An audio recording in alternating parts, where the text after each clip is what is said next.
Mm.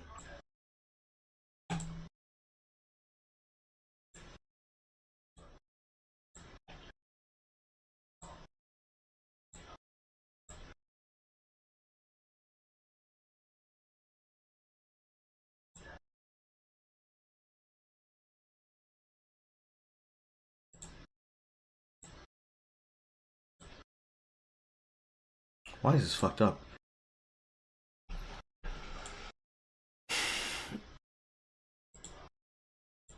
Oh, whoa. Hello.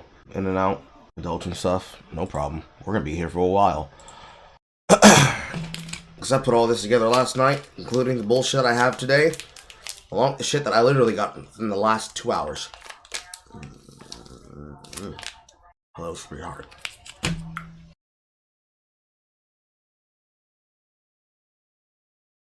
If there's anything that I have told you all that I hate, you know what it is. And it is when people are acting like absolute fucking cowards when it comes to shit that they started themselves. And what's worse is that the wrong people have the wrong opinions and are trying to claim things that are obviously not fucking true. And worst of all, it's the people that everybody go to for information.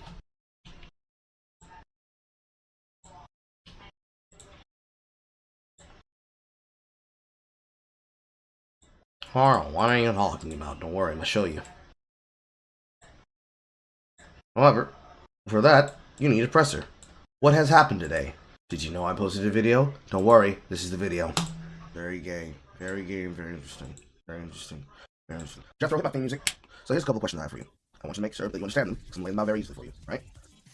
When you say the dumb shit that's about to be on the screen, we need you to be very certain about these particular things you're claiming and saying, okay? Address the screen. Number one. This is a bunch of bullshit to justify the harassment of a user who has done nothing but use Sweet Baby Inc.'s entire repertoire and their own listed and published games and the companies they work with as a demonstration to show what it is they do. They didn't harass, they didn't dox, they didn't stalk, they didn't attack, they didn't deface, they didn't destroy, they didn't confront anyone to make this. They literally set up a Steam curation, and that Steam curation lists the games from the companies that they are affiliated and have consulted with. So, when you code, then you say, the Steam has no guidelines, it has no backgrounds, and then you no limitations to stop you from doing things. You do understand that you are quite literally using fascist Gestapo tactics. Yes? Yes. Moving forward from. Doubling followers overnight, meaning it's popular, something you are not. And we get to see exactly the people who are describing it as a way to avoid inclusivity. Pause. If inclusivity is the future, then shouldn't you see this as an outlier that will immediately be swept away by the dregs of the future? Do you have no confidence, no conviction, no temerity, no seriousness in anything that you're doing? Do you believe that the reason people are flocking to it is that if you don't show them the true way, that means that you're going to lose advantage, view, power, prestige, and some such other bullshit that you believe is supposed to come through from doing this? Because the sheer fact of the matter is that there is nothing here. There's not a single thing here that's supposed to show anything to that degree. It's just you seeing that person making a Steam curation list on Twitter. Which is crazy. Do you have no conviction in your philosophy doing it the best way? Very interesting. Very interesting that the crazy Nazi tactics are being used by you. Crazy. Furthermore, remember that these people do exist. Who are these people? Please take note of the complexion of my skin tone. Who are these people? Y'all motherfuckers lucky February ended. Anyways, and while ignoring it goes a very long way, Pussy knows you know to affect and target is the other side that all seems to happen. No, even Sweet Baby, just everyone existing that they are angry at for existing. But they're not angry. They just said you're working on something. And if they want to avoid you, that they should avoid those games because you consulted on them. That's not hate. That's apathy. You could say it's annoyance to the point that they're willing to find information and make it publicly accessible for everyone else, but this isn't a detriment to you, because if you're confident in the things that you consulted on, and you believe in the things that you've made, it shouldn't personally affect you. Truly, it literally shouldn't personally affect you, because you should be so confident in the work that you put through, that there's no way this could personally attack you, that this could personally hurt you, and that it could cause you to be upset and fucked with. As it's actually said here by another person, it's not about avoiding inclusivity. If you want to talk about this, I'd be happy to explain what people agitated. DMs are open, just ping me. I don't need DMs. We can chat here. What's this list about? Oh, wonderful. That's cool. I love that. So this is going to be live on my YouTube. This is going to be live on my Twitter. I'm going to make sure we post it everywhere it can be seen. And when you don't show up to have this conversation, it's very clear, very open, very opportunistic conversation for you to explain what it is you believe, the way you want to tell other people to define exclusivity for you and inclusivity for you. Please do remember that. Keep that same energy. Do not lock your account. Do not block the account. Because if you were to run away from the conversation and you were to block the account, it makes us very clear for the reasons why you chose to make this thread. This thread is going to be documented. This thread is going to be archived. And I'll be going over this live on my live stream. This is an excuse that you want to have to claim that somebody is hate and you are love when you're demonstrating the actions of a person who is committing to hate. Well, all anybody wants to do is either in this person's case, just say, hey, this person made a game. These person are responsible behind the avoid these games. If you do not want to be associated with this company who turns good content into great slop, don't buy it. No one's making you use my advice, but don't buy it. Again, we all know the real answer. Okay? We all know the real answer. That's why I got community noted. You guys have problems. You have no convictions. You don't believe in what you're doing. Have a nice day. Have a nice day. Carl, what was that? I don't understand what's going on. I didn't pay attention. We're gonna go through it. This is Sweet Baby Inc. Detected. It is an account that is being ran by a person whose entire original point is just to say, hey, did you know that they made this game? Did you know that they helped, like, mention in this game? Did you know that they helped make this game possible and that they consulted on it? Etc., etc., etc., etc., etc. All of these are games that they have just publicly listed on their own website.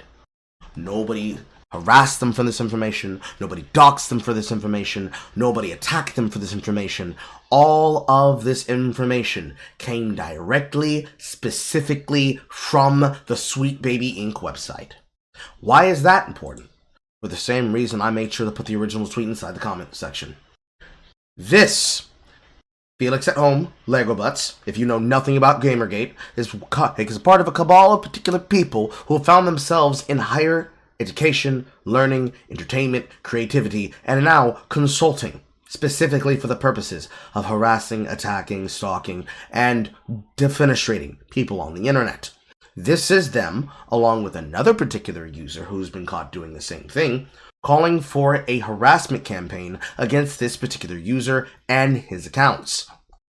We're going to read the thread in full, because it's very important that you see it and hear it from me with your own goddamn eyes. Nothing has been altered, nothing has been removed, everything has been archived. You can find said archive on my original tweet down here, along with the other harassment point that was documented by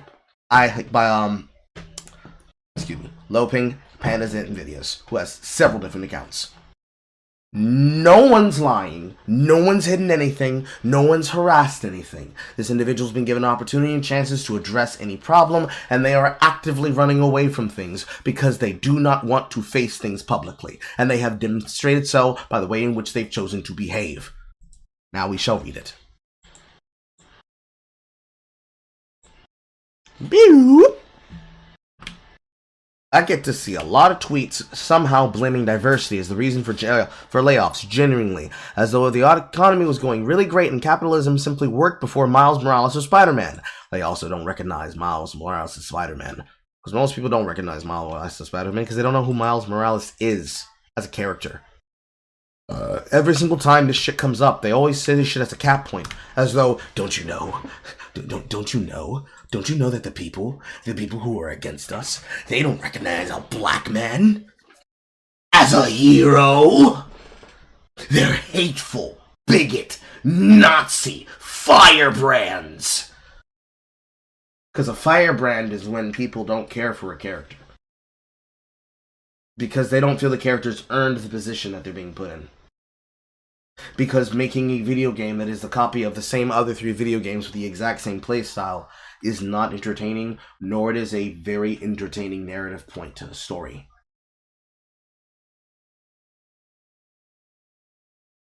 This is a cap, by the way. Just gonna go over it because this is the same shit they do most of the time, by the way. Who's they? Individuals like this. The weirdest part is when I see these takes from developers or people who have dev bios. It at least seems wild that a dev would see thousands of layoffs and blame not only industry giants, but instead a 15-person narrative company founded by a black woman. Well, let's start here. Let's start at the part that's important. And this part, this is the insidious part. This is the insidious part, okay? The weirdest part is when I see these takes from developers or people who have dev bios. At least, I don't know, it seems wild that a dev would see thousands of layoffs and blame not the industry giants, but instead a 15-person narrative company founded by a black woman. By the way, let's go see who's involved in that thing. Because, you know, they're a part of Sweet Baby Inc. And Sweet Baby Inc.'s shit is listed publicly. Let's go look at who's involved in them. Founded in 2018. The projects almost all been wiped. Except the majority of them because they're showing up late because you need to work on your goddamn website. You're working on projects, talking about character arc, voice, sensitivity reading, writing in character voice, narrative direction design, world building design, full narrative development, story and script, story consultation, narrative character consultation. Who are the clients in said industry? Very weird. Let's go a little bit wider because people need to see the entirety of this.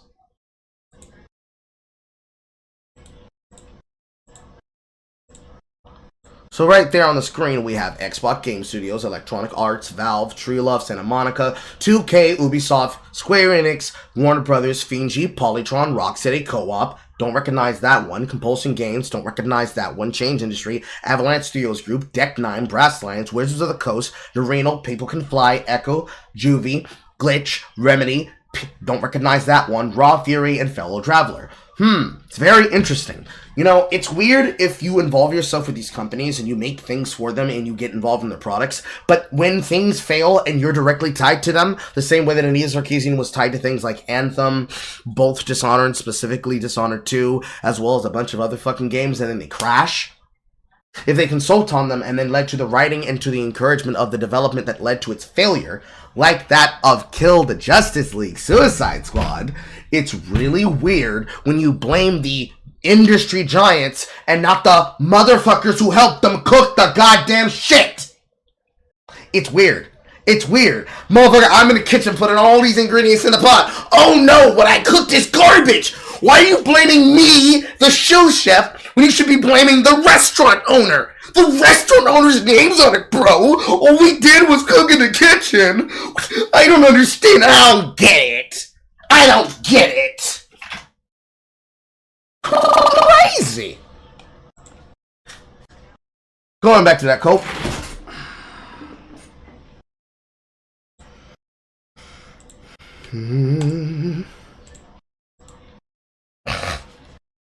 These people think a company of narrative designers that freelances on projects somehow single-handedly caused the employment collapse in games, instead of, the insane notion of infinite growth or capitalist greed.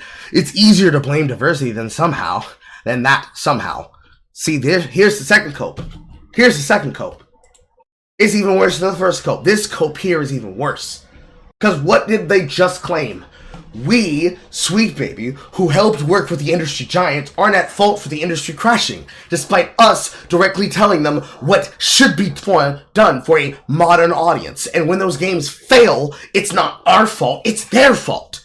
So what they should do is they should not employ you anymore, right? Because look, us, all 15 people employed by a black woman aren't responsible. The industry is responsible. Because, capitalist greed and infinite growth. Except the growth has been infinite. No one has said that the growth has been infinite. Not even during COVID could you make this application mistake. This is a fucking lie. This is just flat out a lie. Either because they don't understand the games industry, because they're fucking consultation writers. Or they actively know that they need to try and find a way to justify the harassment they're about to do later on in the thread. There is no justification for what's happening here. There is no logic for what is happening here. It is literally just, I want to harass people. I can't stand the fact that people now know what we're doing. I brought attention to myself. I don't even understand what Streisand effect is. Because when you really get down to brass tacks, if you say this, you now have to square that fucking circle. And unfortunately, they do not square the fucking circle. They do not even try to square the fucking circle. Because here's the logic of this, right? Let's take a good example. Let's go to a game that's on this list. Let's go look. Alan Wake, Spider-Man 2, there's a lot more than this. I don't know why this is the only one that's missing. I want a full list of the projects. So, just to make the example I'm about to state, because I'm waiting for it to come up, because I want to see Saints Row on this list. Because I know Saints Row's here. Because it's there on the list, you see. 1 second.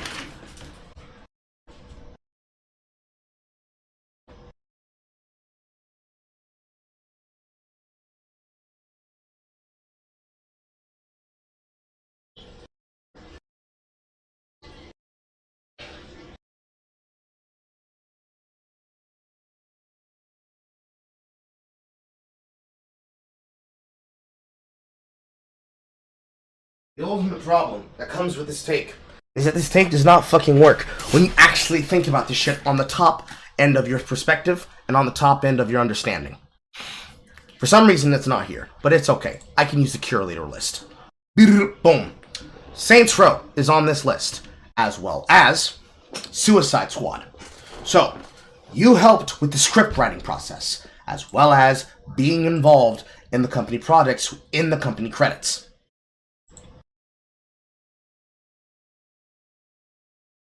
We should be able to click on this. But yes, they are mentioned there in the company credits. by your logic, when Suicide Squad fails and when Saints Row failed, the same way I can make the exact same point about Forspoken when it fails, because you were also in the company credits. But you probably aren't completely responsible for it, but somebody has to be, because somebody told them that they should do this. When these games fail, and then their studios get shuttered and absorbed, who is responsible? In your mind, just like with Gotham Knights, you're going to point your fingers and say, no, it's the industry giant's fault. But the question is, who told them that what they should do is what they chose to go for? Because as much as we can put that on the head of Volition, who was speaking the poison in their ear for them to do it? Because if you're going to take credit for the thing that you're involved with, it has to be somebody. You can't put it all at their feet, because you're not innocent. You're involved in it. How do we know you're involved in it? Because you're dedicating enough energy to harass a guy where all they do is go through your credits on your website, so you start delisting your credits on your website to try to avoid criticism. It doesn't make sense. It doesn't make sense. The argument doesn't make sense. Because someone's going to be blamed, someone's going to lose their job, and someone's going to be fired over it. Because of all these clients that you brag about having, there's no way there's not somebody talking down the line. We've already seen the fucking tweets, and we've already seen the harassment from Compulsion Games, saying that they want to have the ability to rewrite history. And for all the people who get involved in these companies and these products, if they make statements like this, just like you all have made statements here, they will be documented too. So, who the fuck is telling them to destroy their companies off your suggestions? There needs to be logic behind it. This statement has no logic behind it. There is no follow-through. As you should have been told in writing, there is no ontological inertia. There is no foundation upon which this sets, for which this makes sense. And when I try to push on this barrier to try and see if this can hold weight, whether it consistently follows through with logic, it falls under the weight of the pressure. So where exactly, how exactly does this statement make fucking sense? Make it make sense.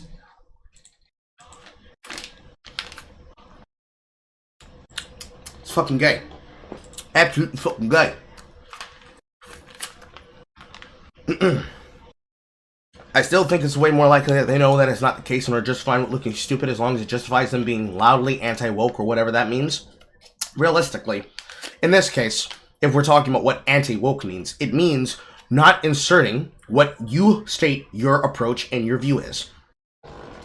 We begin with an all-hands review and discussion of material product. Everybody at the product sees and shares their thoughts, feelings, and ideas. We do it because it kicks off the project with perspectives, beginning a conversation, and ensures the work is richer and more resonant, even when put to paper. We then complete narrative deliveries by keeping the player in mind with focus on user experience and emotional design. We aim to consult with honesty, transparency, and a controversial approach to help you find the best direction for your project. Services. We bring diverse voices to solve diverse problems. So EBBA provides a narrative consultation at any stage of development, boasting a team of diverse talent with vetted industry experiences to best bring your story to life. Narrative writing. Writing in general. Representation, which representation literally just means insert a character inside of it and change them. And then the development process, which means the coding in the back end. Going right back to the point that I just made. If you're doing all this shit and you're doing all these things, when aren't you culpable?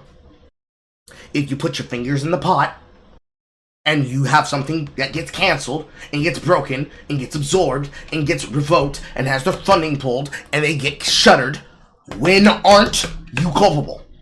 Because anybody else involved in that, like Volition, saying they're the ones who published that Saints Row reboot, they're culpable. They got absorbed. But you keep moving scot-free. It's like a virus, you see. You infect them with your bullshit, they get shuttered, but you say it's not my fault, it's not my fault, it's not my fault. You guys just want to look stupid and be anti-woke. Me, I'm anti-destroying games. I'm anti-delivering bad products. It is in my opinion and in my best critique that you do nothing but create bad product. How do we know? The games which you have listed as projects are not great. This is a AAA game that pushes a narrative that does not need to exist the way that it does for no other reason than because somebody decided, actually, what we're going to do is we're going to take the character of Kratos and we're going to completely change and flip it without having the purpose to, because we really, really, really wanted to use Hollywood actors and mocap. Alan Wake, same shit. This, I don't even have to look at this and play this to know that it's being done with a diverse mindset in mind, because female protagonist. That sounds like a cap, but it's not. Ever since the industry started pushing for female protagonists, a lot of companies use it as a stand-in for actually having diversity, because they believe that people needed to have a female protagonist in order for them to connect to them, which is obviously bullshit, because people want to connect to a character. They don't need to just connect to a straight, white-haired, blue-haired, red-haired male gamer, or male perspective, or male protagonist, or even voiceless nameless protagonists. They just want a good character to attach themselves to, and a good narrative to do that in. Most of these games, with the exception of Goodbye Volcano High, are just basically literally Who products for the purposes of having good story narrative and diversity development. In the case of Goodbye Volcano High, this was literally the game that has had 2 games released before it was released. You can't get around the accusations of Justice League. You literally can't get around the accusations of Justice League. Can't get around the accusations of Spider-Man 2, because Insomniac Spider-Man 1, Miles Morales, and Spider-Man 2 are literally the same fucking game that pushes a character over the top for the reason of trying to make Peter Parker look like he's a fucking idiot. All the time. And debasing him in his own title. Because we are Spider-Man. But you know, you should step down, Peter. The city will be safe in my black hands. And then the rest of this, same shit. Ultimately, in your viewpoint, by your opinion, by your understanding, especially when we're talking about you saying that you worked on the full game development, Lost Your Marbles is probably the best case example of what it looks like when people describe what they call woke. It's right there. All of it's right there. What does that mean? Can you explain, Carl? I can. You have characters that are diverse for the purpose of being diverse.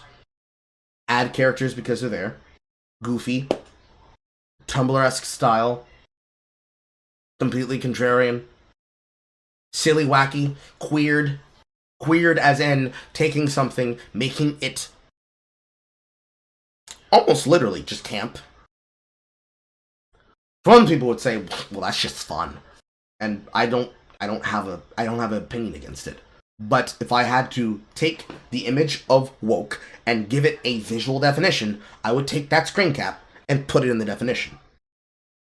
If I want to do another thing with that, I'd do the exact same thing with Juss, or as I called it, Jiss.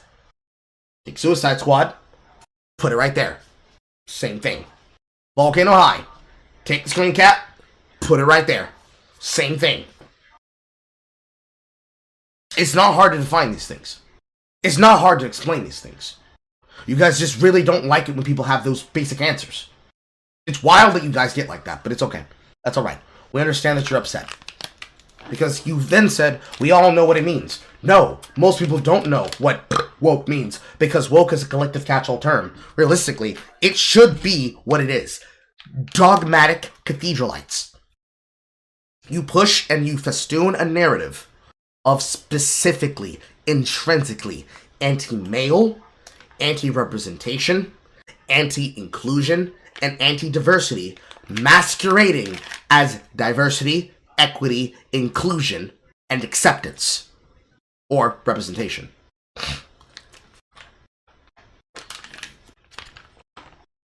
That's DEI in a nutshell. The things that we've already had, you take those things, you break them apart and you remix them, and you produce a Frankensteinian monster that you call DEI. And you do it specifically because you hate the people that you believe games are being portrayed towards, which is white males. Ooh woo, thank you for the tip. Thank you, Lucicia, for that $6. The agenda matters more than the entertainment. I agree. Thank you. I was about to say that, Foxwood. The agenda that you push for your ideas matter more to you than the entertainment value. The agenda matters more than the entertainment value. That is why Suicide Squad is a failure. It mattered more to shit on the concept of these characters Granted, nobody knew that was going to be Kevin Conroy's last performance. But you want to shit on the idea of the characters. Regardless of the running theory that in that game, the Justice League isn't actually dead. They're fighting clones. But regardless of whatever fucking standard, the sheer optics here, because most of you care about optics more than you actually care about entertainment. The sheer optics of gun to Batman's head and executing him. And then the non-stop ranting in the background and happening all the time on Twitter of Batman's just a horrible fascist with strenuous issues who doesn't actually care about people, wants to beat the shit out of them. He doesn't use his money for anything. He just cripples people and gets off on it. Despite the amount of times that Bruce Wayne has actively swayed people from doing crimes by literally just paying them better than any of the rogues gallery could. Offering jobs, offering housing, offering a better life, and all they gotta do is put the gun down. No matter all the narratives there, it makes no fucking sense. Why you would think you could write something like that, and then pretend, actually, they just hate it because it's fucking anti-woke. They don't even know what woke is, but we know what it is. Same thing applies to Spider-Man 2. Why is it somehow, randomly, despite the fact that Peter had no involvement with the Venom symbiote, that the moment he gets the Venom symbiote, he starts acting like Bully Maguire. And then immediately afterwards, is Mia coping himself everywhere, all the time, for no other reason than because they just do so and feel like it. Narrative points meant to make him feel embarrassed to even exist. The entire narrative of the Scream fight being nothing but MJ dumping on him emotionally. Somehow, a concept that has always been there. Symbiote, weak to fire, is outright changed. Because, it just made for a better impact moment to see Venom rising against the fire. The literal catch-all bioelectricity use of Miles' abilities, somehow being better than the basic Spider-Man abilities. The idea that in the middle of this story, that there needs to be an Adidas tie-in to make him look stupid with the goofy-ass King Killmonger dreads. Because you guys don't know what diversity really is, because you guys certainly don't have diversity of hairstyle. And other such bullshit. Other such examples in the narrative.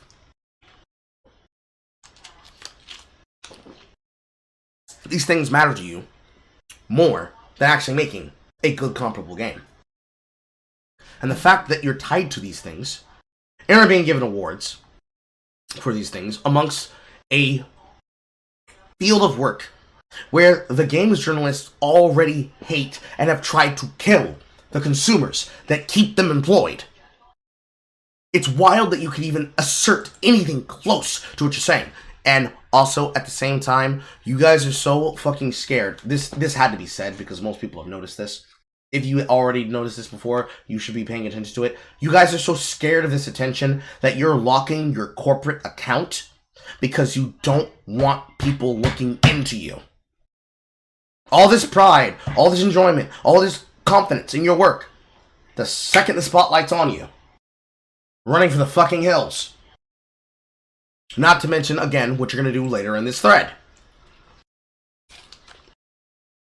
The other part is this doesn't matter if you tell them the truth. They think DEI just steps in and changes the whole game, so that creators are forced by some unseen hand, the government, BlackRock. By the way, great use of fucking opening brackets. It's just so cool. So cool that you're dumb at doing that. Anyways.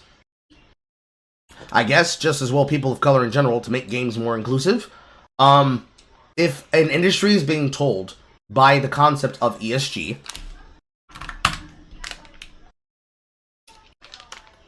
ESG investing and the framework changing the investment landscape, environmental, social, and group governance, set of considerations, including environmental issues, social issues, corporate governance, that is considered an investment.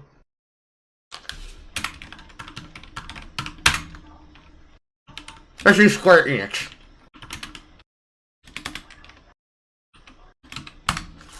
Let's say the more recent example.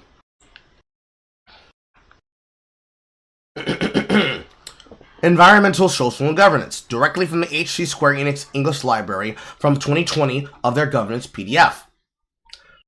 Through social and entertainment initiatives, the group works hard to bolster our corporate values while creating sustainable growth. As a part of our social responsible initiatives, we labor the consumer games of our subgroups in such regions as Japan, North America, and Europe with age suitability and other information as dictated by the rating system of the applicable countries. For the mobile games we provide in Japan, we comply with the operating guidelines of random and distribution of games established by the Computer Entertainment Supplier Association, CISA, and indicate the odds associated with all game items which users play, blah, blah, blah, blah, blah, blah. In the fiscal year that ended in March 2018, we asked ourselves, what would it be like if there was a Department of Games at the Tokyo University of the Arts? To answer that question, we created such a department for a limited time with the help of the Graduate School of Film and New Media, which is the University Center of Innovation, the COI. In the fiscal year ended in March 2019, we held an exhibition called Tokyo University of the Arts Department of Games Verbal Slice that showcased works produced by AGG Project Group, an endeavor aided by creators of our investment group, Luminous Games Company Limited. Initiative paved the way for the creation of the fiscal year in 2020 of the Games course at the Graduate School of Film and New Media, Tokyo University of the Arts, enabling us to continue collaboration with the university and its efforts to expand the potential of games, which is used for arts and the field of filmmaking expression. Square Enix will remain actively engaged by providing instruction, blah, blah, blah, blah, blah, blah, blah, blah, blah. Inserted work, forces for COVID-19 works, human resource initiatives, human resource training. Let's see here. Wonderful. New employee onboarding. Game dev bootcamp. New employees divided into teams, experiencing mock game development, starts with planning, continues all the way through to launch.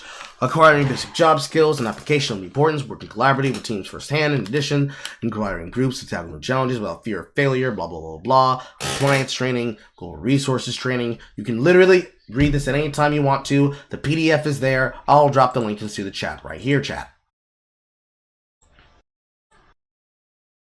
Beep, bop. See a little bit is off the screen. Go to a different window. Beep. Ba-da-boop. Beep. Again, you can read it any time. The link is right there. It's also right there in the chat. Working style diversification, parenting programs, how these things work together, corporate governance. The company is a peer holding company governing Square Enix Group, which develops a wide range of content and services. The company believes it's essential for the achievement of the group's continuous growth and maximization of its corporate values within the medium and long term to respect the interests of the company's stakeholders and as shareholders and customers, business partners, employees, and society, and maintain the good of relationships with them under an agile, transparent, and sound management. As such, the company recognizes the enrichment and advancements of corporate governance is a key to management challenge, and the entire group devotes itself to that end as an ongoing basis, with the overview of corporate government systems and their objectives, which you can read in full. I can't even highlight this. There we go. In full. Now, see, when you say something stupid, kind of like, oh, I don't know, the DEA just steps in and can change whole games. It's not that it steps in and changes whole games overnight. That's never been how the process works. The process works by saying, we have an investment goal to our stakeholders to do a job, and we're going to do these things in the investment of our stakeholders.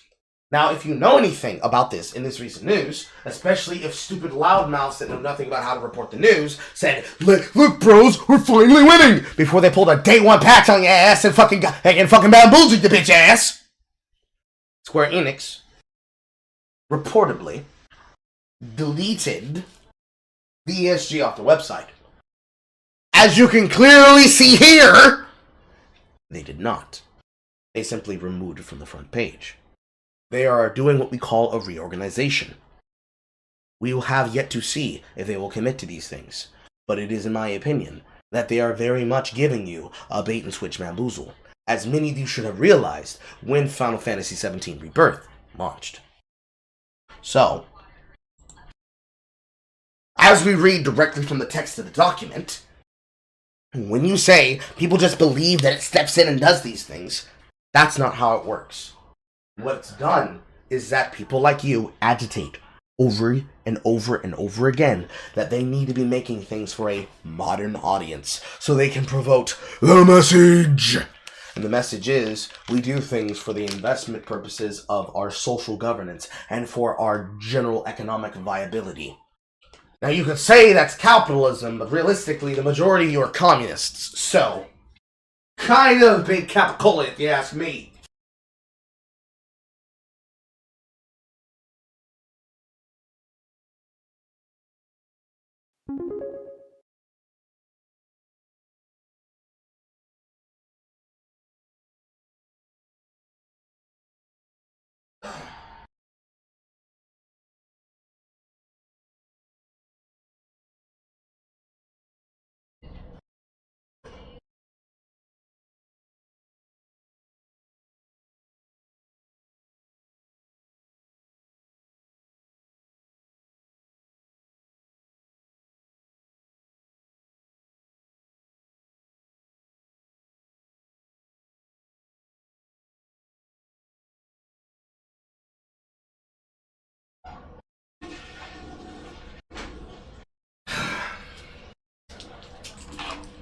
swear to fucking God, Ella.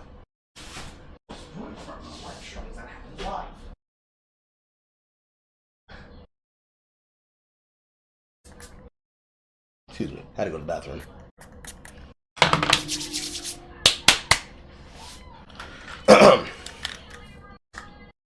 Fighting misinformation would be great, but social media plus YouTube is not equipped to hold people accountable to doing real research in good faith. That is a lie. Social media is most definitely capable and equipped to hold people accountable. I will demonstrate. There's this website called archive.today. We click a link and we click a button and we put that thing in there and we document things and then we ask questions and we talk about them. This is very useful, for example, in the case that, a company like yours decides to hide itself. What we simply do is we go here and we go to Twitter and then we go to a saved snapshot and we put an asterisk there in the back corner and then we hit search and oh man, it allows us to do this thing called archiving your website. Very crazy. It's very weird. Very open. Very sus. Etc. etc. If I put an asterisk like this, plus wait, actually it doesn't have any because apparently nobody else archived any other than myself. But let's use my account as an example, which is pretty fucking easy if you really know what the fuck you're doing. You go here, you put in my account name, you also put in an asterisk, and you search and oh boy, look at that. Archives of things. Some of these which I've made myself, some which people have taken out of my account. It's really easy to hold people responsible. It's really fucking easy to hold people responsible. I understand that you guys are upset and that you think that people don't know about these tools, but these tools exist. Everybody knows how to archive. The good people know how to archive and how to do it correctly so they can't hide shit. But no, the internet is equipped for it. YouTube is capable of it. Thank you for the $5, Foxwood. People are capable for it. It's not hard to do. You guys just don't like that people who are doing it are the people who are against you. That's what it is. And good faith? Investigating your takes is when people are doing things in good faith. Showing examples of what they're talking about, and giving examples to put things in perspective for people. Instead of just saying, attack him, they're against the boobies. That is what you think is bad faith. Cap and cope.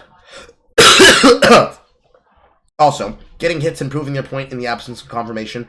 It's wild out there. Nothing has changed. Nothing. Also, it's already on screen. We haven't gotten there. Don't bust that nut yet. Don't bust that nut yet. Sorry. No, one thing has changed. The number of people who understand that spreading misinformation just to let them be racist in public with no consequences has increased dramatically. That has changed. Probably requires some fighting from those with authority, probably, and then just literally cancel culture. Which, it's not cancel culture, it's called persecution. Literally just persecution. Literally Gestapo persecution. Because, man, I don't have power, so I'm gonna go invoke some. That's what this is right here. For example, Steam doesn't have guidelines for creators as far as I can tell that would prevent someone from starting a curation group because that focuses on, for example, our company. Very interesting and weird how Sweet Baby Inc. is not tagged here. Almost like you to remove the tag itself. Interesting. Cool. And warns people not to buy games they're associated with, which should just be any game at all. Well, as you can clearly see, it's called Sweet Baby Inc. Detected, the group that I have right here. And each of these, as you can see with the mention right here, each of these games have been listed in the other company section or in the company credits or directly listed on their website as being involved in the game's content creation and in its creativity, period. It's, not hard at all to list these things. They come directly from your own IMDb. They come directly from your own website. It is posted in your groups, on your places, and on your websites. You cannot get upset about that. That is literally people doing this thing called using the official game credits. The thing which is necessary for you to receive those rewards that you guys want to brag about. And that collegiate proof that you want to brag about. And for that pedigree you want to brag about and have involved to your company. Truly, holding people accountable is when you hold them accountable and then you get mad that they're held accountable. So true, chat. So true. Which, listen, I'm not sure who uses creator lists. I use creator lists. Everyone on Steam uses creator lists. Most people, they just go by word of mouth, but some people, they have particular tastes and they want to go down curator lists because it gives them the ability to look for a particular thing that they're into. With my guess, it's people who would never ever buy the games any of us work on, except they do, and they don't list those particular games here either. So what are those games? Can you name them? Are you going to name them? I bet you won't. But there's nothing here preventing this, even though they clearly not what creators are for. No, creators are for them doing whatever they want with them, if it's just literally listing games. In this case, it is a list of things that if you do not want to help, and you do not want to increase the prestige, and you do not want to buy Sweet Baby games, you can literally just follow it, and it's like, oh, this is on the list? No problem, I'm not gonna buy it. Oh, what's that? The game's on the list and I own it? Well, let me go ahead and refund it. That's all that list is for. That's all it has to be for. I understand you're upset, but you're gonna have to get the fuck over it. It's doubled in followers overnight. Hey, here's an idea. If you don't like something being popular, maybe don't put it directly to the thread, dumbass! Anyways, double in followers overnight, and we get to see exactly what people are describing it as a way to avoid inclusivity. No, they're using it as a way to avoid you. If you are saying what you're doing is inclusivity, then they're using it as a way to avoid you. Specifically you. Specifically you and your mindset.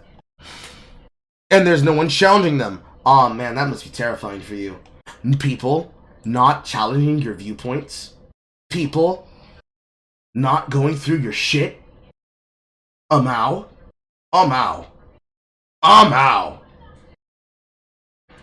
Michael Fiudona went through when he was pissing. How I'll get to reading it. In a second.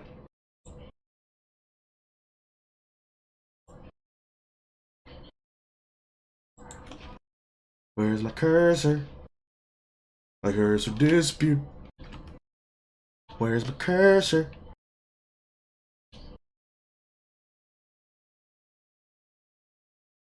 God, I hate when he's giving me this bug.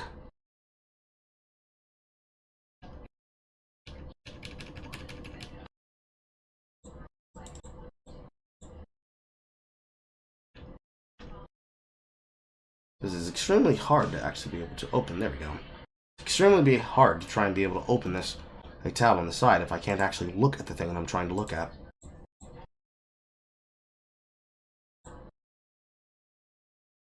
Cough, cough. Officia's message for you. Larkin, which is earlier on February 5th. I didn't get to read this one. Love the game streams. Listen to while working game. And then Nyx, donating so this gets seen. Remember the names that are involved with this. Everybody should know that. Like, I said that in the early part of the beginning of this. Every single person who's involved in this particular harassment campaign is directly involved with Silver String Entertainment. They are people who are directly at the center of Gubrier. They are directly involved in Gamergate. Lego Butts especially. But we haven't gotten there yet. We haven't gotten there yet, chat. This isn't a complaint, it's just a fact, and I can't stay quiet about it, nor should I have to. And if people don't want to work with you and play your games, they also don't have to remain quiet about it either. They can say, I don't want to be associated with you, and I don't want you to buy your shit. Really gotta charge my phone. Anyways, remember that these people do exist, and while ignoring it goes a very long way, but you didn't do that, now did you?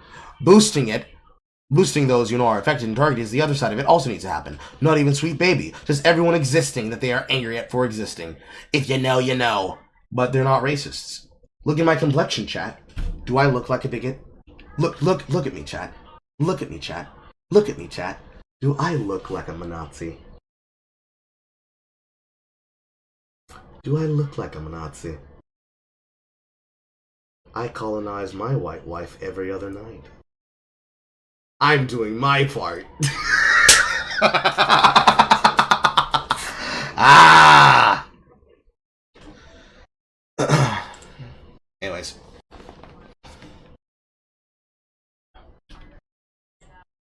It's pretty funny to see a note on my stream curator post. I guess they need to defend themselves because they're completely wrong about everything Sweet Baby or any narrative team does and have no interest in finding out. So, why don't you tell us then, instead of coping?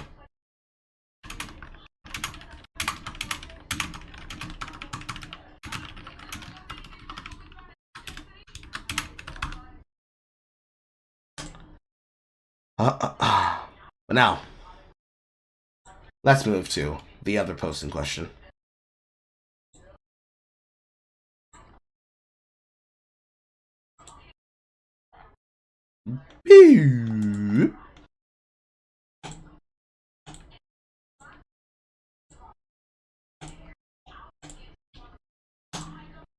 Chris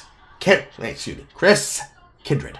The Steam user harassment group Sweet Baby Inc. detected is led by this person, Capirutuis Rambo, going out of their way to not only find this person, but to harass this person. Here's them trying to be slick so they don't get reported. Even with the discriminatory language filed off, this group itself still fails the code of conduct. Anyway, report the fuck out of this group, and report the creator since he loves his account so much. This is targeted harassment.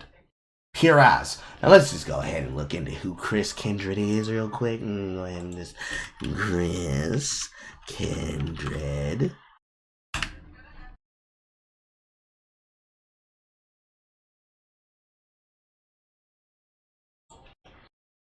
Ah, it's Kindred.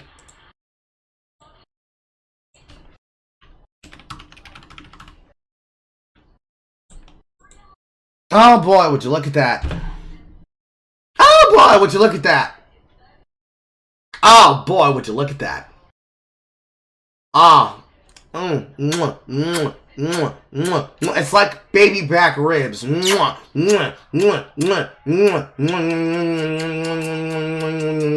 We harass people and then we hide like cockroaches.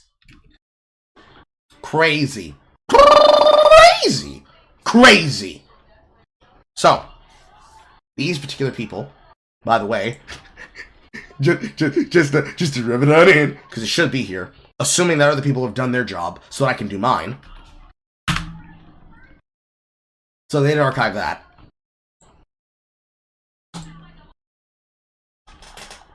This is from March 2021, April 2022, March 2024.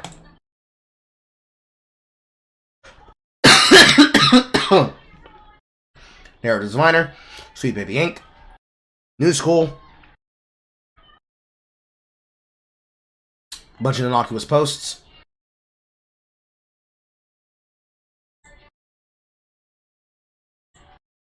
Very weird how they didn't feel a need to private up until now. Very weird. Very, very weird. And let's see if we can find anything else here. Oh man, look at that. 60 URLs. Oh man, what that thing. Oh man, let's just go ahead and take in this Smorgasbord chat. Oh, so many good examples of what it looks like when people are actually holding them accountable for doing their job as independent news journalists. And who said there's no way to hold people accountable on the internet?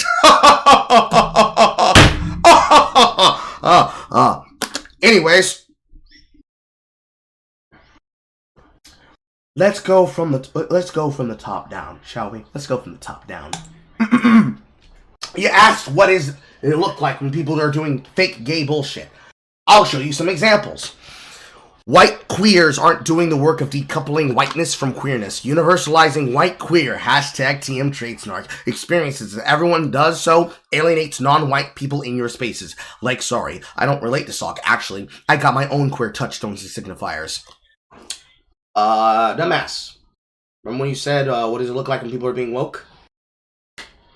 Right there. Right there. Right there. What else do we have here? Non-black folks. So we know they're one of those. You can't afford to turn away from this when it gets hard. There's no end to the work you can do towards liberation. You will never be done educating, never be done donating, never be done organizing. To believe so is arrogant, and at worst, and naive at best.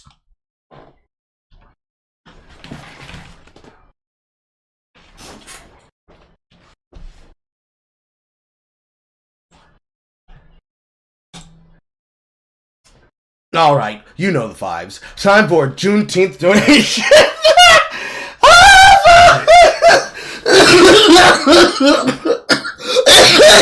What the fuck?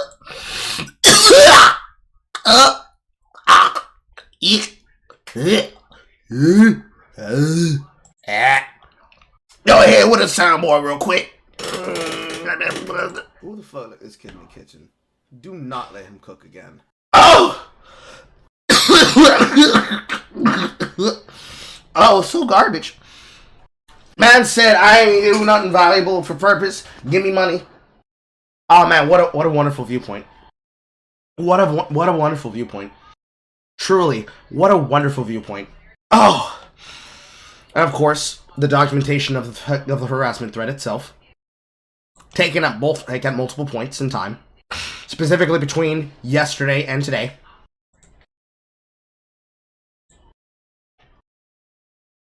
Another one taken again, with them directly harassing the person and trying to find the shit.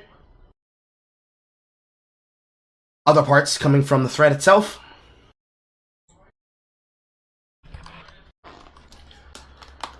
Chris Kindred harassing somebody on said thread, saying, quote, do you have anything else to be doing with your time? I don't know, Chris.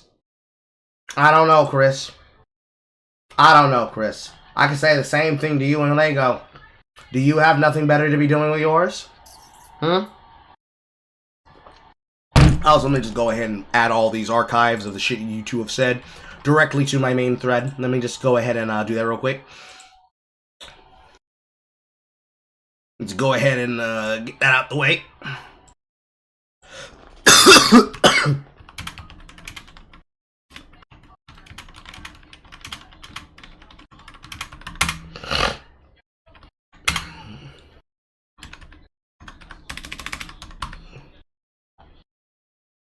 How's this person's name listed? Lego Butts.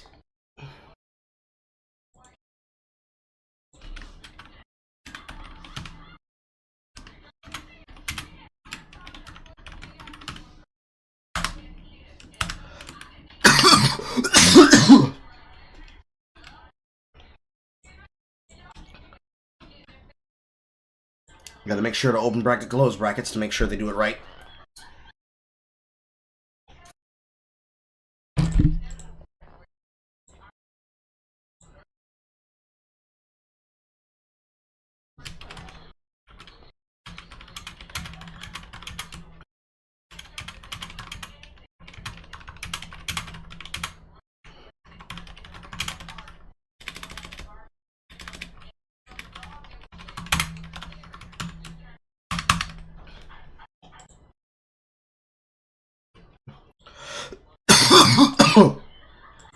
Pain.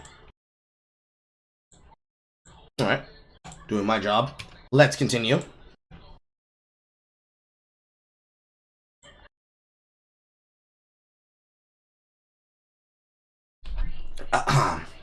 Working in and around AAA is fun because there's people dedicated to making right-wing conspiracies about your job, and that's normal.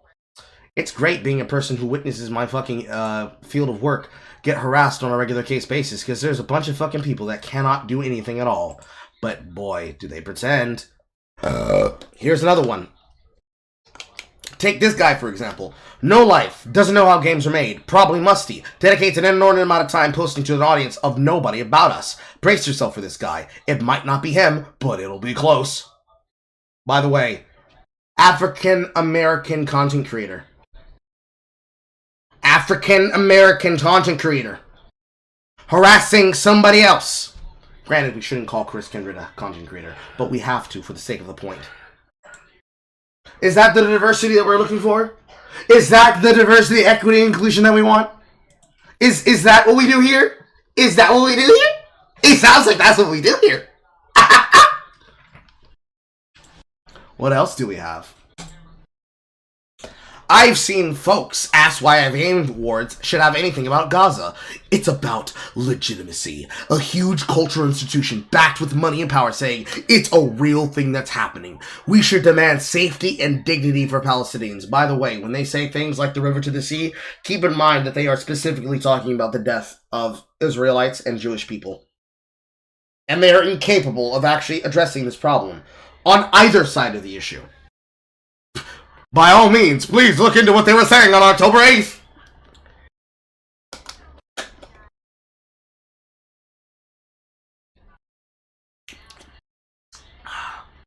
Then, of course, they've got a bunch of posts about things about comics. More wackadoodly things about comics.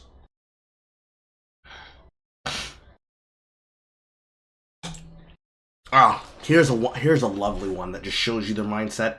And wonderfully enough, it's before they changed the way that archives work, so it's showing the entire archive of the page instead of just showing a singular tweet that has to be thread unrolled and then archived itself. 2 reasons why the NFT discourse gets me heated. 1, the environmental impacts will not affect these people. They will disproportionately affect black and brown areas. No longer are we even calling them people. We're now calling them entire areas. The area of your screen that is currently occupied by Carl is an entire brown and black area. Everything I'm doing right now, chat. Everything, all this. I'm an entirely affected black area. Please, you have to give me money, chat. Please, you have to give me money. The affected black area on the screen cannot exist without it. Do it for justice and also for the diaspora. Uhuru. Or you're a Nazi.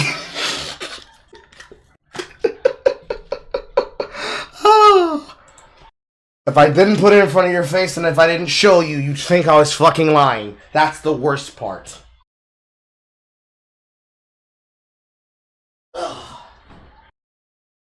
Anyways.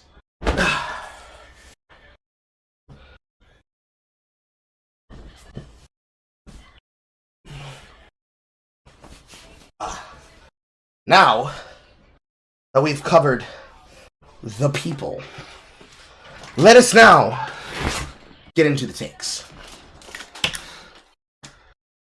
Because boy, are these takes dog shit.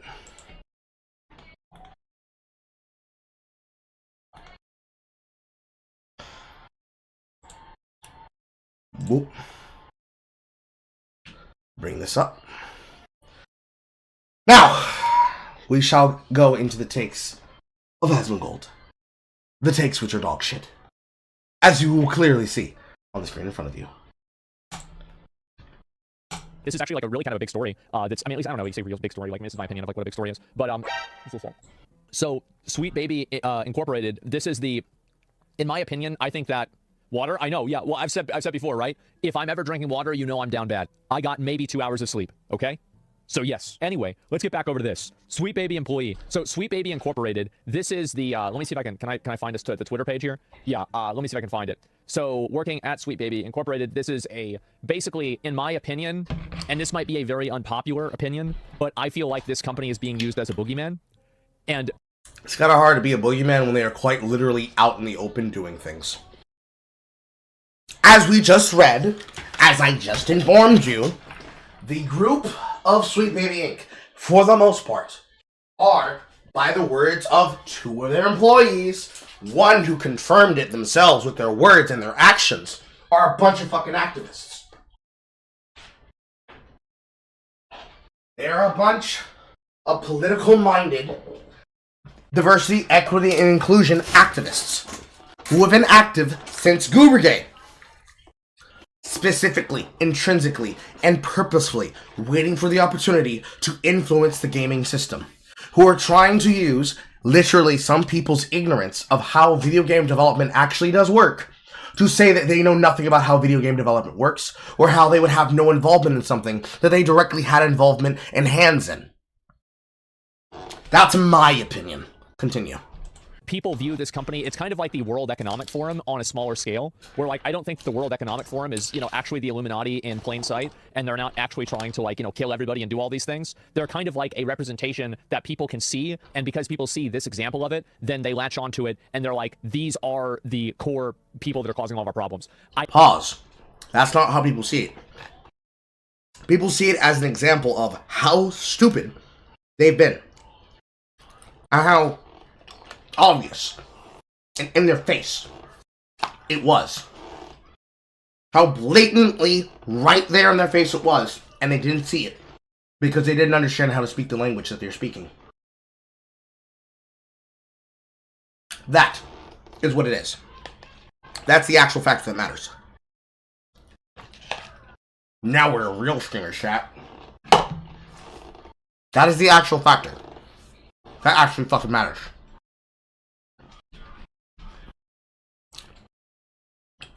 And the reason why is because the entire time that people have tried to get this information across the bow, to make sure that people could understand what is actually being discussed, what is actually being understood, and is actually being done, from the top to the bottom of the industry, they needed to have someone who was on the mark, right there, witnessing shit happening in real time, and addressing the shit happening in real time. They did not have before, but have now, that access to that information, and that access to that mindset. They didn't have it before in the past with the group brigade. They just didn't.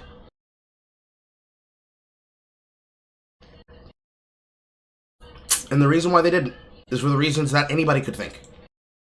People were so focused on other problems, they didn't have a way to address the reality of what they were dealing with.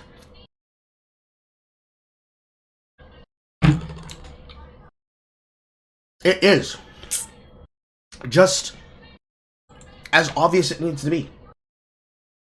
It's like not understanding that a Shadow Cabal is responsible for what a Shadow Cabal does. And then, when it comes time to address said problem and address said thing, you can't, because you don't even have the ability to formulate the words for why you would do so.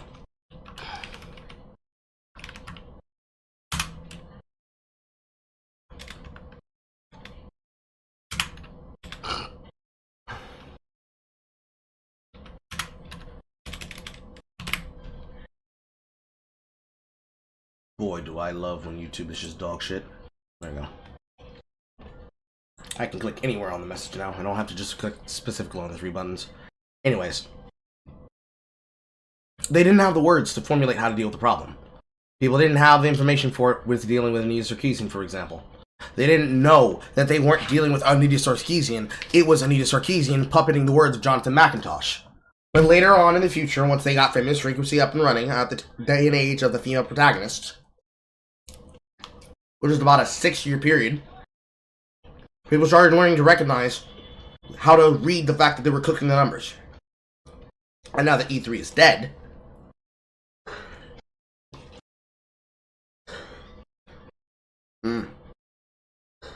much like how people have learned to archive first and talk shit second, not to reply to and talk shit first, and then when you have the ability to try and go and archive afterwards, realize you can't archive anything because you've been blocked or because they deleted the tweet. People have learned how to deal with these problems.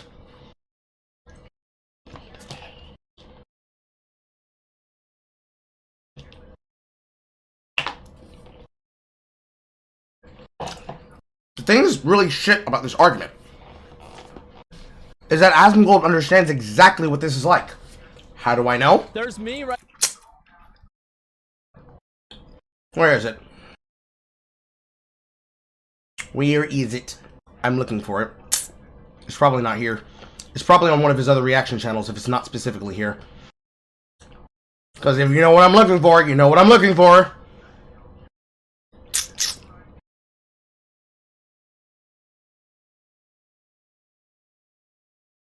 See if I find it this way.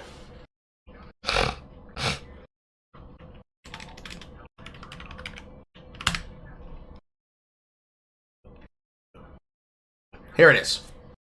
His argument really doesn't work. Because if that argument was to work, the application of that exact same take would apply to his response to Jamie Marchi attacking him. Because it's the exact same argument. You didn't realize how bad it actually was until people showed you examples of it in real time. Then, when you saw those examples and you started talking about it, you started getting harassment from a group of people for almost literally, for almost literally no fucking reason. And then, when you responded to it, they then did what, Zachary? Double down harder. So when you say Sweet Baby Inc. is a boogeyman. People don't actually know what's going on. They just see them and associate with the problem and say the other people are responsible for it. That's obviously not fucking true and a lie. Because if that were the response, then it would have been exactly like that when Jamie Marchi and the majority of the Funimation dick writers came to harass you and try to cancel you. Granted, your canceling was for saying something really stupid, but, you know, reasons, stuff, things. Hello, Marcus. It's really fucking retarded to hear you guys say this shit. And because you have millions of people who support you, technically, millions of people who hear you say these things, and then repeat those things uncritically, that you think that ever comes close to you actually being right. It is retarded. Retarded. It is absolutely backwards. It is brain cancer. It is uninformed. It is ill-informed. It is representative of a person who doesn't actually understand how deep the problem actually goes. Again, you just saw me read you the tweets. If you need the clips and the examples, you can go find it on the tweet that we made for the video this morning. They're all there. They're in the thread. You can see them for yourself. They are activists whose goal is to change and make companies want to listen to them, not listen to the customers and the consumers and the fiscal bottom line. Because as you read inside the presser for the ESG standard that was, quote, deleted from the website, but was really just removed and placed into another category, they have an entitlement and a responsibility to their fiduciary standards of their shareholders. If the shareholders are not seeing a recuperative cost of money, then these people do not get power. They have power through telling people, if you do what we say, you'll make more money. That would be quite literally capitalism. But in their minds, capitalism is when people do things that they don't like and then put them on the spot for them. Continue, Asmon. I understand. I totally understand the problem that people have with this, but I don't think that these people are the only symptom of that. Now, obviously, I disagree with like what they're kind of like their goals. Enjoying the commentary. Bish. Yeah. Sorry, I disagree with these because I find them to be antithetical to the nature of what art is. But of course, obviously, art is decided by the artist. I think the issue is whenever people feel... No, art is decided by the artist, but the value of the art is decided by the consumer. And nobody values the fucking work that they do at Sweet Baby Inc. because every single game that they have been involved in is dog shit for their involvement. The same way that Dishonored 2 was dog shit for Ania's involvement, Andromeda, Mass Effect Andromeda was dog shit for her involvement, Anthem was dog shit for her involvement. There's a fourth one on that list, but it's slipping my fucking mind, and I don't want to go look at my thread to go find out what it was. For every single one of those games that she was involved in, that she chose to advise on, they all were bad enough to the point where they were either making no money, were not continued, or in the case of Dishonored, as a franchise, because of Dishonored 2, actively shelved permanently. A artist whose art leads to a company, like I said earlier, to their company being shuttered and absorbed, is objectively bad art, to the position of financial value. The art, air quote, that is being made by them is in the narrative discussion, in the narrative exploration and exemplification, and in the worldview perspective of the greater narrative they are making. What does that mean in context? That means, going back to it real quick,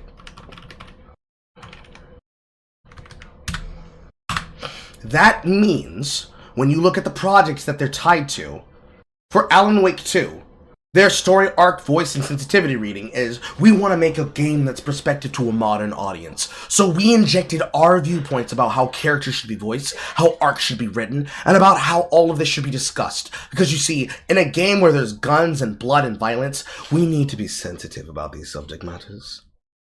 Splatter his blood, shoot his head, shoot him in the head, splatter the blood on the wall. But make sure that when we see the female body fall to the ground, we don't actually see the bullet wound. Because beauty is not to be tarnished.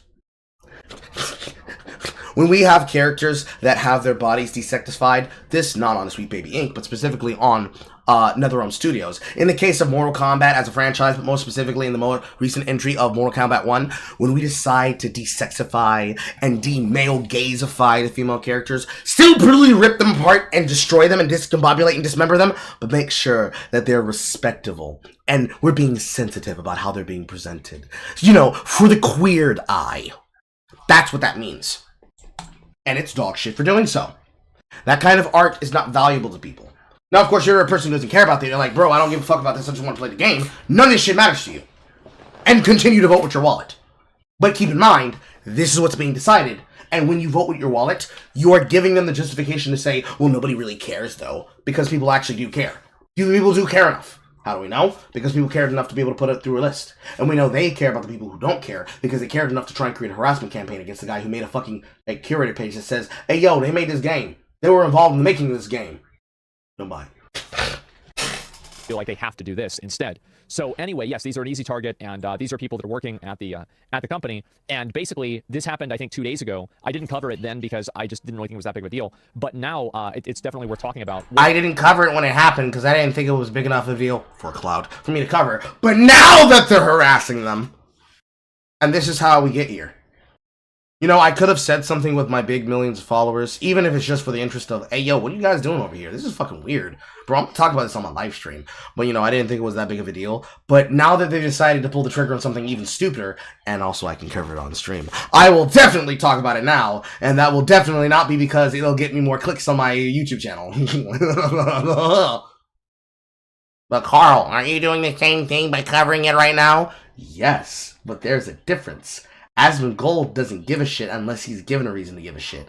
I give a shit simply because I want to see good games. I want good games with worse graphics that run smoothly at 420 FPS with 30 fucking frames a second, and I'm not fucking kidding. I want to be able to play games like Dark Chronicle and Dark Cloud 2 alongside both Ni no Kuni's and every other game made by Level 5 Entertainment because I want good games. It has nothing to do with the fact that I could increase my ability as a content creator. Little, I should say. Little to do with it. And more to do with the sheer fact that I want more people to know about this shit. Because if I did not put these things in front of you here, if I did not go through the archives here, you possibly would have not heard about it until somebody else covered it. And even if I didn't cover it live on my stream, but I did make tweets about it, but nobody credited my tweets, and they did the same thing I did with the localizer tweets, and they tried to remove my name, remove my credits, remove my goddamn handle from everything that I did, and then use it for themselves, I should take credit for the work that I do. Hence why I'm here. He is allowed the exact same thing, but as you heard, his take is not very good. His mindset is not very good, in my opinion.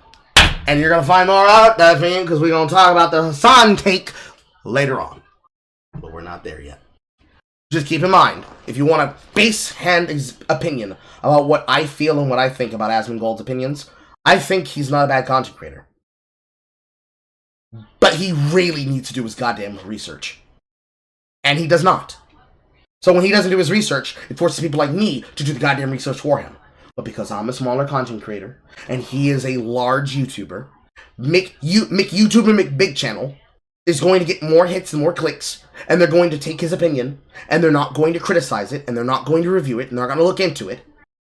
And by the time it comes back to someone like me, they're going to say, oh, I heard about all this before, despite not actually reading the tweets, not actually doing the research, not actually looking into the issue, and certainly not pressing the Vogon nerve. I didn't forget Kong and Gollum. They're just not meaningful to mention, because they're just obviously bad cash grab games. And yes, just some guy is bad, period. I wish games didn't cost 75% of your RAM nowadays and you didn't have to pay $30 for DLC. True! But here's the thing about that. Good old games never stop being good. If you have to emulate them, emulate them. Ended up happening is that there is a Steam group, and there is a person who is looking for any game that used Sweet Baby Incorporated as a consultancy. And they wanted to put that in like some sort of review, so anybody who goes into playing this game knows that, you know, basically the people that made this game, like consulted this, you know, like agency to try to tone down any sort of things that could be issues. It's basically like a like, like on cigarettes where it says like this will give you Yes, it's the exact same thing that people have to do in Steam when it comes to using generative AI art. It's the exact same measurements. lung cancer. It's like it's a warning label. It's really simple. And obviously, big surprise, the employees that work at that company are not happy about that. So what they're trying to do is they're trying to look and get somebody who get all of their followers to come together and basically like come together and like Not basically, literally persecute the person. Say it. Harass them off the internet. Harass them off the internet. Harass them off the internet. Say it with me now. Harass them off the internet. oh, fuck, sorry, I got 2 hours of sleep, so it's a bit hard for me. Come together and mass report. Come together and mass report and ban the people that are running this different page to silence the people that are trying to hold them. Like, and I don't even understand the logic in this either. It's like if people disagree. The logic is, how dare you stand against us? That's the logic. They are bullies. They are bullies. With what you're doing, like, isn't that their right to disagree with it? I mean, if people think, yeah, I don't want to play. No, you're not allowed to disagree. You're allowed to eat the. You are only allowed to eat the goy slop. You're not allowed to have an opinion. Having an opinion makes you a Nazi. This game because I feel like it doesn't have an authentic sense of art because it's not just that they're bullies; they're idealistic bullies. So it's fervent and constant. You mean like Nazis? Mm-hmm. being decided by people that aren't even making the content. Yeah, I think so. I think that's pretty reasonable. And it's also like not that they're calling for harassment or anything else. But let's read the post. And this is a post written by an employee of Sweet Baby. This team curator harassment group, Sweet Baby Incorporated, detected. And so that's where it is led by this person, Krampus Rambo. Here's them trying to be slick so they don't get reported. Even with the discriminatory language filed off, the group itself still fails the code of conduct. So it fails the code of conduct. Well, let's go ahead and let's read what is cited here and see if it actually, okay, this person clearly made their tweets private because people disagreed with them. Yeah, that's what happens. This is really what the problem is here, is that, these people have no problem privating their own narrative. They have no problem privating their own Twitter whenever they're receiving negative feedback or they're getting criticized or whatever, and whenever people aren't okay with their narrative. But whenever other people aren't okay, whenever people disagree with their narrative, they immediately put themselves on protected mode and they exercise discretion in what they want to see. But they don't offer that same ability for other people if they want to do that through a Steam page. You understand how this is effectively the same thing. Like, is you're allowing people to censor content, and I'm a big advocate of self-censorship. I'm a big advocate of it. I think that if you don't want to see something, you shouldn't have to see it. So I think that it's very problematic that this person is going to put out an opinion and then protect their account whenever effectively these other people want to protect their account by avoiding other opinions. They're literally doing the same thing, but in a different order with a different sense of goals. So that's basically what ends up happening. And so anyway, even with the discriminatory language filed off, let's see if we see any discriminatory language. I'm going to see if I can find this real quick and go from there. Now, are people like this? It's very simple. People are like this because they are constantly told that they have the moral authority to act like belligerent bad people. And once you give people enough moral authority, they become tyrants. And that's just Correct. It's proven by all of human history. Like, that's basically where I would start, is I would say, like, all of human history, and then specifically religion. So, yeah, that's basically it. And anyway, I'll go back and I'll see if I can find this page myself. Sweet Baby Inc. detected. And I'm going to go ahead and see if I can look it up. Because as I said before, guys, I do really like to look these things up myself, rather than have somebody else tell me. Okay, so this is a tracker, and we've got it right here. So this is it here. Sweet Baby Incorporated, and this is the Steam page right here. It's got already 21,000 followers. So there's clearly a lot of people that feel this way, especially for something that feels so niche. In my opinion, I think it's actually quite niche. But I think it's more representational of the fact that people are tired of having their narratives and stories and video games, and also other types of media, be handicapped and circumcised by people who are fucking weird, right? I could have made another joke, but I'll try to be a nice guy today. But people that they disagree with. Anyway, so we've got a few of these here, and these are the reviews. And if you look at, for example, this is about a tracker for games involved with Sweet Baby Incorporated. So as we can see here, does anybody see any discriminatory, or sorry, let me make sure that I'm using the word correctly. Yes, even with the discriminatory language filed off, is there any discriminatory language or anything problematic here? I would say that there's definitely not. I think this is an extremely reasonable thing, and if people don't want to watch, like, for example, like Bethesda, like all games that Bethesda made, you don't want to watch it and play any of those games, like, you're free to make a list of that. Why do these people think that they have the unique authority to remove people from collectively deciding not to consume their content? And this is really what the problem is here, is that it's not enough for these people to have their own perspective and try to change narratives in their way. But whenever you say, no, I don't want to hear your narrative, then you're harassing them. Then you're attacking them. Then somehow you're breaking the rules. These are people who were hall monitors in 5th grade. They asked the teacher, you forgot to pick up our homework in the 9th grade. They were trying to, do extra work in, like, senior year and making everything more fucking complicated, telling on people in 11th grade for, like, being on their phone. Like, these are professional hall monitors that add, in my opinion, literally no value to anyone or anything. And actually that's not true. Not only do they not add value, but they actively take it away. It's one thing to just do nothing and be useless, but it's another thing to take something that's good and then ruin it, which is what a lot of people are accusing them of. Now, I do think that it's a legitimate concern, and it's actually true that Sweet Baby is getting kind of scapegoated in this problem, and I think that they are a symptom and not the disease. This is just No. Their entire company is an example of the symptom and the disease. The disease is trying to make things for a modern audience and safety block the entire internet. That's the disease. The disease is censorship and the push for self-censorship, for the self-servicing idea and aggrandization of reaching a larger audience.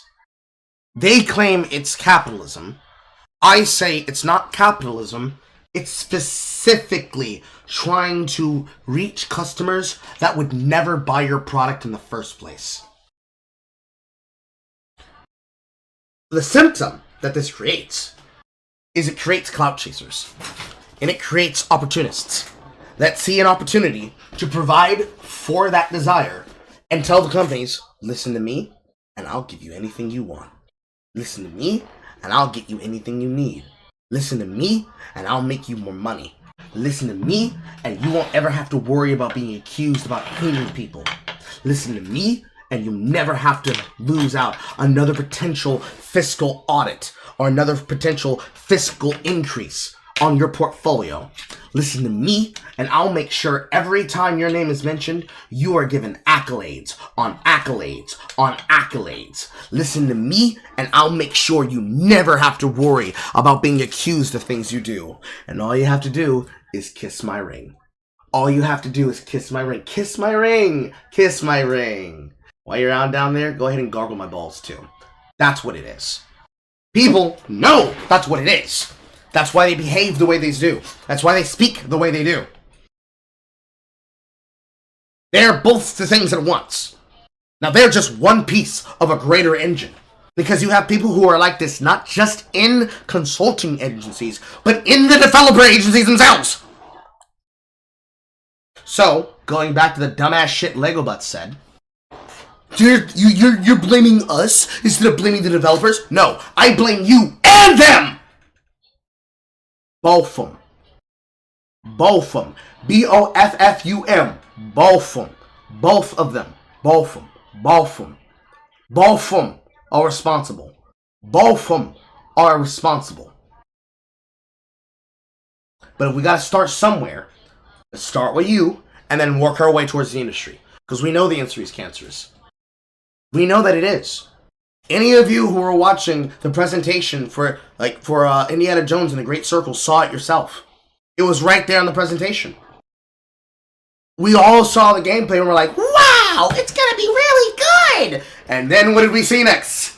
The pride flag, the pride hair, the pride colors, and their ability to try and make things for a modern audience. But Carl, how is that bad? Because they're not focusing on making a good game. They're focusing on making a good game and hiding behind the optics of saying, we're for the good. Also, we punch Nazis. By the way, the Nazis are people who disagree with us. You're not disagreeing with us, are you? Click, click. Simply a massive zeitgeist that's happening in media right now anyway, and because they're the ones that people have decided are the ones that are wrong, then, well, now everybody's going to be talking about them. That's it. Yes, they're not the only company for this, and it is definitely like kind of overrepresented about that.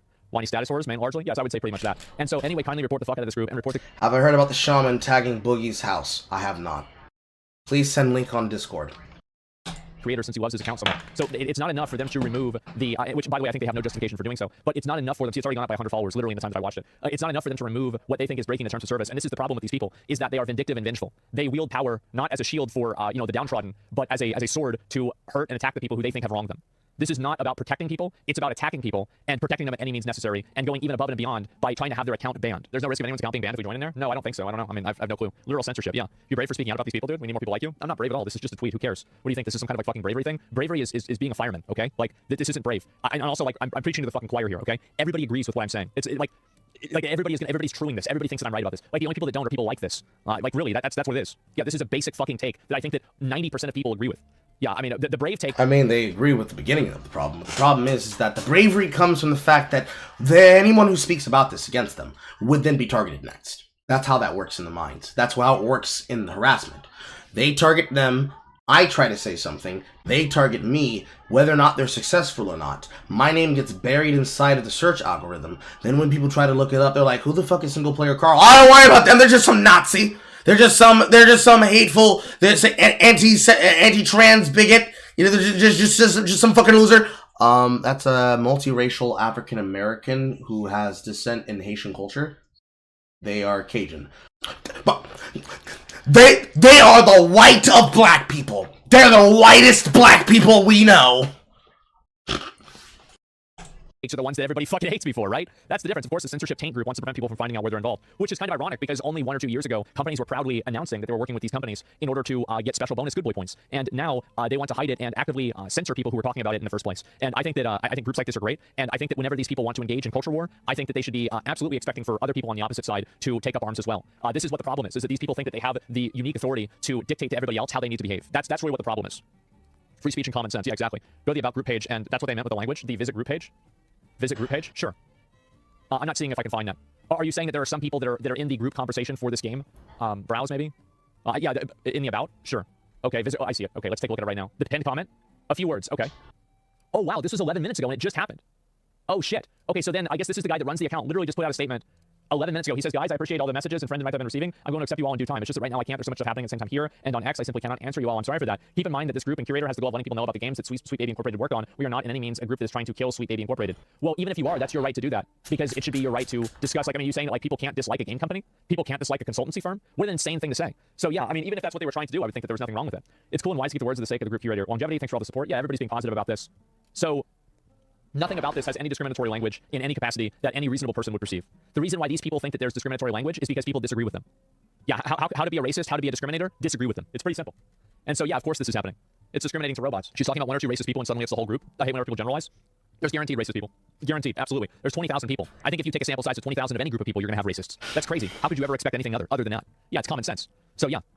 90% of the comments is people saying they reported them for harassment. No, I mean, I don't really think that's the case. I think that if you actually go and you look, I saw some of these posts here, and let me see if I can find this. Where is it here?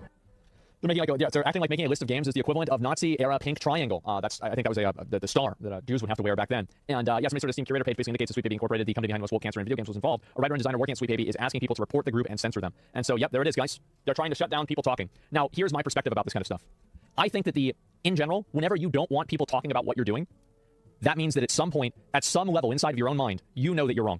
You know that you're doing something wrong, because if you didn't know that you were wrong, you would be preaching it from the mountaintops and you would be saying, yes, in spite of everything and everybody who's disagreeing with me, I am right, and this is what I am doing is just, and that's it. These people are not even willing to stand behind their own words.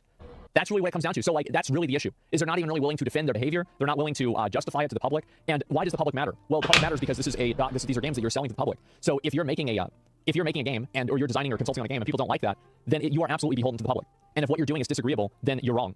And you don't have the authority to tell a free market that the free market is wrong whenever they reject your agenda. That's not the way the world works. And the reality is that even if the Steam group gets banned, the damage is already done. Because you're going to see other people that are making, like from now on, any game that's associated with this company or any other companies that are similar to this, whenever people learn their names, will be automatic. Like all of the reviews will be talking about it. That's it. Sponsor? Yeah, thank you, Tecton. I appreciate it, man. Yeah, thank you very much. And gamers stand against this bullshit. I think that gamers don't stand against this bullshit. I think normal functioning adults do. I think that's the reality, is that I think normal functioning adults do not want to be dictated to by a group of weirdos that are trying to tell them like what's okay and what's not okay. Like just in a very simple way, right? It's like, you know, I said this before, I got a little bit of flack for this, that like I don't want a religious person telling me like what like if your religion tells you not to do something, then don't do it, but don't tell me not to do it.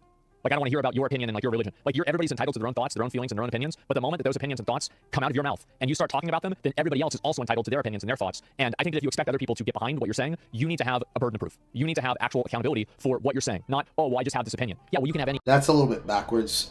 It's not about having a burden of proof. If I am part of religion, Islam, that says you're not allowed to eat pork, and women must cover their hair unless they are related to immediate family, and I cannot walk into someone else's home who is agnostic or otherwise and tell them that their women need to follow the rules of my religion. Because then they can say to me, well, my religion says that you need to do this, and this. So, if somebody comes to my home and they say, excuse me, don't you know that your wife should be covering her hair? I could say, excuse me, sir, don't you know that the moment you cross your threshold, you need to give me your ass? Like, you need to give me $20, your ass, and your wife needs to give me her ass and get in my kitchen and clean my floors. They're dirty. What religion said that? The religion of Carl. We're Carlists here. Now turn around and bend over. And spell R-U-N.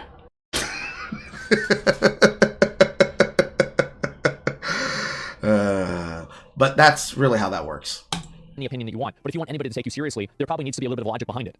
So that's the issue. And these people are not willing to defend their perspectives. They're not willing to actually engage the public. They're not willing to win over the public in the free marketplace of ideas.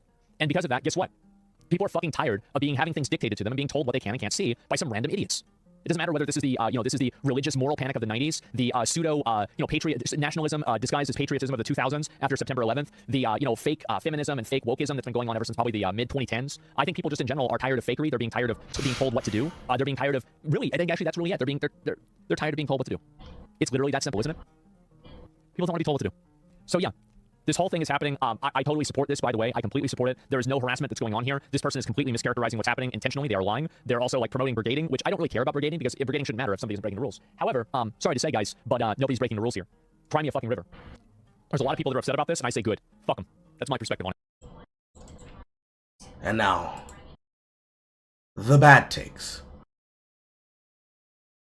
Okay. And now, the bad takes. What other bad takes could he possibly have? Well, boys, I chose to go over some shit before, and I did not cover on stream because I did not care. However, but seriously, this discourse came up last week. It was completely fucking annoying, and I want to dig into it because I think the fucking takes are retarded.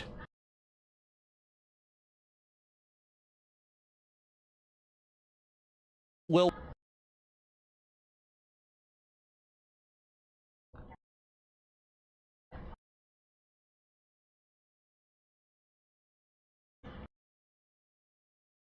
so popular Twitch streamer Hasan recently claimed that streaming for 9 hours a day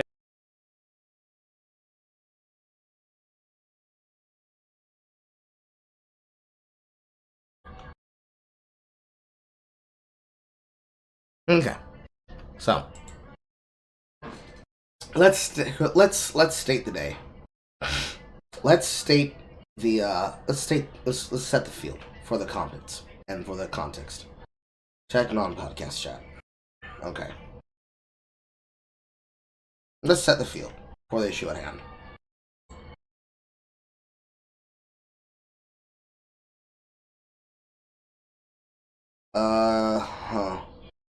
Yeah, that's not important enough. Thank you for letting me know. So, let's set the field for this issue. Hasan comes up and says some extremely retarded shit. Specifically, Hasan Abi says that streaming is harder than a real job. This is a 19-second clip. Let's watch. Yes, a real job can be gruesome. A real job can make you very tired. But a real job doesn't suck the soul out of you. You know what I mean? In the same way that 9 hours of streaming absolutely will. So. And then Hasan says, "No, you guys just took this out of clip. You just took it out of context. Just took me out of context." And he provides a 1 minute, 51-second clip. Let's watch. No. Social battery wise, unless you're in fucking retail. Now, I talked about this before. This is a thing Hasan does just because he likes to harass people in his live streams. But it also leads to some of the greatest fucking cope that he ever fucking has. He will bring up a chatter's message in streamer mode, and he will look at that person's message, and he will basically put them on the fucking spot on the live stream, and they'll try to talk back to them at the same time. People will be in his chat room, talking and chatting at the speed of whatever the fuck they want to chat at. But then, he will isolate somebody fucking out, and he will harass them live on fucking air. Now, here, you can see that this is a person who gives him money. This is a Twitch primer. Hasan, now you know how it is real jobs feel. I'm unemployed. No, it's so valid. Love you, Haas. Hasan was roasting this person, and so they buckled under the weight of being harassed, while Hasan is browsing through Reddit looking for shit to talk about, because he has no content on his stream, because he's not a content creator, he's a context provider. It's very different. You're out of touch. I'm gonna die, dude. There's motherfuckers who are accountants in here, and they're misunderstanding what I'm saying. A real job does not expend your social battery in the same fucking way as someone who did a sales job, a real job, okay? I'm telling you, as someone who did both. No, I was literally customer service. I was trolling. Like, 9 hours of constant performance and people-pleasing paps you out from social scenarios. After 9 hours of that, I could probably do fucking physical labor. It would not bother me. But I can't fucking do more social shit. That's my point. Like, there are obviously real jobs out there that are, like... 100%. So, he was in the middle of harassing this user called Deep Donut, who's been a follower since 2021, in September 15th, and has been subscribed for 10 months at tier 1. And you can hear multiple times and see multiple times when you pause on the screen on Chatterino. It's because when you already feel yourself cranky, you just gotta go before you take it out on others. 9 hours of debating idiots, I would feel soul sucked too, despite the fact that Hasan is an idiot. The logic doesn't fucking work already out the gate. My social battery is drained because I willingly choose to stream several hours straight on Twitch I do nothing but harass people and talk shit about people and try to justify the illegitimacy of my takes while trying to hide my money and my involvement and my background. It's so hard. It's just so hard to do my job, bro. Bro, it's just so hard to do my job. You gotta understand, it's hard to do my job. It's so hard. I'm so forced to try and just pull and squeeze every little bit of money out of every hour, bro. Bro, I'm just so socially drained, bro. Bro, I'm just socially drained. There are obviously real jobs out there that are good comparisons. Service sector, people-pleasing jobs would be very similar. Those are like, I think, customer service type shit. But like if you're an accountant or if you're even like in sales, my interactions with clients was limited, way more limited than like constantly having to do this for 9 hours with like a back and forth interaction for 9 hours. That's what like sucks your social battery and you just tap out after it. No. What sucks out your social battery when you're doing shit on a job is that you hate your fucking job and you don't care for your fucking job. And you don't want to do your job anymore. And you just want to quit. But you're not willing to do it because you know you make money from it. And you're not willing to pull the fucking trigger and say, no, I quit. It's not worth it. Because if something is draining your emotional battery, it has to be for a reason. There are legitimate reasons for you to have a job that drains your social battery and your emotional battery and your actual mental stability battery, which would just be your normal battery. He keeps making this difference in this comparison between these takes and between these concepts as though they're interchangeable. Your social battery is not your physique battery. For example, Marcus came in here tired of shit. Are we going to say that his tired of shit battery is not the same thing as his social battery? Obviously not. Both build off each other. Because there's the difference between having the mental capacity to deal with something that you do as a job, and then have the social battery of not wanting to be involved with a thing, a place, or a person, or a concept. You got people in the chat here saying, yeah, I work in a warehouse and I'm still willing to go out at night. Hasan's job is a job that is naturally by native existence necessary and requiring to talk to people and talk about objects and talk about concerns. But the problem is that Hasan is not a true person. While surrounded in a house in his $1 million mansion with all his stuff, he does not like you people. He doesn't like himself, he doesn't like the people here, and he doesn't like the thing that he's associated with. Because he hates them. He hates what he's doing, and he hates the people that he's doing it for. That's the long and short of it. He hates what he's doing because he's being fake. And being fake as fuck while trying to maximize his output and his input is why he feels like that. Yeah, think about it this way. Like, you give presentations for your job, right? Imagine giving a presentation for 9 hours straight. It's like, after a while, you'd be like, I don't want to talk ever again. No, you would be exhilarated for it, because if you're giving a presentation about something, you're giving a presentation about something that you're passionate about. You did the time, you did the effort, you did the research, you wrote shit the fuck down, and you were actually willing to sit there and say, yeah, let me explain to you about the reasons why something like the Gaza Strip is an important thing for us to be able to do. That's what your job would be. People do that all the time. But you are so lazy that you are the kind of person that when a person gives that 9-hour presentation, you clip 4 hours out of it, and then you dumb it down to 2-hour segments, and then out of those 2-hour segments, we get these 2-minute clips of you being retarded as fuck, giving bullshit takes, because you're so goddamn lazy that when you talk about these things, you can't even be bothered to be on air for the shit that you're saying, so you have people clip in you giving your reaction while you go to the bathroom and you take a piss. You literally take the piss out of other people's work, and then say you're doing real work. Cap!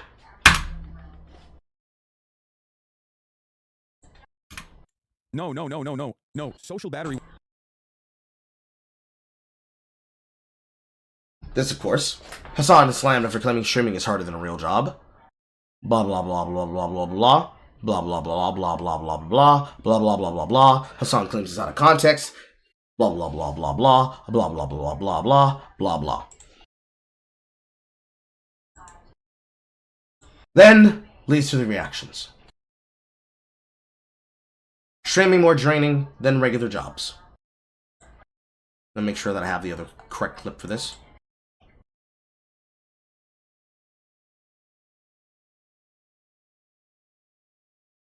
I actually wasn't even planning on streaming today. I was like, I think I'm gonna just take the day off. But I started reading Twitter. I was like, man, there's a lot of retards. Like,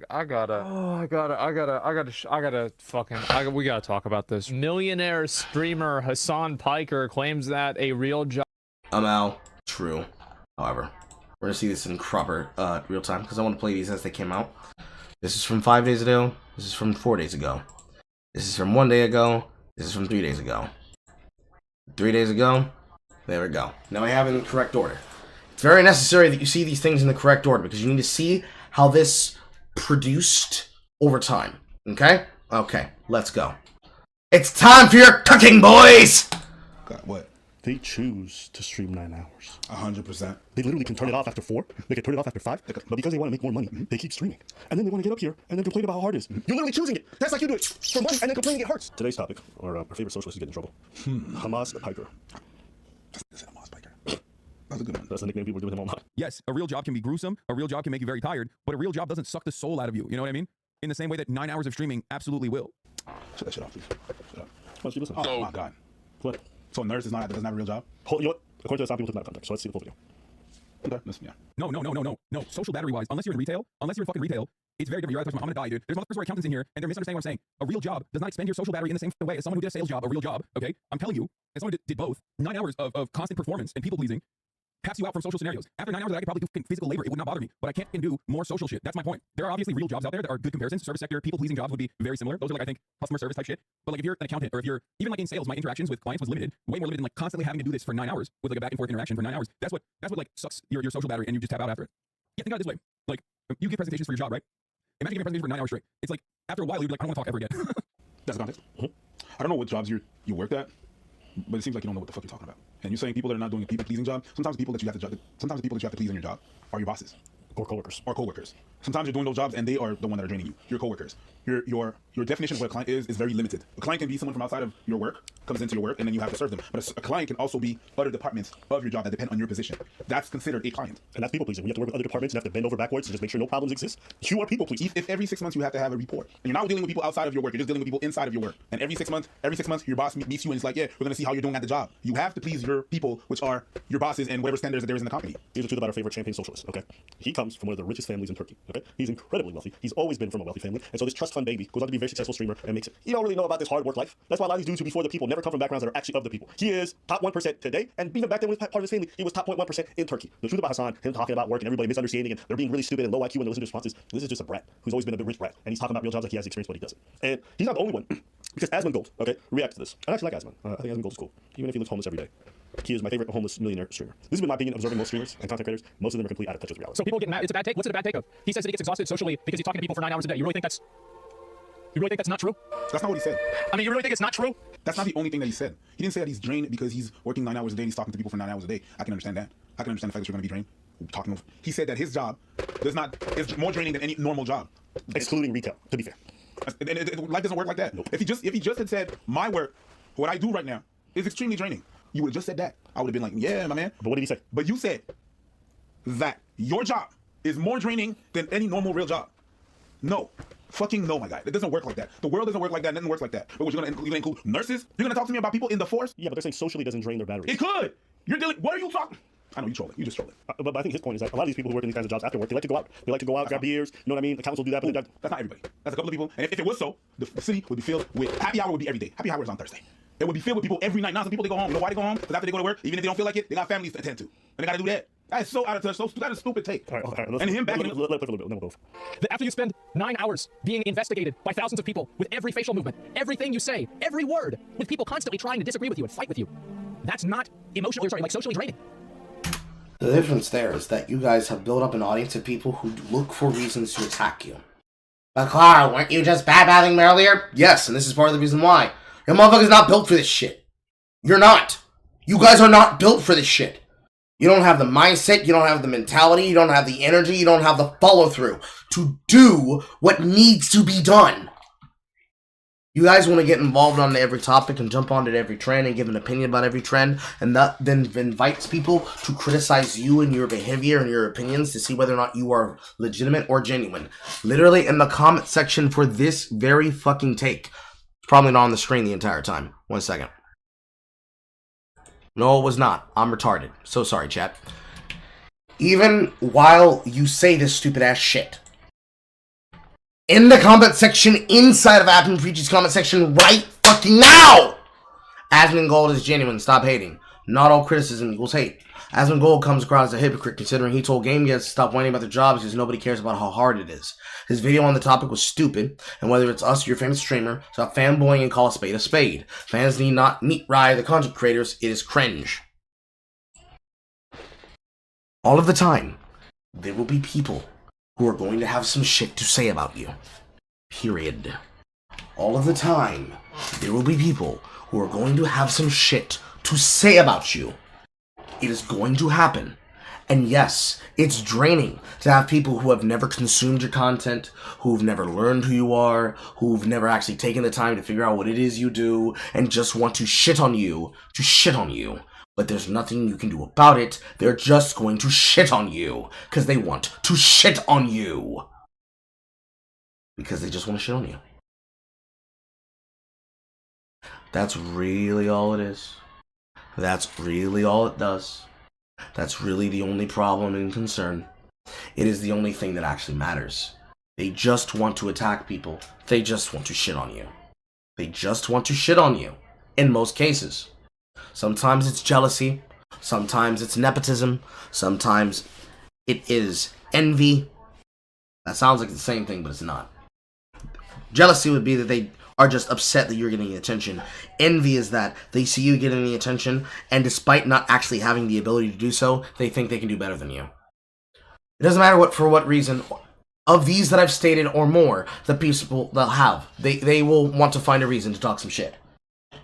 What should be done at all points and stages of any kind of criticism about it is you should look into seeing whether or not their opinions are legitimate.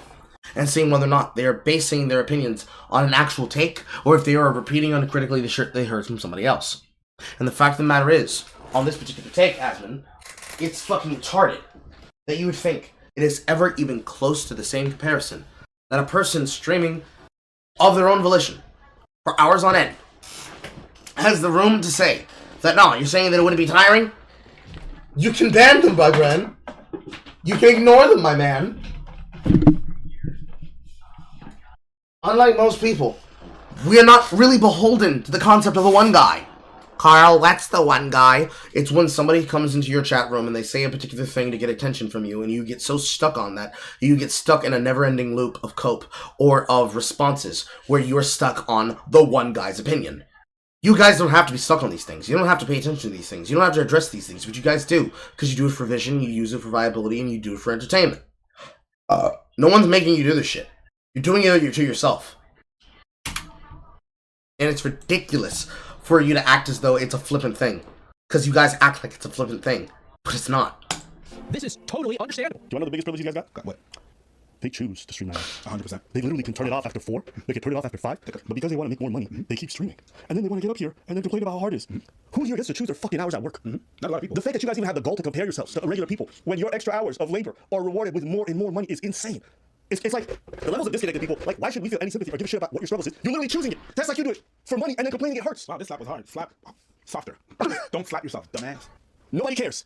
You have a job where you're extremely gifted and privileged. Nobody cares. You choose your hours. Shut the fuck about your problems. And certainly, if you're going to talk about it, don't compare yourself to regular people. I'm even going to throw OnlyFans models in there. And all the ex-workers and stuff like that. Because what they have to do to make the money that we... Shut the fuck up. Yes. Because I wouldn't do that. Nope. Shout out to them. Turn it off. The shit that they would have to do to make that amount, shut up. Do you guys realize? Oh my literally, days. if they wanted this is something that you regular people can't do because you're literally going to lose your homes. You know what they need to do just to solve all their problems? Not do it! Have to turn that shit up. Do it again. Do it again. Someone actually said real job. What does that mean? A real job is a job that you have. They're so unserious. So unserious! Bullshit jobs are the ones that other people have. It's just that simple. No. Okay, this is what I don't understand if these people ever work. What a bullshit job is a job where you are paid to literally just exist. You're a number. Like, if you've ever worked for the government, there's a lot of bullshit jobs there. Why? Because the government just got money to spend, they gotta meet certain quotas. So literally hire people. I've been told this is my job. You're there to look busy. Do you know how fucking crazy that is? That is a bullshit job. I could get my 8 hours of work done in 2 hours, but I have to not do that so I can look busy throughout, or else if I finish it too fast, I'm too productive. Either they give me another bunch of bullshit work, or they'll just literally tell me you're reprimanded for not doing your job. What the fuck is that? That is what it's called, a bullshit job. Those exist. Those exist in huge numbers. And then there's real jobs. They're not the same thing. He makes thousands of dollars a day. Him making takes trying to relate to normal working people is fucking stupid. Well, there are normal working people that also make thousands of dollars a day. But they don't make thousands of dollars a day sitting in front of their computer telling the chat room, excuse me, don't you know that there are thousands of people who make thousands of dollars a day? There are people with real jobs out there, unlike mine, and they have to do real work, unlike me.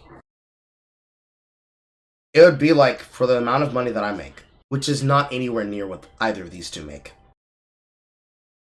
Complaining about the fact that I wake up, I take a shower, I sit in this chair, I play video games for the purposes of then writing reviews, I watch shows for the purposes of then writing reviews, I watch movies for the purposes of then talking shit about them on the internet, live watching them with you on X, and then writing reviews. And then I turn around and somebody's like, yeah, but Carl, you're not really doing real work. And I started coping and seething saying, don't you know that I've done real work before? But you're not doing real work now. You're streaming from home. You can't say that. That's the same shit you guys are doing. Same shit. So, like, I don't really understand, like, what your point is. Yeah, I mean... Okay. I don't know what working people you know, the normal working people that are making $1,000. You guys know what thousands of dollars a day is? Let's say $3,000 a day. Do you know how much that is over the course of a whole month? That's a lot. That's $9,000 a month. Nobody. You think there's people out here Nobody does that. making anywhere from 60 to 70, making close to $1 million a year? Nobody does that. That's not normal people. No, they're not. CEOs from companies sometimes don't even do that. Stop. This is the problem, okay? And this is what streamers and content creators, okay? Your job, okay? Is it difficult? Maybe, yes. Nobody cares. Shut the fuck up about it. You wanna know why? Because you're well compensated. Extremely well compensated for the level of difficulty of your job. And this is how most people internalize this and whether or not they want to hear about your suffering. How difficult is your job? How well do you get compensated for it? If your job is extremely difficult and hard to manage, but you get paid peanuts, complain as you want. I will never get mad at a garbage man for whining about their job. Wanna know why? Because they get peanuts to go pick up your fucking trash. Go ahead. Your guys' difficulty level may be at a 4 or 5, but you get compensated so goddamn well, nobody trying to hear that shit. Whenever people come to me like, man, isn't YouTube shit hard? I'm like, yeah, I guess, but it is, but I get paid so well, I'm gonna shut the fuck up about it. That's what it is. Because I'm not gonna go back to my old job. Wanna know why? Because I used to get paid shit to do extremely hard work at. That's most people's reality. Most people are not being compensated half as well as the difficulty of their job. So they don't want to hear you bitch and moan about the fact that it's so socially draining. Like they don't gotta deal with the same shit for 1/100th of your paycheck. You're asking for sympathy whilst also belittling their experience, talking about how much harder you have it. Bro, you're not gonna get nobody's sympathy. And if you don't understand that, that's because you're fucking out of touch. Nobody's trying to hear that shit. And I know Asmon knows this because a while back he was telling game developers, I don't give a how hard it is. Nobody's trying to hear it. Make the fucking games. Xavier's tweet was well intentioned, and he went on to add a lot of. He made a lot of very good points. But I think it misses the perspective of the consumer. But yeah, it does. And this is the thing: is developers need to stop. Like nobody gives a fuck. About, oh, it's so hard. Shut the fuck up, pussy. Stop crying. We either do it or you don't. Holy fuck! Just like nobody cares about. Oh, it's so hard. Oh, well, this is bro. You're talking to people that work in construction, and you're gonna say that it's hard. Your job could be more demanding than that. I don't know. How stupid to compare game development to fucking construction work. Holy shit. Oh! Bleh, bleh, bleh, bleh, bleh, bleh. Garbage. Holy shit, garbage. Holy fucking god. Oh man. Ah. No, but guess what? To them, it's not. But now when it's you guys, like, oh, we want, and you expect sympathy for what reason? Guys, you get paid millions of dollars. Half of the time you guys sit down on the screen trying to fuck up while something else plays, okay? You're just reacting. Or sometimes you play the video and you leave your screen for 30 minutes. You eat on the job. Like, don't pretend like this shit is crazy. Is it socially draining? Sure, I can see that. Don't act like your job is special in comparison to others. It's not. It's not. Being in the military, socially draining. Working sales, socially draining. Even when I didn't have to work, when I was doing remote work and it was just me, myself, and my coworkers, it was socially draining to have to fucking sit in Zoom calls and listen to people babble about some dumb shit. Or sitting there looking at a fucking spreadsheet and then having to type shit out and my brain just wants to melt. You think after that I want to go talk to a bunch of people? Is the YouTube game hard? I don't know. What you do for a living? I'm a pastry chef. What time do you get up in the morning? Every morning I wake up at 5 in the morning. I gotta be the pastry, but that's the board of my boss. My boss has to be there at 3 to get the orders in and this and that and everything stuff. And how much is that? Oh, that's 12 hours. My job is good. My job is good. The fuck with me. I get to talk to people and I make so much money, more money than I haven't done in my life. But it's so hard because of the comments and everything and stuff. And I get to take breaks whenever the fuck. You see how I sound? All the people that are like, Son, you're dumb. You're talking to people that they're not even understanding and they never had to understand what you're doing, what you're living. And as a matter of fact, I'm glad that all this happened, all this in my life happened, the YouTube game and the comedy and this and that, whatever, happened now. So even though I am here, where I'm at right now, doing what I do, I can still connect with you because I got the experience of having to do that and having the bullshit job. And I've been doing jobs sometimes. They come to me, some coworkers come to me like, yo, you need to slack because you're making us look bad. So listen. Nobody wants to hear about problems. No, nobody gives a fuck. Okay? Your problems are your own choice. And literally because you're greedy. Because you're greedy. That's it. Just turn it off. This is so stressful, bro. Can I try? Go ahead. Look how hard is it? Yeah. Turn it off. We're about to live a good life. Yeah, I'm about to go make love to my wives. Oh my god, working out is so hard. I work out 7 hours. Stop working out that much. Go home, drink water, sleep, fuck. Anything else. Just stop. Okay? Alright. Alright, that's it for today's video. By the way, we got our second channel, I'm preaching the floor, where we like to do exercises. We want fun stuff, we got videos, we get them there. We got Discord, check it out. Alright? I'm out. And now, the video in question. Technically, this one came before this one. This one was 5 days ago. This one was 4 days ago. But now this one. I actually wasn't even planning on streaming today. I was like, I think I'm gonna just take the day off. But I started reading Twitter. I was like, man. I wasn't gonna stream today, but then I started seeing some bullshit, and I thought, man, wouldn't it be a really great opportunity to make a reaction video? Oh man, my job is so hard, guys. And there's a lot of retards. Like,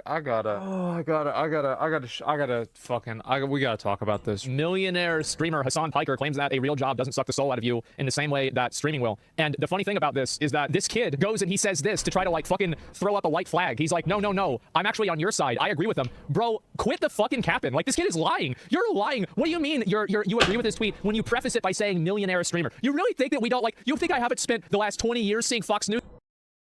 Listing people's accolades is when a person is fucking lying. Now, of course, he could be. But people know Hasan Piker for being a millionaire. Not for knowing him for being a philanthropist. Whenever he gets involved in anything, it is for monetary gain. The same could be said about you, Zachary. Cap. Do this shit? Seeing CNN do this shit? So he already came from this with the angle of defending Hasan, simply because you got angry about the word millionaire. Because realistically, by him saying millionaire, it also implicates you. I understand that's upsetting, but get over it. He definitely is trying to roast the shit out of him. Like, what are we talking about? What a little rat. I can't believe this.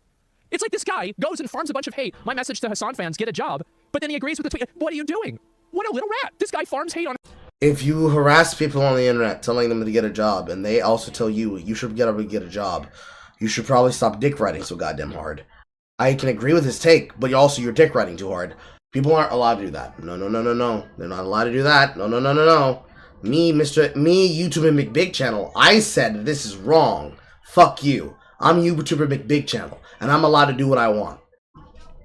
Hasan, he gets 15 people from Hasan's chat saying, I don't agree with you. You took it out of context. And then he's got to make a follow-up tweet about it. Like, oh no, stop bullying me. He changed his mind because Destiny said he agrees with Hasan. TC Brady is in Destiny's Discord. It's good to know that it wasn't really a principled stance. Let's listen to what Hasan says. And this is the clip that's taken apparently out of context. And we'll watch the full context in a minute, okay? Fucking retail. 9 hours of customer service. Like, stupid ass bitch. You fat fuck. Stupid ass bitch. Ever again.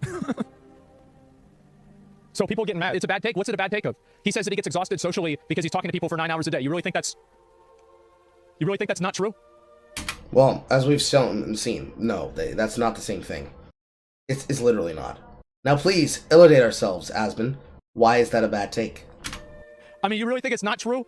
That after you spend 9 hours being investigated by thousands of people with every facial movement, everything you say, every word, with people constantly trying to disagree with you and fight with you, that's not socially draining. Let's flip this concept, shall we? You're a smaller content creator, and every single time you make a take, bigger content creators shit on you and send their audiences to harass you into silence. Would that be socially draining? People who have a tiered goal to see the destruction of your hobbies, your career, and your investments, as well as your viewpoints, specifically and explicitly take you out of context, and when you provide the extra context, they attempt to silence you for providing that extra context. Is that draining?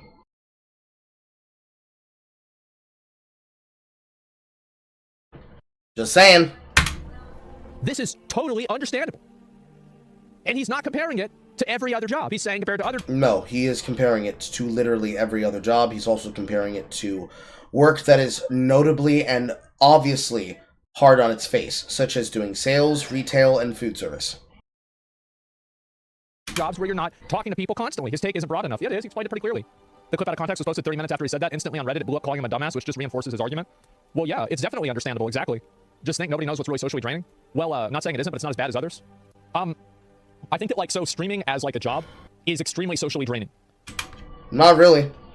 Streaming by itself is literally, I turn on a camera, I be myself, I do what I want. Streaming to political concepts, and then streaming to be a social media figure can be draining. Because when you are a media figure and your entire viewpoint and your entire critique and your platforming of your account specifically is intrinsically based on your viewpoint and your standing and your clout, oh yes, it will be draining. Because you have to socially mismanage all of those relationships. You have to talk to people. You have to upkeep relationships with people to maintain access to things. You have to platform yourself. You have to be able to do your own fucking marketing until people are willing to do the marketing for you. You have to do all of the work for your promotion until people are willing to do the work for the promotion for you. Or you hire people yourself, which means you need to be successful enough to be able to hire people on the back end. And if you don't have enough money and you can't make things happen within enough time to make this shit possible, shit falters. You fail. Dead channel, dead stream, blah, blah, blah, blah, blah, blah. All of that is socially draining. Because you have to not just engineer your lifestyle, but you have to engineer your relationships. And that is something that people are not willing to do. I certainly am not. That's why I don't do those things. If I wanted my channel to be more popular, I should, actively. And I should actively start looking for situations to agitate in. I should start actively looking to get myself involved in panels. I should actively start putting myself in the middle of these diatribes and these drama circles. But I don't. Do you know why? Because I don't want to. Because it's socially draining. Because it's boring. Because it's meaningless. The protected amount of potential extra money is not equal or greater to the amount that I would need. It's not worth it. So I don't do it. It's not worth it, so I don't do it. For a realistic answer, I will get it down to the most basic way possible. And I'm simply going to only do this for the purposes of making a point. And I want this point to be clear, because I want this shit to be understood. From the base level that it's about.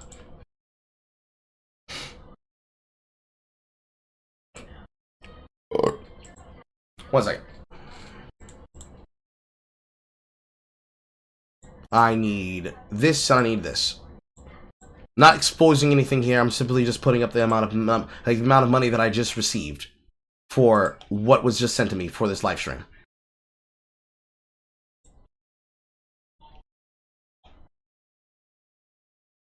Because I want to be able to use a basic, simple example that everybody can understand.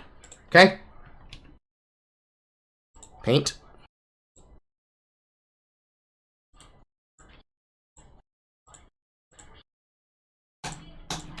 Okay, this is, boop, bop, bop, bop, boom. This is the 2 donations that I received thus far from 2 of the supporters, Efficia and Mariner.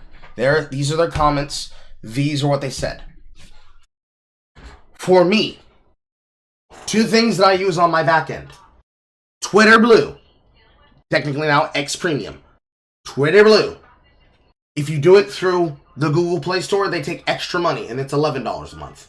If you do it directly through the website, they just do it straight up the way that they do it, and it's $8 a month. For my restream services, which I use to restream from multiple places, that's $20 a month. Right there together, that's $28 a month of an investment, so that I can be able to have reach on multiple platforms at once. YouTube, Twitter, technically you could say Facebook, but I don't use Facebook because Facebook is a dead place for boomers. YouTube, Twitch, Twitter, Kick. And then eventually at some point in time, if I can get the link for it to work correctly and work well, TikTok. But just use the limitation of those 4. To be able to have 5 potential links to stream to, it costs $20 a month. From their 2 donations, I have made enough money that if I was to turn it back on for March, I could do so.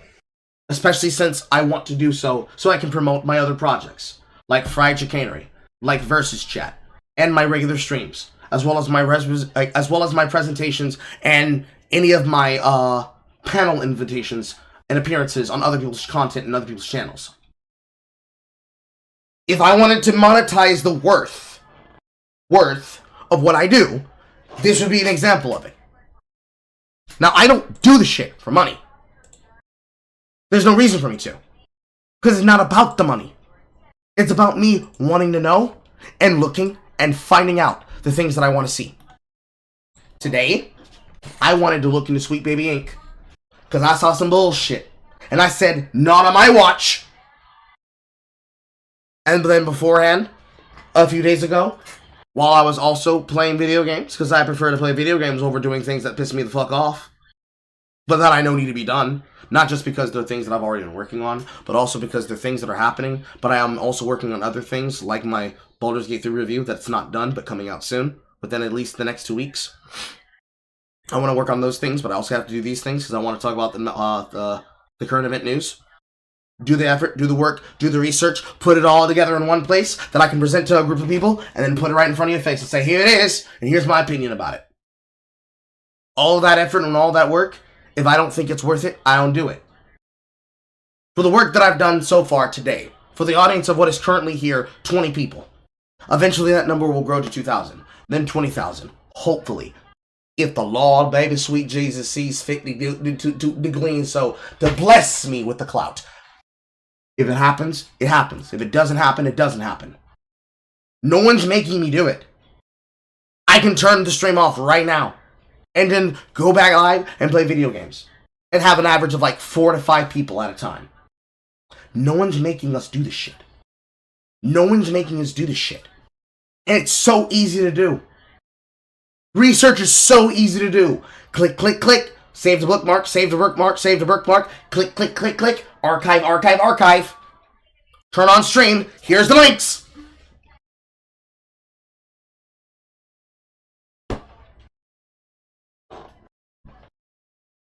And yet somehow people think that's hard.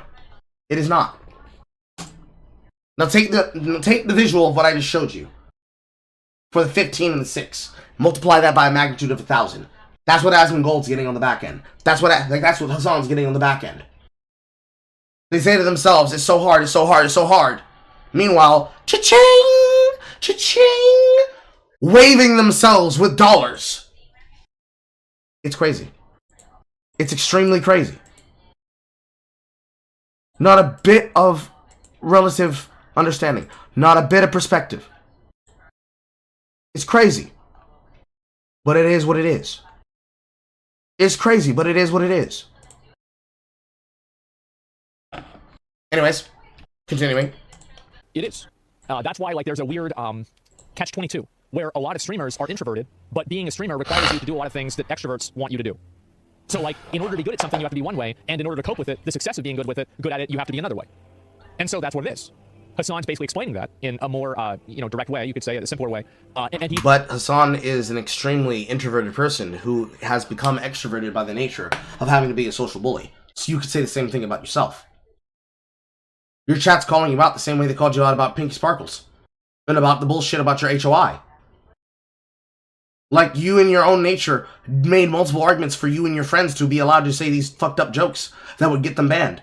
And you saying, come on, unban my friends. But then when it came to anywhere else, you changed your opinion.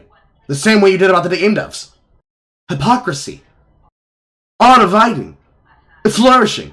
Right in their face. And even then, extroverts are extroverts, introverts are introverts. There is a demand where people will want to know information about you because parasocial relationships. Yes, that is true. But you don't have to give that information. You know how you don't have to do that? You can become a PNG tuber. You become a VTuber. You could be an on-cam tuber who doesn't talk about your personal life. Not only is it done, it is being done, it is continuously being done, and it does not change. And hasn't stopped. At all. For some fucking reason, you find that hard. He's getting shit on. But a lot of people think they're introverted when they're actually extroverts. Well, I don't know about that. Did you start the stream? You went right into this? Yeah, because I usually spend the first hour of my stream talking about nothing. And like, then I don't, like, play video games until, like, it's midnight. Or, like, 5 hours into the stream. I didn't do anything. Like, we gotta get this shit done. Like, there's a lot of stuff to talk about today. I don't have time to fucking sit around and talk about, like, oh, I went live late today because my back hurt. Oh my god. We really need to hear about this again? Who the fuck cares? So, yeah. Your chat might care, but you certainly think that your chat doesn't care. Which is part of the fucking point, don't you think? Wait, yeah, we're not gonna get into that again. Having stream is a job's exhausting situation. Yeah, of course it is, right? Hasan is right. People are just reactionary. They absolutely are. Someone actually said real job. What does that mean? Pause. Everyone is reactionary if what they're doing is going off of information that somebody gave them. Saying reactionary is not an argument. It is literally just code. Because anybody who's reacting to what you're doing is reactionary by nature. Which means you're reactionary to him, they're reactionary to you, I'm reactionary to you. If somebody has an opinion about what I say, they're reactionary to me. Everyone's reactionary. And Lord forbid they put the word Neo in front. At that point, It's all meaningless, and nobody has anything to say, and everybody should shut the fuck up. The real job is a job that you have. Bullshit jobs are the ones that other people have. It's just that simple. It's quite trendy and quite frankly easy to shit on Hasan. That's the crux of it all. Well, hey, if it's so easy to shit on him, then why are you making up fake reasons to do it? If he's got so many bad takes and he says all this stuff that's wrong. But that is a bad take. That's not fake. People don't have to make shit up. And yes, people are shitting on him for dumb ass shit that he does all the goddamn time. That hasn't changed. That hasn't changed at all. Not a little bit. Not even a little bit. It hasn't changed whatsoever. It's literally what people have been doing the entire time. It's the reason why he's been criticized for the last 6 months. He's a bad content creator. This just is another emblematic example in that long list of things that he's bad about. You just say that it's fake and made up because you believe that it applies to you. Because it does. It applies technically to everybody. But the way in which you two are rewarded is why people are not fucking with you on this. And in many ways, it pisses you guys off. And to that I say, again, cope. Seethe. Rotate. Dilate. Here's a new one. Oscillate. Then why not focus on that rather than taking something that's totally understandable and then turning it into something that it's not? He makes thousands of dollars a day. Him making takes, trying to relate to normal working people is fucking stupid. Well, there are normal working people that also make thousands of dollars a day. There are not. This was already addressed by Abner and Preach. But no, there are not. So, like, I don't really understand, like, what your point is. And the money in which they're making money for work where they are not allowed to really bitch about it. And even if they could, who would hear them? And even if you platform them right there in the middle of your discussion, you would then say, here, that proves my point. Shut up. Not an argument. Yes. Yeah, I mean, what do you mean? It's a stupid comparison. Yeah, like what? Like, do you think streamer is the only job that you can make a lot of money in? I have tons of friends that make tons of money. And a lot of them aren't streamers. Yeah, what do you mean? Like, that's, yeah, what the fuck? No. This chatter can't think past two, exactly. They're not normal anymore. Well, I think that is normal as in, like, they don't work in entertainment. Right? They don't work in entertainment. Why do people assume that money solves all your issues and doesn't drain you? Well, hey, Kanye West said it. He said that they're, I was gonna make a joke, but I figured, actually, you know what? We'll give that another 6 months before I make those jokes. He said, having money isn't everything, but not having it is. I think that's really the truth, right? That's it. So, like, if you don't have money, that's everything in your life. If you do have money, you realize that there are other problems in life that are also important. But Pause. No. I can agree and disagree. Because, no. Having money makes certain other things completely easier. And you already have all the money. You would then say, stupidly, well, money isn't everything, bro. There are people who live in paycheck to paycheck, bro. Some of those people in which you're saying they make thousands of dollars, where do they live? Is it Santa Monica? Well, that money just basically spans like $10 when you're a teenager. And unfortunately, $10 when we are a teenager spends differently than $100 when you're an adult. So when you scale it up to thousands of dollars, but you happen to live in California, or Texas, or Detroit, or New York, or Vermont, or New Jersey, even Wyoming, or Ohio, and most certainly Atlanta, that money might as well be meaningless. Unless you have an infinite resource of which it comes from. And unfortunately, for the majority of us who work in entertainment, that money literally comes from us being on tape. It comes from us being live on air. It comes from us doing things that people, quote, find interesting enough. Which then leads to the cope spiral of people not making enough because they're boring, or people who are making too much and they have no other way to do things with it because they have money coming in fast as they're spending it. Blase, blase, blase, blase, blase. But just on the basis of, if you have money, you realize money's not everything. Of course you think money's not everything! You have money! Ask somebody who's on Chapter 8 housing, who ain't got shit, don't even have the ability to get government assistance the way they want. Ask them if they believe money is everything. Of course money's everything. Their entire life is dictated by the standard that a commie would then say, look at how they live. Don't you see this is why we should overthrow the bourgeoisie? How short-sighted. How short-sighted that was. if you don't have that, money is going to mean more to you than almost anything else. So yeah. Streamer doesn't make a lot of money when you actually normalize the salary. Engineers, doctors, people in trades make median more than a streamer. Streaming is extremely top-heavy. Well, of course it is. And there are a lot of people that are grinding away, and they stream 8 hours a day, and they get, let's say, 300 viewers, 500 viewers. They make $100,000 a year. That's great money. Very optimistic here. Stop. Pause. No, stop. That's more than enough. To be able to have a consistent career, if they're getting 300 viewers, and a majority of even half of those viewers are giving them money, even on the basic Twitch model of Net 15's $5 split, and even higher for a Kicks split, that is more money than most people can be able to have. That is more than enough. Not only to upkeep the ability to continue earning that money, but then to have money as excess to then store away. To then use for other things, for other projects, to build your lifestyle, to be able to pay your bills. That's not realistic. Zachary, that's not realistic. You're not being realistic right now. Stop it. Come off of it. Not everybody needs to be a top 1% streamer. Some people just want to get by and be good at what they do. Stop it. Stop it. Stop it. Stop it right now. Stop it right now. Make $100,000 a year, and like, I'll be real.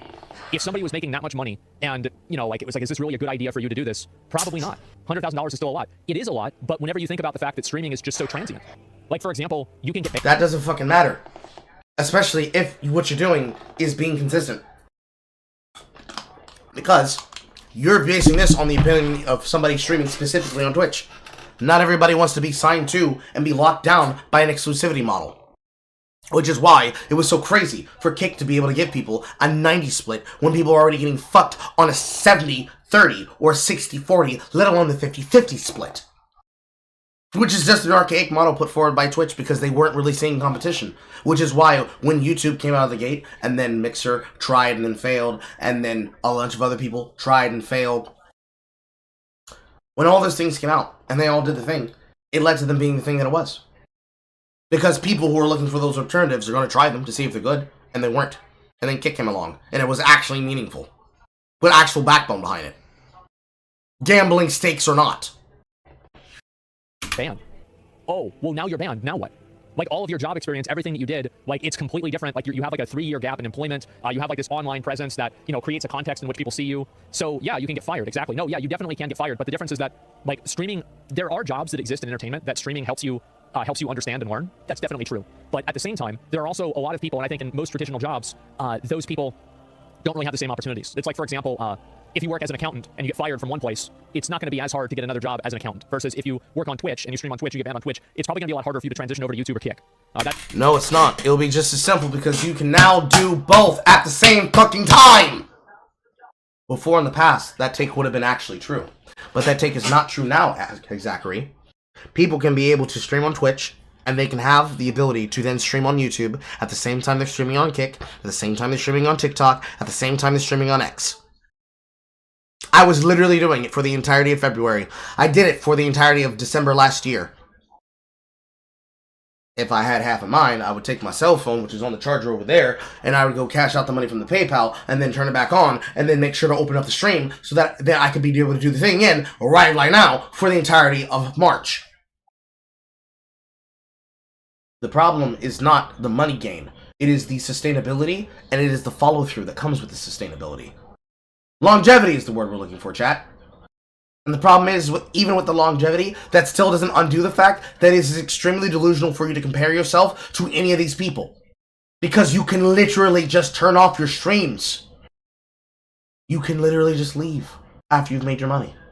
You can literally just go. You can literally just stop. But you want to keep defending the point. Because you want to try and compare yourself to jobs where you are the one setting your hours. You're the one producing the content. Now, it would be terrifying as fuck. Especially if you were doing nothing at all that could even be justifiably shown in the viewpoint of a code of conduct. That you were just banned permanently because you did something that they claimed that you did, but you didn't do. And you know for a fact you didn't do it. You didn't do it. No part of your organization did it. Nobody authorized it. Never just happened. Just somebody decided, no, I don't want you on this platform anymore. You're banned. And I'm going to go to trust and safety and ensure you're never unbanned permanently. That kind of thing would be terrifying if it weren't for the fact you could just literally pick it up and start streaming from your account here. How do we know this is the truth? How do we know this works? Because that's exactly what Destiny did. And sure, Destiny's just one example. But if Steven can do it, then Carl can do it. As can Zachary do it, and Hasan can do it. But you don't. Because you've already set yourself into the niche. And you believe that your followers won't follow you wherever you fucking go. Despite the fact they do the exact same thing on Instagram. And other such places. It's called having a contingency plan. This is all cap and has nothing to do with the point that is being made. Stop it. Address the point. That's my point, right?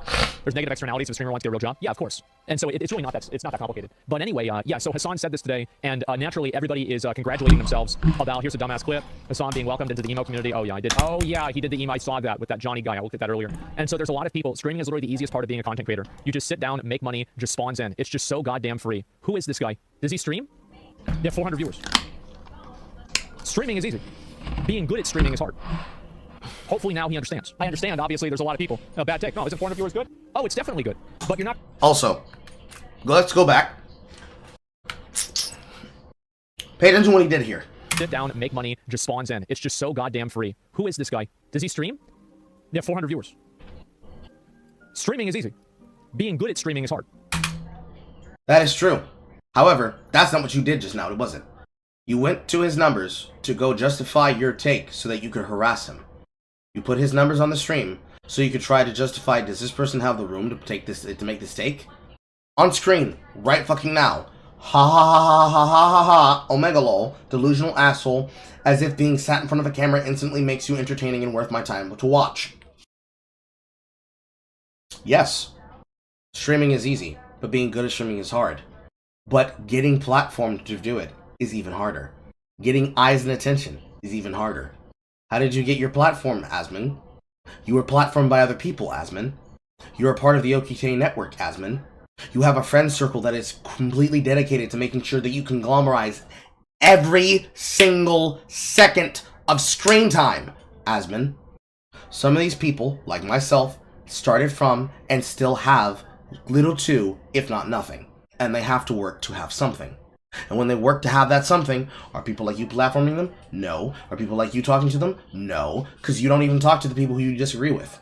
You're not inviting them for debates. You're not inviting them to chats. You don't show up to places like EFAP. You don't show up to places like Critical Drinker. You don't show up to these podcasts and these views. You don't go onto these streams and live streams and talk to people. You're not having this conversation with them in private. You're not even having this conversation with them all on air unless they're giving you popular press. Because that's what you view for. How many times alone, chat, have I called Asmon a gold out on some bullshit that he said, live on air, and I tagged this shit directly onto Twitch and directly onto YouTube and directly onto Twitter. And crickets. That's the truth. That's the truth of the matter. Sure, you can say it's, well, they don't deserve to give you criticism. They don't deserve to have to platform you. They ain't gonna. More than happy about it. Because I'm still gonna keep doing what I'm doing. But at the end of the day, you say this dumbass shit while looking down on where you came from and ignoring where you came from. Same thing with Hasan. Hasan pretending that he did everything on his own. He would be nowhere if it wasn't for destiny. He'd be nowhere if it wasn't for his father having money and being of royalty and of wealth. He would have nothing if he didn't have Shank Yuger as a fucking uncle that introduced him to the politics world so that he could then build up the repertoire of his connections to then build to where he is. If destiny didn't do for him the same thing he did for Ian Kaczynski. Everyone just springs up from a leaf, from nowhere. Nobody does any work in any time and any dedication. And when they do that, they don't address the fact that that's true. But it's okay, bro. It's alright. It's okay. We understand. We understand. Hopefully now he understands. I understand, obviously, there's a lot of people. No, bad take. No, isn't 400 viewers good? Oh, it's definitely good. But you're not going to go and tell somebody who's one of the top streamers on the entire platform that it's easy. Do you really think that Hasan's experience and this random's experience is going to be the same streaming? Yes, it's the exact same outcomes, it's the exact same interactions. The difference is how frequent are those interactions happening, and what are they doing on the back end to monetize those things. Hasan is monetizing everyone at all times. Trying to micromanage that many people and also micromanage that much control, while trying to preserve your personal view, while also at the same time trying to shit on everyone else, and avoid the criticism for doing so, it's very hard. That guy is probably having fun. He's not involving himself in the deep interpersonal politics of relationships to upkeep his ability to maintain the #1 status, which he's not even the #1 streamer anymore. He's number 10. But that's beside the point. But you know, talking points. Points. Examples. Data. That's insane. Of course 400 viewers is good. But don't go talk to somebody who gets 20,000 regularly and act like you're on the same level because you're not. All streamers have some kind of cope. But see, that's then harassment then. Because then it becomes a basis of, well, you're not legitimate in my eyes. Why am I not legitimate? Because I have more popularity than you. Oh, so it's a popularity contest. So if somebody who's more popular than you, who has more views than you, says, you should shut the fuck up, well, then what are you going to do from there? The ego. There is a level of understanding here that comes with it because, of course, you don't want somebody who has absolutely no understanding of the streamer world talking shit about your career. Same way that if somebody didn't have an understanding of your business background, you wouldn't want them talking shit about it. Somebody walked into your business telling you how to do your job, but they don't have a single bit of experience how to do your job, but they're somehow appointed as your boss, you wouldn't respect them. Same thing does apply here. Can't say that out of hand. Can't say, who are you to tell other people this? But then the problem becomes, wait, but how did you actually get here? What did you actually have to do to maintain it? And then, we do the same shit, but you tell me that I don't have a right to speak? No, fuck you. That's what it comes down to, realistically. That's enough from this one. Let's get to the full response. We'll watch their video, we'll listen to their perspective, we'll see what it says. Do you want to know the biggest privilege these guys got? Got what? They choose to stream 9 hours. 100%. They literally can turn it off after 4. They can turn it off after 5. But because they want to make more money, they keep streaming. And then they want to get up here and then complain about how hard it is. You're literally choosing it. That's like you do it for money and then complaining it hurts. Today, stop. I would respond to that. I'm going to let them get into that in the video because this is obviously just like a preamble, and so we'll let them get into it. Our favorite socialist is getting in trouble. Here we go. Hamas Piker. That's a good one. It's already been? Okay, sorry. Yes, a real job can be gruesome. A real job can make you very tired. But a real job doesn't suck the soul out of you. You know what I mean? In the same way that 9 hours of streaming absolutely will. Shut that shit off, please. Shut up. Come on, she listen. Oh my god. What? So a nurse doesn't have a real job? You know what? According to some people, it's not a contract. So let's see the full video. Okay, yeah, here's the whole video. We'll watch the whole video. No. Social battery-wise, unless you're in retail, fucking retail, it's very different. You're I'm gonna die, dude. There's multiple accountants in here, and they're misunderstanding what I'm saying. A real job does not expend your social battery in the same way as someone who did a sales job, a real job, okay? I'm telling you, as someone who did both, 9 hours of constant performance and people-pleasing taps you out from social scenarios. After 9 hours that I could probably do physical labor, it would not bother me, but I can't do more social shit. That's my point. There are obviously real jobs out there that are good comparisons. Service sector, people-pleasing jobs would be very similar. Those are like, I think, customer service type shit. But like if you're an accountant or if you're even like in sales, my interactions with clients was limited, way more limited than like constantly having to do this for 9 hours with like a back and forth interaction for 9 hours. That's what like sucks your social battery and you just tap out after it. Yeah, think about it this way. Like you give presentations for your job, right? Imagine giving a presentation for 9 hours straight. It's like after a while you'd be like, I don't want to talk ever again. That's the context. I don't know what jobs you worked at, but it seems like you don't know what the fuck you're talking about. And you're saying people that I can talk from my perspective. Whenever I worked at the IRS, I think that was less socially draining than streaming. I think that like obviously whether a job is harder or not, it's so hard to say whether a job is harder or not. Because like for example, a lawyer obviously works very hard. Now, that's a lie, because what did you just say in the last video? That's a lie, Zachary. What did you just say in the last video? What did you say before I cut that shit off?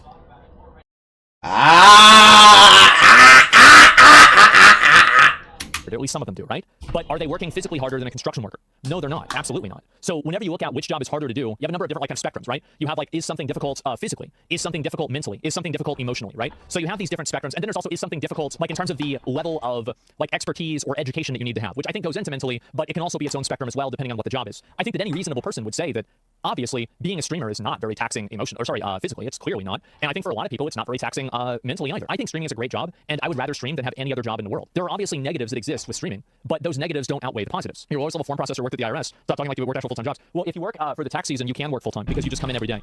They hire you and you can work overtime as much as you want. Also, if you're a low-level form processor, then that's also a job. So what you're saying is that now, and I think this is a problem that like people have, they get emotionally attached to the virtue of work rather than actually talking about what really they're doing and looking at it from a more pragmatic perspective and trying to see it from the perspective of another person. I'm not interested in like your like virtue analysis of whether one job is better than another job. But what I'm saying is that there are some jobs that are more and less mentally taxing or emotionally taxing. Like for example, I bet being a police officer is more emotionally taxing than being a streamer. As I've said, I think being a police officer or a nurse, for example, imagine being like an EMS person. I think that's harder than being a streamer in like every single context, other than maybe you don't get swatted, right?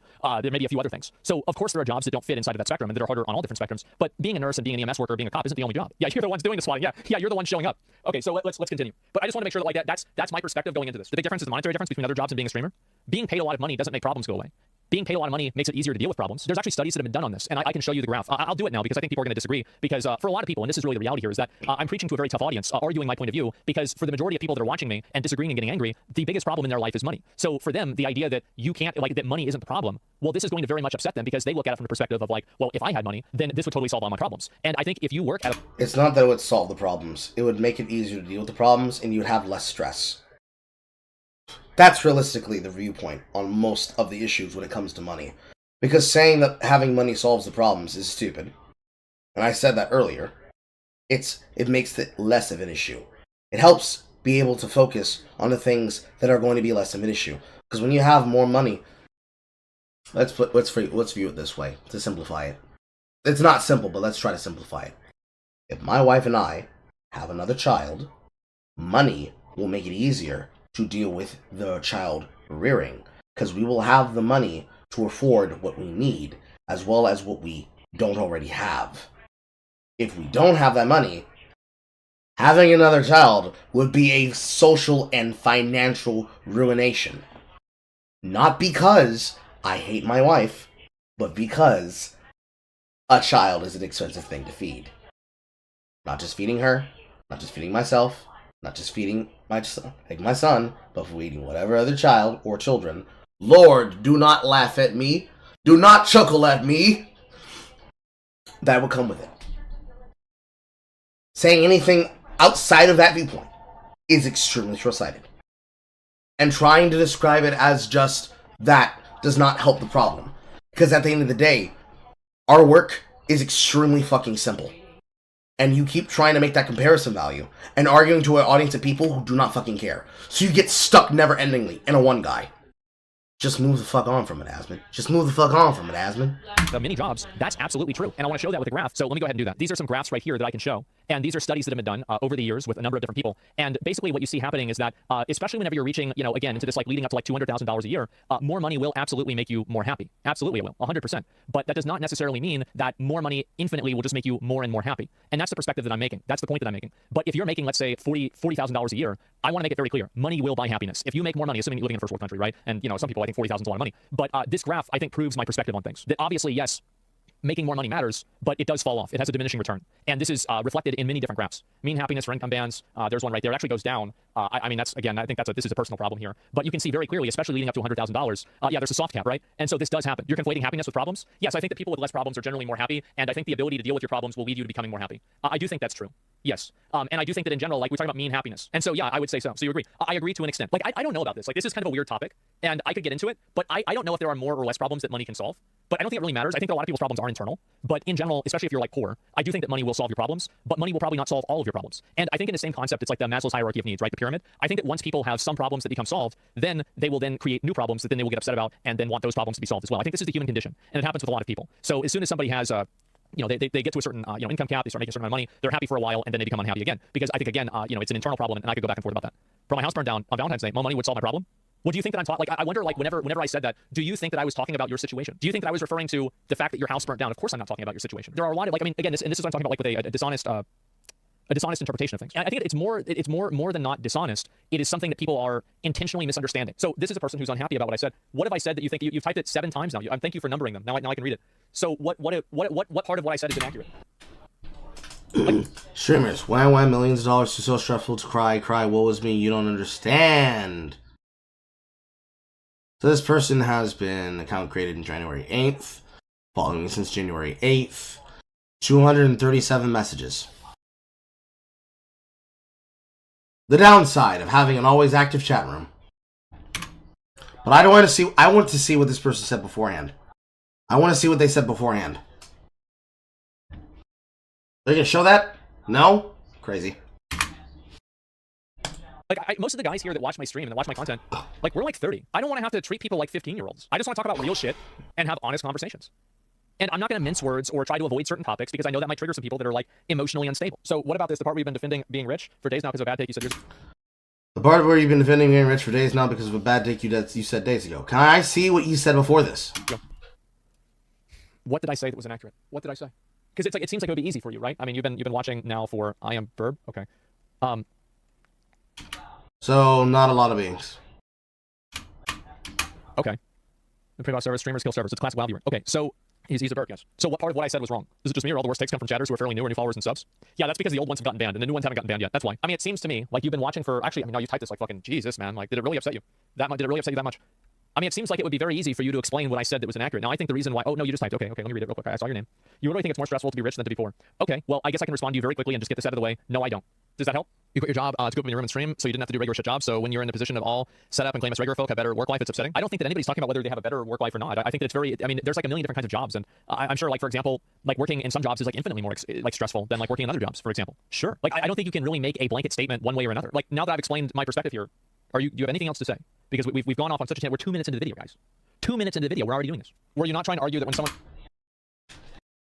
The one guy The one guy, chat. This is what it looks like when somebody gets one guyed. Where you're not trying to argue that when someone makes more money, they have more stress when they didn't make as much money. When I was making $4,000 a month, I was a lot more happy than I am now making less than $1,000. Now I can see the point the guy is making. I can also understand the point that asmongold is making. But asmongold is not really addressing the guy's opinion, and instead making the situation worse by singling them out. This would not be the correct way to do so. And the worst part is that this nuance is not fully addressed over text. You should be talking to this person. But of course, asmongold is not... He probably does not have a Discord set up for that. Even if he did, he doesn't see the value in it. Because, of course, he has the mindset of, well, I deal with this all the goddamn time. Which is also what creates this problem. So, the chat is involved in the harassment. Because technically, at this point, this is just harassment. That's really what it is at this point. This is just pure-based harassment. You can say the guy is getting involved because he chose to speak, but the sheer problem is that asmongold has made a point to stop what he's doing, and instead of not addressing it, though he doesn't win either way because he has to address it since he's not focused on it, he has made a choice to single this guy out for attention and then feed him to the wolves of his audience. That's crazy, chat. That's crazy. One makes more money that they have. And when I say that's crazy, I mean it's a shorthand for what should be obviously explained. This is something that not many streamers should ever do, and you should only do this if it's for the explicit purpose of responding to and serving back the energy of what a person has. asmongold specializes in trying to single people out and then do a shocking swerve, similar to what I do, where he will say things a particular way, and then he will provoke a particular reaction. And then we'll address that particular reaction for the optics of his audience because it gets better clips. When I do this, I do it because I have to explain myself in front of an audience of people who are already going to be poisoned against me. And then I have to make myself clear. You all have witnessed this before, and if you haven't, you could probably go find the streaming question where it happened, but it's not necessary you do. But when this happens to me, I have to explain myself to a person who has seen examples of something happening. He's doing this in front of a group of people who are going to be screaming for him to be banned. Ban him, ban him, ban him, get him out the way. He's just annoying. Look, he ran! They will do that for no other reason because they desperately want the content. Because this, for them, is content. They didn't come to hear the opinion. They came for this. This is the peanuts that go along with the show. Then when I didn't make as much money. Whenever I was making $4,000 a month, I was a lot more happy than I am now, making less than $1,000. Okay, well... Number one, you need to get off my fucking stream and start figuring out your fucking money, alright? I understand this might not be a popular thing to say, but you gotta figure out your fucking money if you're making less than $1,000 a month, man. Like, get your shit together. And trust me, there were many times I was in this position too. Okay, like, let's just be fucking honest. I'm going to address what you're saying in an honest way. No, I am not saying this. Unequivocally, period, no, this is not what I am saying. See, that I can't argue with. You're right, but if you're banned as don't worry about it. Like, but can you please just try to listen to what I'm saying? Like, I really wish that you guys sometimes would just listen to what I'm saying before you just start spamming and getting mad. For a lot of people... I'm trying to stay alive in-game. See, I can't argue with you. I can't argue with you. You're right, but even if you ban me, I'll still watch the stream either way. Money is such a big problem in their life that whenever they hear anybody say anything that is even adjacent to money isn't a problem, it immediately, and I'm not trying to be mean, but it unironically triggers them. And so they stop thinking about what's actually being said, and they start arguing against something that they've heard before. They get emotional about it. And I understand that. I've been in that position myself. That's not what I'm saying. That's not what I ever said. I'm not going to ban you. I think that you understand my perspective. You can stealth ban. No, we're not. Yeah, no, and that's the problem, is that I think people misunderstand it because they get immediately upset at the concept of it. And so they stop thinking about it. And they just start typing or just going. Okay, let's go back over here. You're not doing a people-pleasing job? This is probably the most noxious and obnoxious thing that asmongold does that gets them the majority of the hate that he has. And usually he earns the hate. Because why the fuck would you do that? Now, of course, there's always a way to do this. There's always a way to address it. What I would say is I would put the chat into slow mode, and I would make sure to then bring that person in so they can have their perspective heard. Because I'm not going to let other people harass them and rag them on the side. No. If someone's going to do the harassing, it's going to be me. I will talk to them. Chat don't need to add in. The chat does not need to be there. The chat can give their comments, but I'm not going to bounce my opinions off chat. I'm going to say what I have to say, because I wanted to say it. Not because somebody else in the chat said it before I said it, and I decided I'm going to default to that and be like, yes, true, that's what I was saying. Because I can't be able to speak for myself.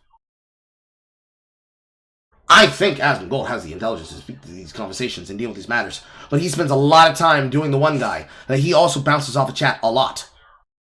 And a lot of people love to speak the way they're speaking right now. You can see it right there on the side. Scripted, JK. Bro, we're 2 minutes into the video. Why are we pause-andying? Because you're pause-andying. Because that's what you guys do. Yep, the butt hurt versus being irrational. They're allowed to have their emotions and their opinions. The best thing to do is just to address the point that's being made. And to handle it like an adult. Certainly don't put them on this fucking spot and then have everybody else badmouth them on the side. Because that's what makes it worse. You not addressing chat for saying it is a problem. By all means, if somebody else on the outside looking in says, but you have to harass your chat for that, you can say, no, I don't. But in the middle of the conversation, you're like, no, we're not going to insult him. Let him speak his mind. I want to hear what he has to say. That can be done by the streamer. And he does not do that, ever, at any point in time. It's a lot better than when Hasan does it, but it's still bad. Lots of streamer alts in chat, which just makes it sound like they are disingenuous and they shouldn't be listened to, which is of course bullshit. More draining because than being irrational. I need to turn off the annotations because that's putting anything in the way. More draining than being in front of screens in the day, putting on performance at hours and on errors. More draining because being in front of screens, putting on performance for hours on end each day is actually mentally draining.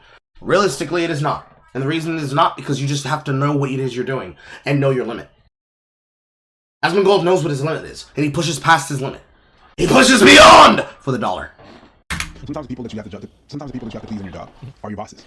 Or coworkers. Yeah. Sometimes you're doing those jobs and they are the one that are draining you. Your coworkers. He's exactly right. He's totally right. But I think that he also is agreeing with what my perspective is because he's using the word sometimes. Sometimes that's the case. Sometimes it's not. It depends on the job. Your definition of what a client is very limited. A client can be someone from outside of your work, comes into your work, and then you have to serve them. But a client can also be of your job that depend on your position. That's considered a client. And that's people pleasing. When you have to work with other departments and have to bend over backwards to just make sure no problems exist, you are people pleasing. If every 6 months you have to have a report, and you're not dealing with people outside of your work, you're just dealing with people inside of your work. And every 6 months, your boss meets you and it's like, yeah, we're gonna see how you're doing at the job. You have to please your people, which are your bosses and whatever standards that there is in the company. Well, yeah, of course you do. I mean, that's the way anything would work. Yeah, I totally agree with that. I think that having a performance review is definitely very different than talking for a living. Like, there's like a different type of stress that creates. And that's what I was talking about with like different spectrums. So like, yeah, he's totally right that you always have to please people because people give you money. Like if you look at like having a job as an abstract, who's up comparing streaming to other careers? Well, I think that there's comparisons to be made. There's comparisons not to be made. If that's upsetting to you, I think that you're emotionally invested in this argument and you're not really interested in talking about it. I'm just trying to talk about this. That's all. If this is upsetting for you, then that's not my problem. Obviously, it's not the same as any other. Like no job is the same as any other job. Well, very few jobs are the same as any other job. The biggest mistake that he probably makes here is by saying, well, I'm just trying to talk about the topic. It's not my problem. But it is. You're probably one of the best representations of the entrenched streamer representation. Because the problem at the end of the day, you stretch. The problem at the end of the day, Asmon, is that you represent not the regular Johnny-come-lately, they're just themselves, he's literally just existing streamers. Like me! You are representing a person who is representative of a brand, of a group, of a mentality, of a creation. Because it's not just Asmon Gold of Zachary by himself in his bedroom. You're Zachary Gold of OTK. You're Zachary Gold who has been friends, boyfriend, ex-lover, relationship, and ex-friends with billions of people while monetizing and being popular as one of the top fucking clip figures, along with other members of OTK, on livestream fails. A subreddit that only gets monetized by large and medium-level streamers. Quite literally one of the places where Hasan is bitching and whining about it being posted. Because if he's not being posted for good reasons, he doesn't want to be there at all. Because all bad press for him is harassment. That's the different perspective here. I got phlegm. That's a different perspective. You're not allowed to just say, bro, I just want to speak about the concepts. Can I just talk about the ideas? Can I just talk about that concept that's at play here? No.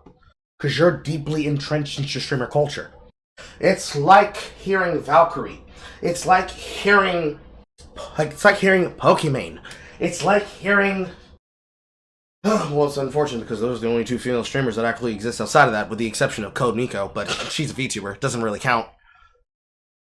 It's like hearing any male or female streamer who is directly responsible for creation of groups that specifically tiered themselves and wrote themselves on the position of being people who wanted to control the viewpoint and I wanted to control the perception of things. Saying, bro, it's so hard trying to get people to like us here at We Make People Like You Inc. Oh my god, it's so hard to be able to socially manipulate and engineer and confidence trick people into liking us for our fucked up and made protagonist brutalities.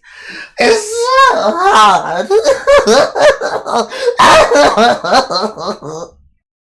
That's what it sounds like. It's fake as fuck. To a lot of people. It's fake as fuck. It's fake as fuck to that. It's fake as fuck to me. It's fake as fuck to Abba Preach. It's fake as fuck to any person with a rational mind who knows that they can just literally turn it off. It's just fake as fuck, bro. It's just fake as fuck. It's fake as fuck. And then the pseudo-intellectual speak is what really pisses people off. It really gets them going. And sure, they can speak from an emotional place, but they're allowed to. And you have to recognize and rationalize that, yeah, they're allowed to. Because the thing that comes to the downside of this viewpoint is that there is no one opinion. It might sound like I'm saying there's one opinion, but there really isn't. There is no one perspective and there is no one opinion. Every opinion that comes into the issue is a factor of the issue that has to be understood and described. It has to be understood and described. Because if you say there's one particular opinion, then you're truly missing the issue. Because that's what caused this debate in the first place. You have to understand that at the end of the day, streaming is not just when I'm a large figure and I decided that I'm doing more work than you. They're tiered.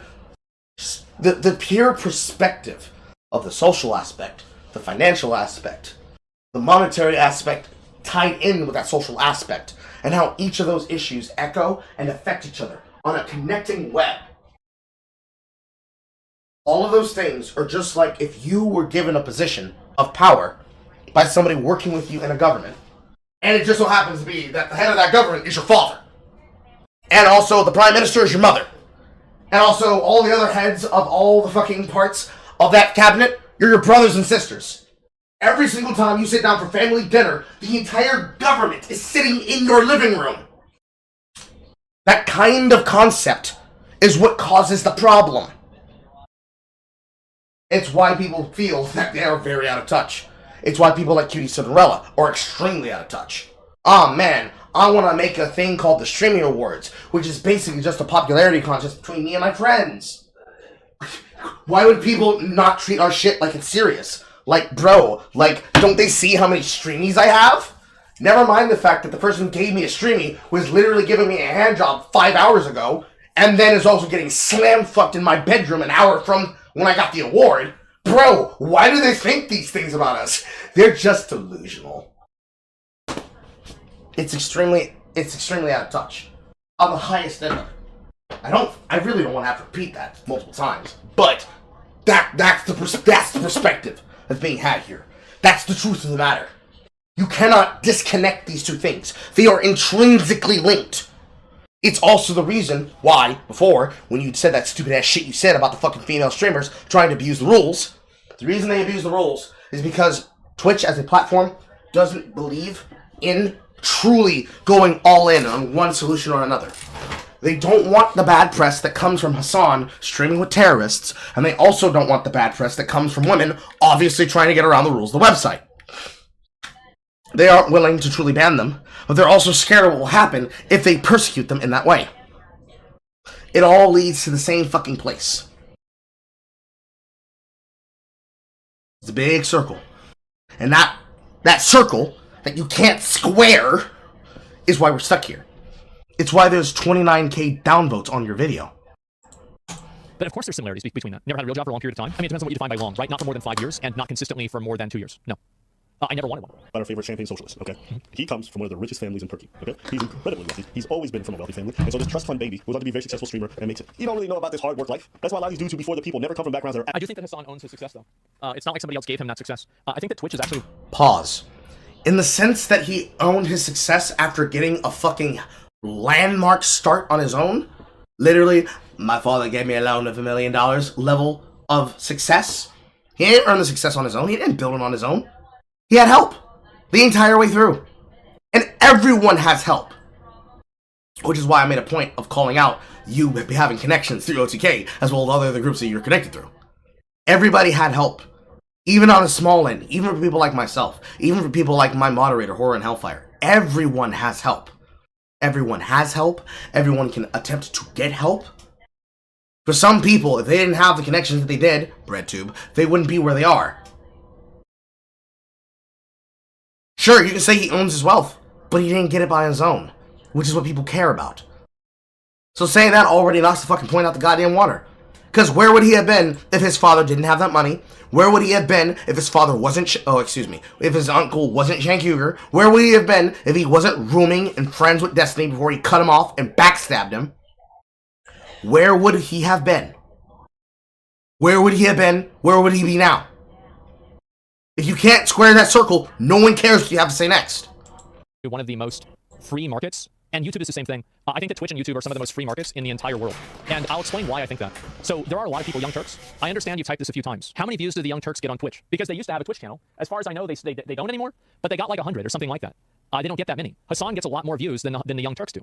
So why is it that Hasan gets that many more viewers? Do you think Twitch is meritocratic? I do think that Twitch is meritocratic. I think that Twitch and YouTube is probably one of the most Twitch and YouTube are not meritocratic in the nature that people who don't like you will simply deplatform you.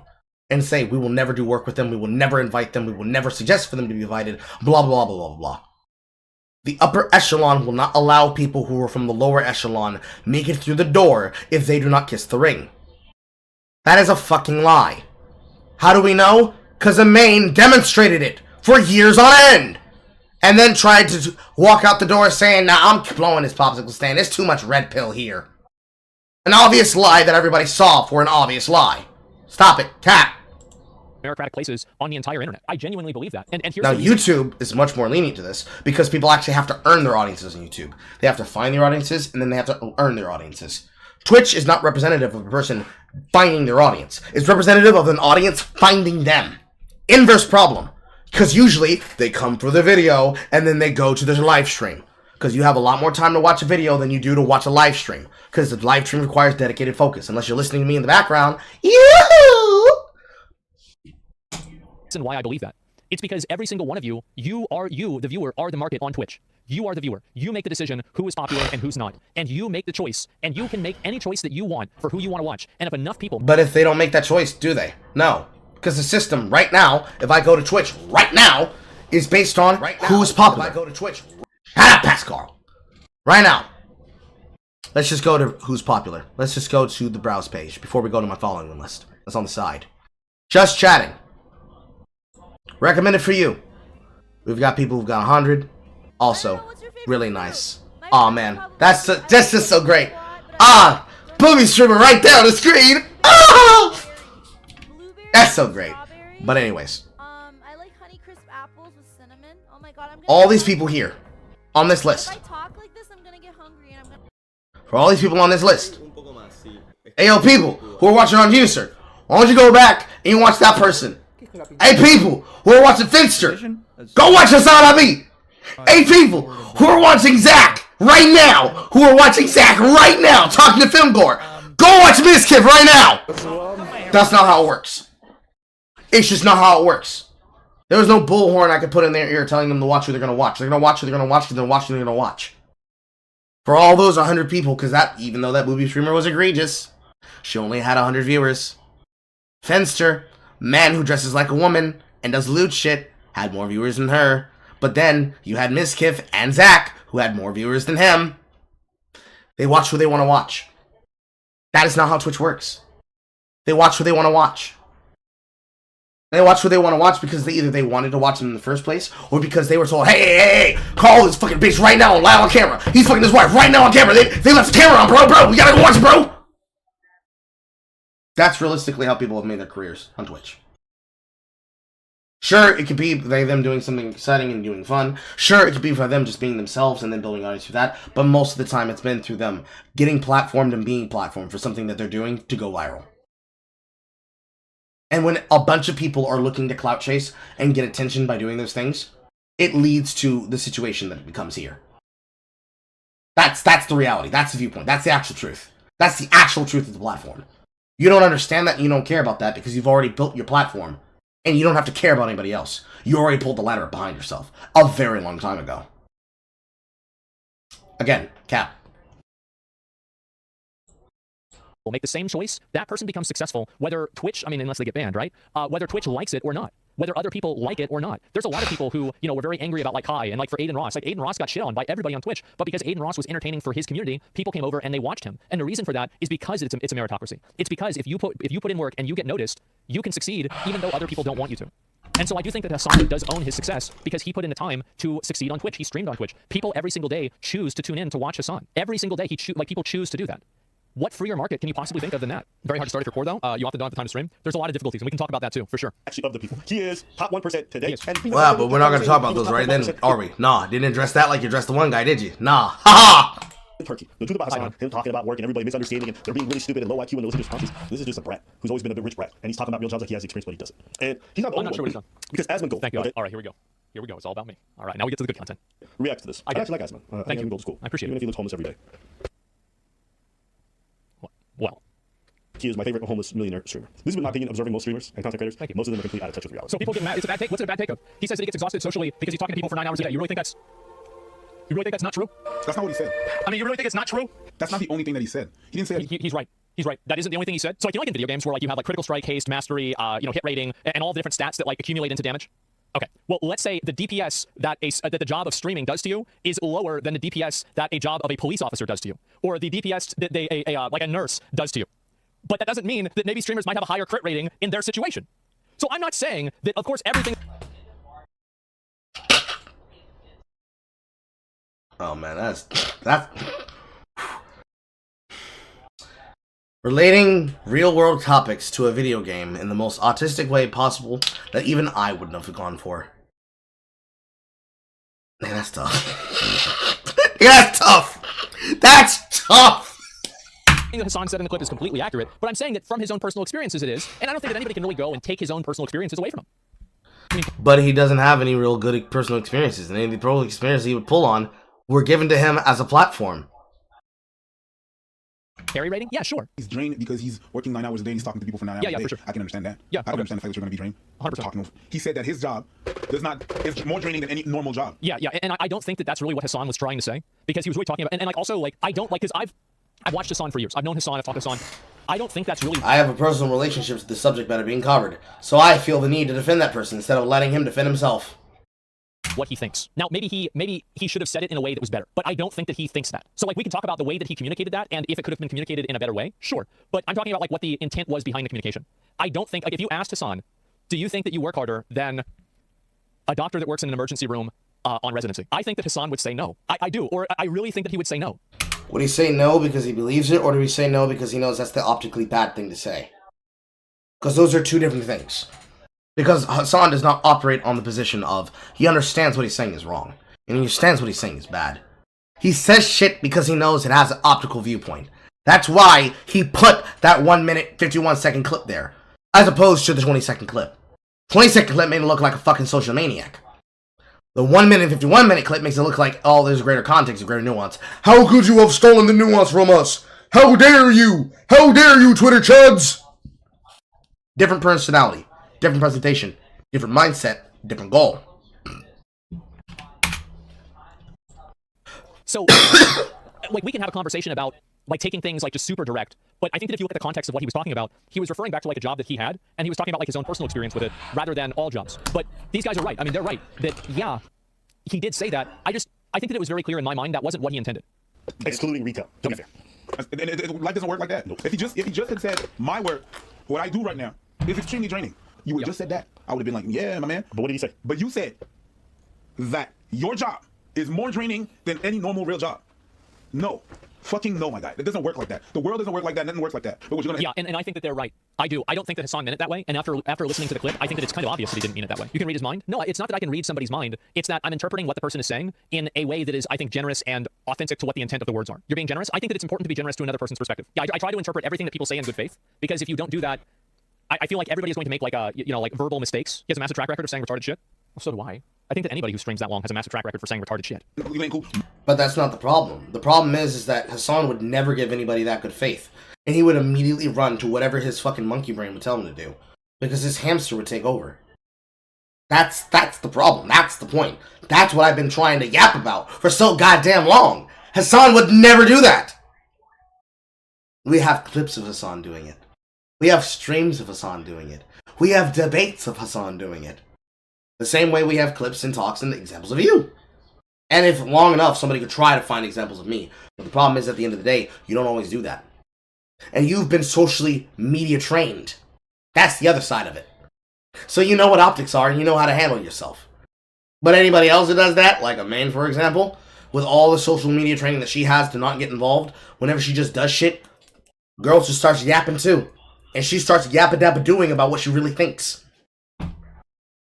Nurses, you're gonna talk to me about people in the force? Yeah, but they're saying socially doesn't drain their batteries. It could. You're dealing. What are you talking? I know you trolling. You just trolling. But I think his point is that a lot of these people who work in these kinds of jobs after work, they like to go out. They like to go out, grab beers. You know what I mean? The council do that, but That's not everybody. That's a couple of people. And if it was so, the city would be filled with happy hour. Would be every day. Happy hour is on Thursday. It would be filled with people every night. Now some people, they go home. You know why they go home? Because after they go to work, even if they don't feel like it, they got families to attend to. And they got to do that. Yep. That is so out of touch. That is a stupid take. All right, and him backing Let's play for a little bit, then we'll go. That after you spend 9 hours being investigated by thousands of people with every facial movement, everything you say, every word, with people constantly trying to disagree with you and fight with you, that's not emotionally, like socially draining. It is exhausting. This is totally understandable. Do you know the biggest privilege you guys got? What? They choose to stream 9 hours. 100%. They literally can turn it off after 4. This is always the weakness. And the thing is that he's right, but at the same time, I don't think that he is right. So I think the mindset that he has... He's right, but he's not right. Please explain. Please explain. ...is accurate, but at the same time, these guys probably... I can guarantee you that there's probably a lot of times that these guys make videos and they're like, I don't really feel like making a video today, but I'm going to do it anyway. I don't feel like doing this right now. I'm going to do it anyway. And the reason why is because it's their job, and that's what you do whenever... I mean, these guys really, what they have is they own their own business.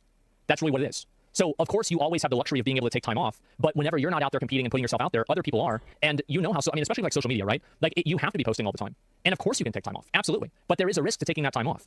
And I'm not saying that it's not a privilege to be able to do that, but what I am saying is that it doesn't come with a cost. Put it off after 5, but because they want to make more money, they keep streaming. And then they want to get up here and then complain about how hard it is.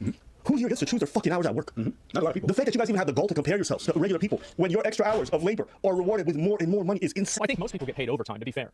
Yeah, I mean, if anybody is... But that's not the point being made either. It's not about people being paid overtime for the work that they do. It's the fact that we set our hours, we set our limitation, we set our boundaries. And when you push your boundaries further and further to make more and more, and then you start complaining about the downsides that come with it, when it is a self-imposed issue, that's where the problem happens. That's the insane part, Zachary. That's the fucked up part, Zachary. Is working extra and you're not being paid for that, you're not getting paid overtime. Not salary? Oh yeah, that's definitely true. But if you're being paid hourly, you do get paid extra. No, you dumb fuck? No, that. So if guys, if you're being, and also like I don't know about the country you're in, but like if you're in the US and you're being made to work over your hours that you're supposed to work, you need to file a complaint and you can maybe have a lawsuit and then you wouldn't have to work and maybe you could have time streaming. That's illegal. So yeah, not everyone can afford a lawyer, bro. You're so out of touch. So what you're saying is that because some people can't afford a lawyer and they can't get anything done. Actually, by the way, be fair. If this was actually true, any lawyer would take this case pro bono, which means that they would take it for free and then just take a percentage of the... No, they would not. And an example is being provided literally in your comment section. But the problem sure is that if they were vultures that particularly saw a great heavy paycheck and payout, they would probably take the case, period.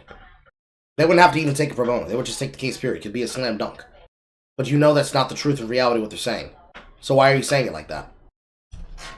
Settlement money, because they would know that they could win this case very easily and get millions of dollars from the company. So that's actually not true, and it's not logical. And you could easily talk to any lawyer and figure this out of the deal. So it's, again, just people that don't understand the topic at all. It's called contingency case? Yeah, of course. And I worked 80 hours for 2 weeks, and I got overtime because I know it'll make my check much bigger, so I keep going to make it more than 80. Yeah, exactly. And so that's generally what happens. And I think that if you are working more and you're not being paid for the amount of time that you're working, you're being taken advantage of. And if you're working an hourly wage and that's happening to you, you need to contact a lawyer and you need to file a lawsuit. And I guarantee you that the money that you're going to make from that lawsuit will vastly outweigh the money that you're not going to make from that job. Like these are like, I'm talking like 7-figure lawsuits, 8-figure lawsuits that these companies have to pay out if this happens. Like, for example, Walmart had this problem in like the 2010s. Like, it was like, it's actually the year 2010. Yeah, that's the way it is. This is correct. This is the reason why when my wife comes into the stream, guys, and she's on those breaks that she takes, she doesn't just take those breaks. Well, she takes those breaks, one, because she wants to talk to me. But then she takes those breaks because she is required to. She can't work through her hour breaks in the shifts of 15 minutes, 30 minutes that she's granted and given. She has to go on break because of the result of that lawsuit. It is just how they do the system now. So that is true. That is a true thing that he said. And so, not the small business that you're suing. Yeah, there are always going to be exceptions, but I think in a general sense this is true. And in a general sense, if you do work more, you will be paid more, right? For most jobs and most ethical jobs. Are there unethical jobs that take advantage of you? Absolutely. Is that the norm? I don't think that's the norm. Hey, no touch. Lawsuit's gonna pay bill. So does anybody have an argument about why that's not true? So is there any form? I believe that there is a form of compensation that people do have to be paid with a salary as well if they're working overtime. Is that true entirely? I don't really entirely know every single law about this. I work salary and I get paid 2x my pay if I work overtime. Yeah. So there are some people that do have that, some people that don't. And so yeah, there's somebody, for example, that's a good example. Yeah. You argue if a large company is not paying or doing it properly overtime would be a class action lawsuit. Well, of course it would be. Yeah, absolutely. Difference is your millionaires that decide to work more because you want to. Well, what would it matter? Why would that matter? So if I'm talking about, so for example, like if I'm talking about, and I think this is really what the problem is that people have with this topic, is that people are unwilling to accept that anybody that makes a lot of money is allowed to have any problems with their job. And I think that that's just generally the reality.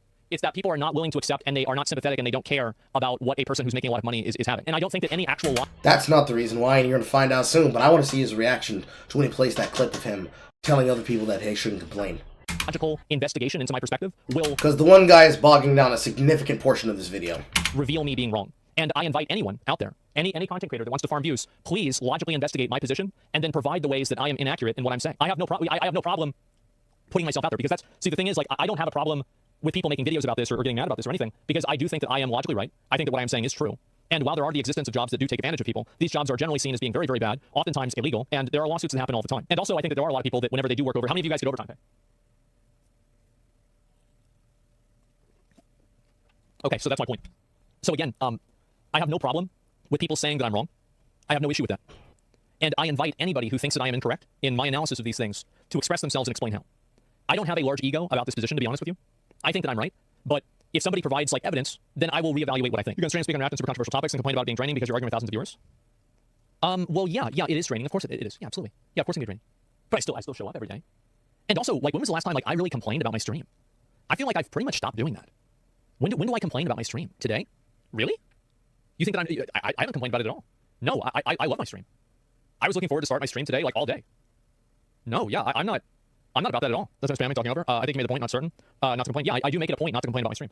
Because I know that people think this. And I know that people actively live in, I guess, what's the word for it? Like, people live in a sense of constant frustration that they see people like Hasan or people like me, and they're like, well, these people are in a very good position, and I don't want to hear these people complain about their position at all because my position is very bad. And I understand that. Now, this is, in my opinion, I understand it, but to be honest with you, I really don't respect it. I'm sorry, but I don't respect feeling that way because it's an emotional perspective that's selfish. And I think that anybody out in the world has a right to own their own problems, and nobody else in the world has the right to take that away from them. And I really dislike this idea that because some person has it bad, they try to go out of their way to invalidate other people who have other problems that they deem less important. I think this is an incredibly toxic way of talking. It's an incredibly toxic way of looking at the world. And at the end of the day, I think that we're all very privileged in a lot of cases. That's why we're sitting on here with high-speed internet, probably in most of the cases, air-conditioned houses in a first-world country in many cases as well, according to my analytics, having conversations about this kind of stuff. We are all incredibly privileged, at least according to many other people in the world. So I try to have empathy for other people's perspectives, and I try to see how other people feel, and I try to look past what the words people are saying are, and then actually listen to where they're trying to get at and what they're trying to say. So no, I do not respect the position that people will just dislike you because you're expressing that you're unhappy or stressed out. I do not respect this position at all. However, I know that many people have it. Yeah, but you're a millionaire complaining about your jobs, mostly middle-class viewers. It's not the right place to bitch about your job. I think actually here's the truth. I think that people don't want to hear someone bitch about their job. No, actually, I think that you're right, but it actually has nothing to do with a class thing. I was actually having this conversation today. I was talking to like Amy and Tecton about it. Imagine like you go to the store and the cashier is talking to you about how much they hate their job. This would be kind of uncomfortable, right? Imagine you're getting your hair cut and you're having somebody tell you, like, as they're cutting your hair, how much they hate cutting hair and how frustrating it is for them and how much they don't want to do it. This would probably be weird and you wouldn't like that, right? Yeah, I don't want to hear it. So I actually don't think that this is a class barrier thing. I think that it's something that's just as simple as people want the monkey to do the thing that they're paying the monkey to do. That's all there is to it. And whether it's streaming, whether it's playing, a sport, whether it's working at a gas station, whether it's anything, dance monkey dance. That's the way it is.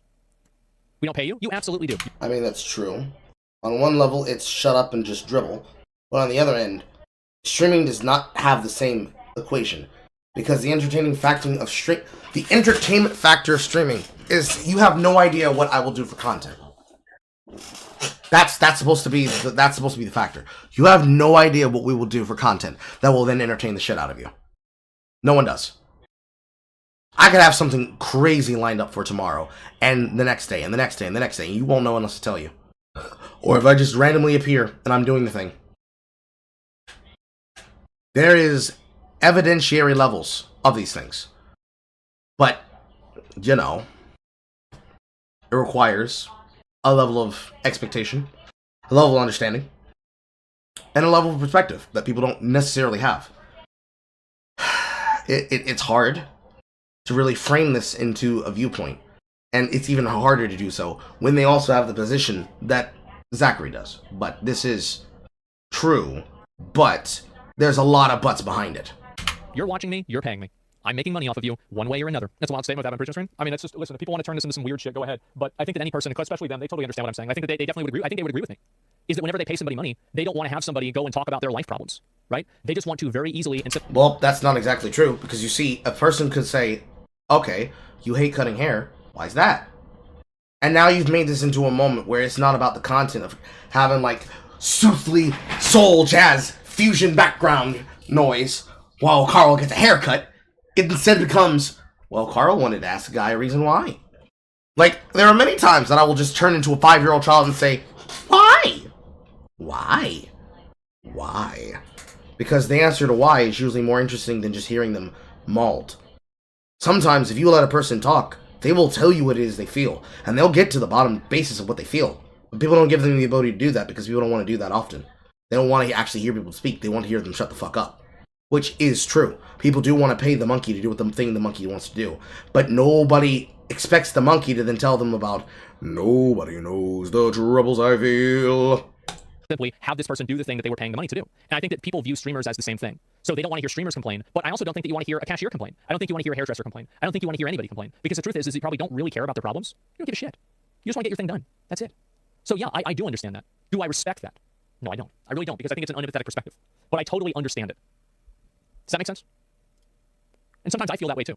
It's like, the levels of disconnect that people, like, why should we feel any sympathy or give a shit about what your struggles is? You're literally choosing it. That's like you do it for money and then complaining it hurts. Wow, this slap was hard. Slap. That's true. Yep, you're right. And there are always going to be negative effects to doing anything.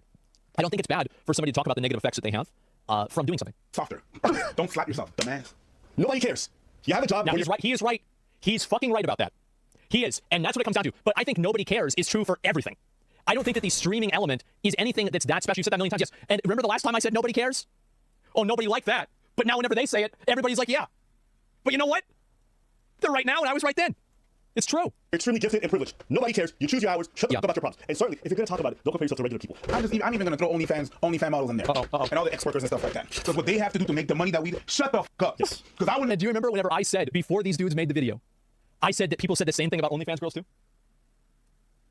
I put the OnlyFans girls in the same category? Yep, because everybody fucking knows it.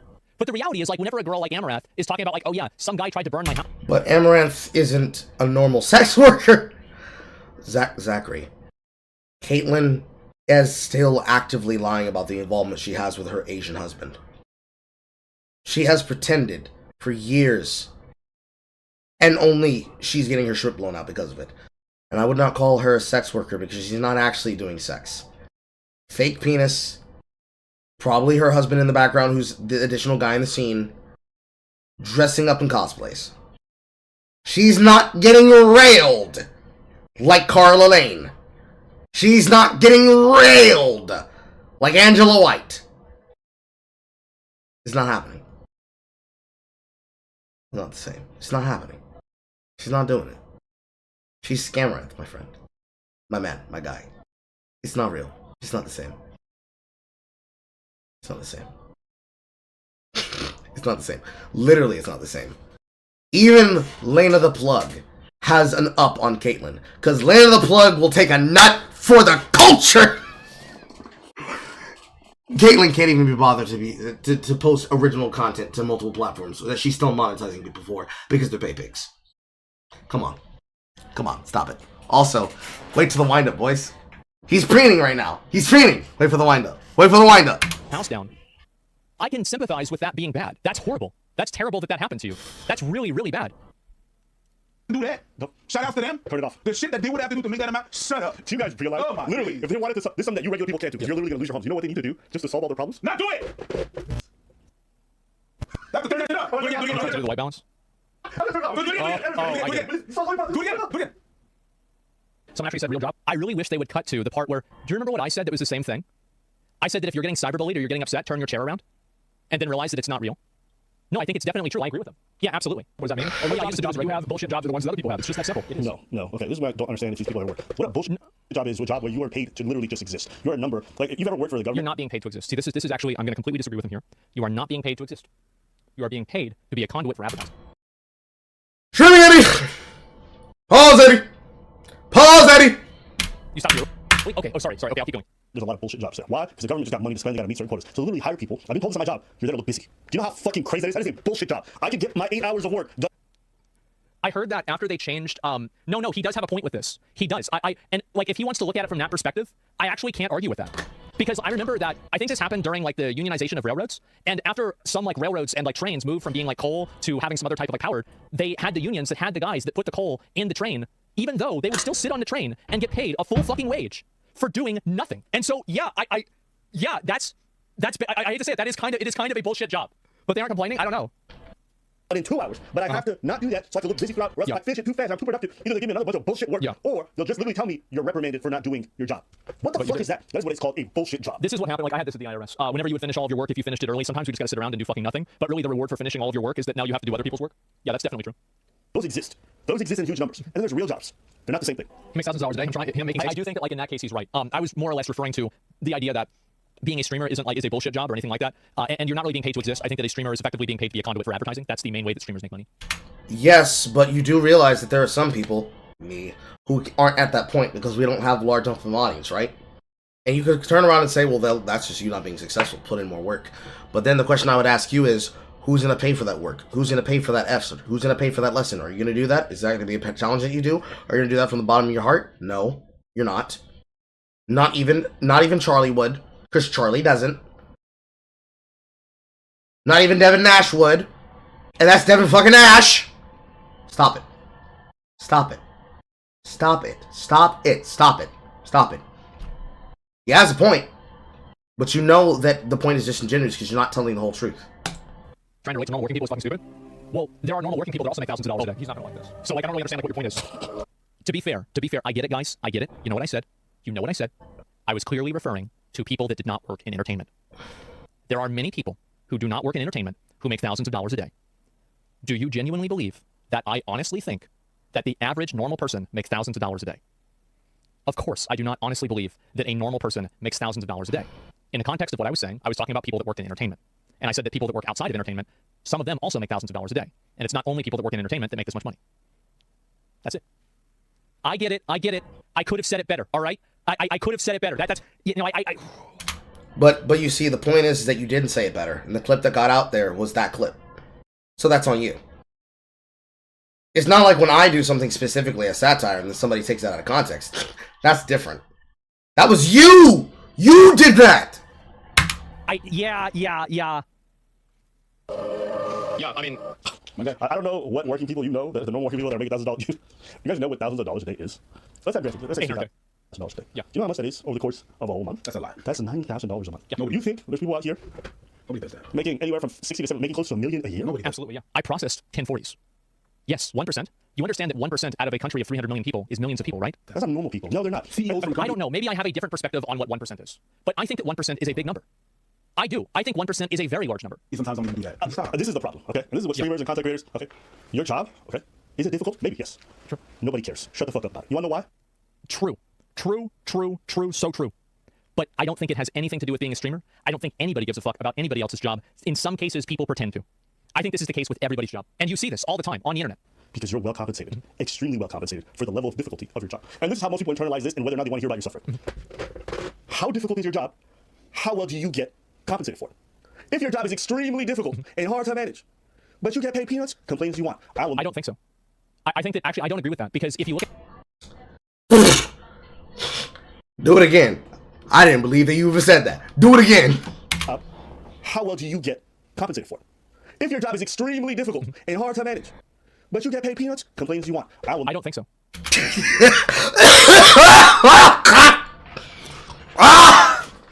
I'm sick! I'm sick! Oh, I'm sick. I'm sick. I am sick. I am sick. This is a sickness. This is a sickness. This is a sickness. God damn. They have a job as hard as fuck, and you don't even allow them to complain. That's fucked up, bro. Bro, that's fucked up.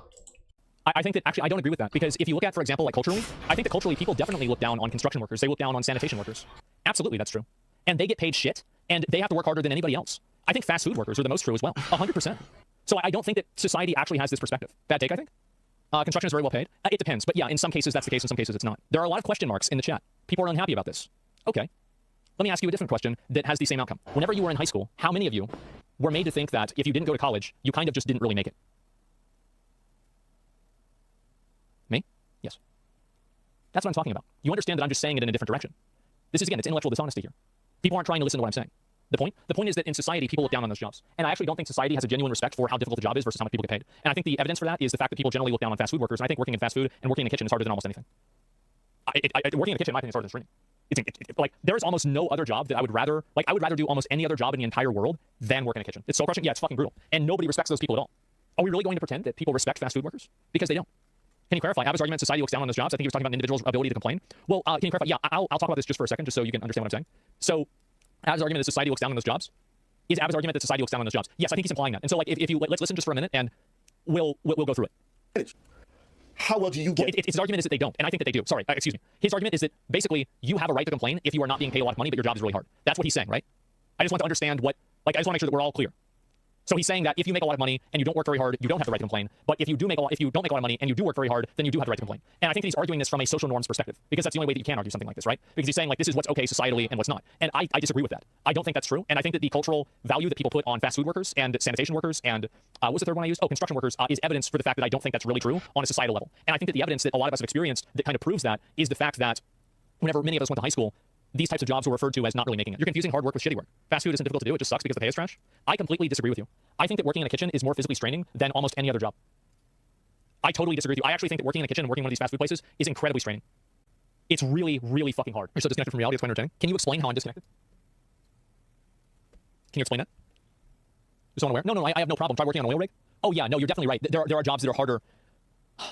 I mean, did I say it was the hardest? I probably shouldn't have said that working in a kitchen is the hardest thing you can do. No, I don't think it's the hardest thing you can do. But it is incredibly physically taxing. And I think that it is more physically taxing than the vast majority of jobs. Of course, there are jobs that are more physically taxing than working in a kitchen. But I do think that working in a kitchen is in like, it's like you want to have like a tier list, it's in like the A tier. And if not in the A tier, in some places it's probably in the lowest tier. In terms of like most stressful. When you go post up getting caught? Well, no, I mean, sometimes I'm talking extemporaneously, right? So like maybe I might say a word that's incorrect. Sure. Why is this even an argument? Well, no, it's not. I'm just trying to have a conversation. I mean, obviously I might have misstated something, but it's not really a big deal, is it? So if I'm, okay, all right, you typed. You make a lot of assumptions based on no experience of the examples that you use. But your opinion is yours and mine is mine. No, you're not allowed to do that. You're not allowed to go and say this. You make a lot of assumptions based on no experience on the examples that you use. My opinion is disingenuous. Your opinion is yours, mine is mine. That's what it is. He said other messages too. I want to see what those messages are. Do we get to see those? And then not have an example. Where is the example? I want you to tell me what I said that makes me... Why can't you just do that? Just back up your point. If I make a lot of them, then you can think of one example, right? Let's think of one example. I have fast food at 15 at McDonald's, Burger King. It wasn't hard or physically taxing, hence why all young kids do it. I don't think that's a very good argument because I think that young kids are probably in the best shape to be able to do stuff like that, especially with having to bend over and pick stuff up all the time. I think that it would make sense that young people would do that. It's the same reason why young people are in the military. Well, you did say fast food first and kitchen jobs. There are kitchen jobs that are physically taxing, but I wouldn't say fast food kitchens are part of that. I think that having to stand up all day without being able to sit down. So like, I don't know about how all the different places work, but I know that whenever I worked at Sam's Club and then I talked to other people that worked at jobs that were similar to that, you were literally not allowed to sit down. It's actually dependent. Depending on what you're doing and whether or not the people on the fucking shift are actually stupid enough to tell you, no, bro, you can't sit down. You've been working for 12 hours and you've been covering somebody else's double. And you've been here in the kitchen doing all this shit all the extra time, but we're just going to treat you like bullfuck. And it acts extremely irrationally to what we actually have to do. This is not at all sensible. No. For the many times that I have worked in fast food and that I've worked in food service in general, both in an actual Michelin kitchen, to a fast food kitchen, to the upper echelon of this, which is a chicken store. There is a difference between being forced to walk around a metal cube and a metal fryer rig and not expect a person to mentally cope in the way that they choose to. The way that most people bang out the attitude of working in a social fast food industry is not always the truth of how it is. In a place like McDonald's, yes it is 100%. Burger King, yes it is 100%. But that doesn't mean there's not camaraderie amongst the crew. Doesn't mean there isn't personalities bleeding in amongst the bunch. I danced in front of my fucking metal rig as a CNC operator. I did the exact same shit in my chicken store, working for Bojangles. Same shit in Smoothie King, working the fucking line, and blasting out these smoothies early ass fuck in the morning for 8 hours. And I was happy as fucking it. And I showed up looking like a bitch in it. Absolutely. Showed up wearing a tunic with a front back flap and everything. It's somewhere in this bedroom. Somewhere in here my tunic is here. But I did it, and it was easy. The reason why it was easy because I made it easier on myself. But it's still hard. There's still effort you have to put into it. But when you understand how to do your job and you have good management that understands how you're doing your job and making it sensible, that follow through is extremely easy and good. For the job that I was doing, all the good people who were over us were effectively being managed out of the company because they wanted to try and abuse the shit out of us. And the people who were bad managers and bad business people, they lost their jobs too and got replaced. And they were able to figure out what the problem was before they bled out any more engineers and bled out any more help. But that's any business anywhere. Doesn't matter if it's a fast food setting, doesn't matter if it's a machine factory setting, doesn't matter what it is. You'll have these problems happen at any one particular point in time. It is just a nature of the thing. It is literally just the nature of the thing. And you have to keep it in that context.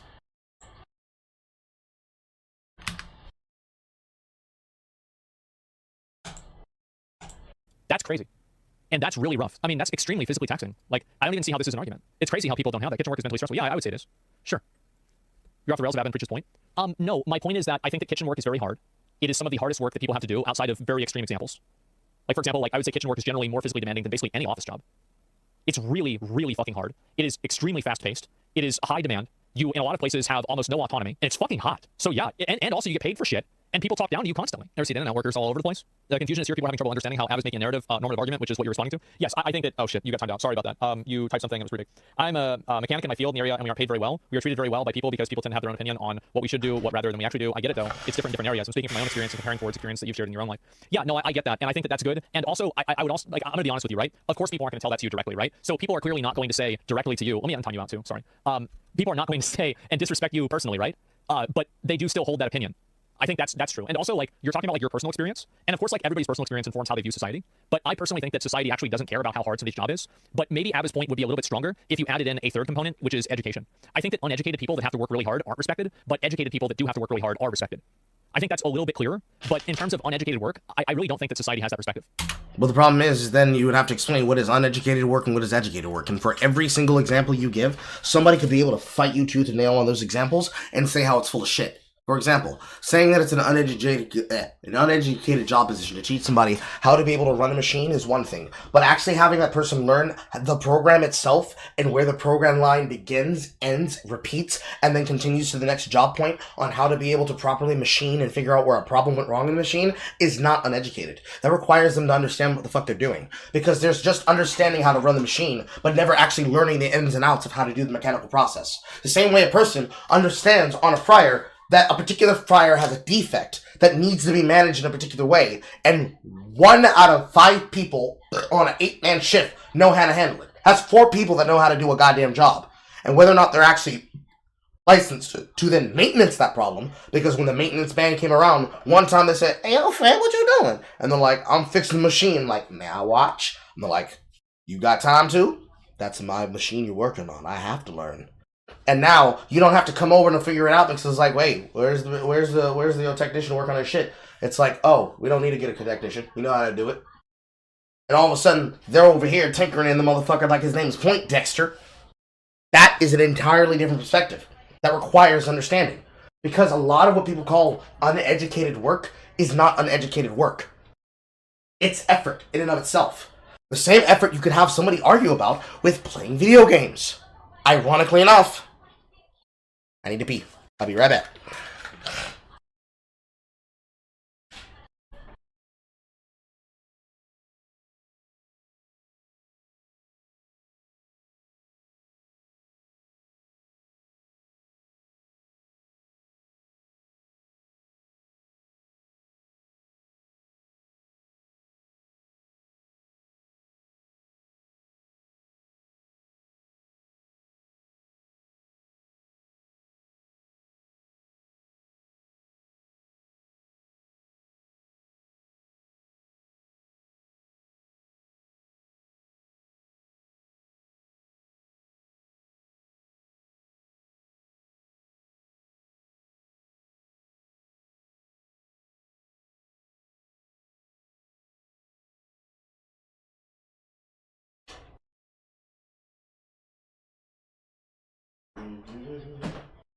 Okay,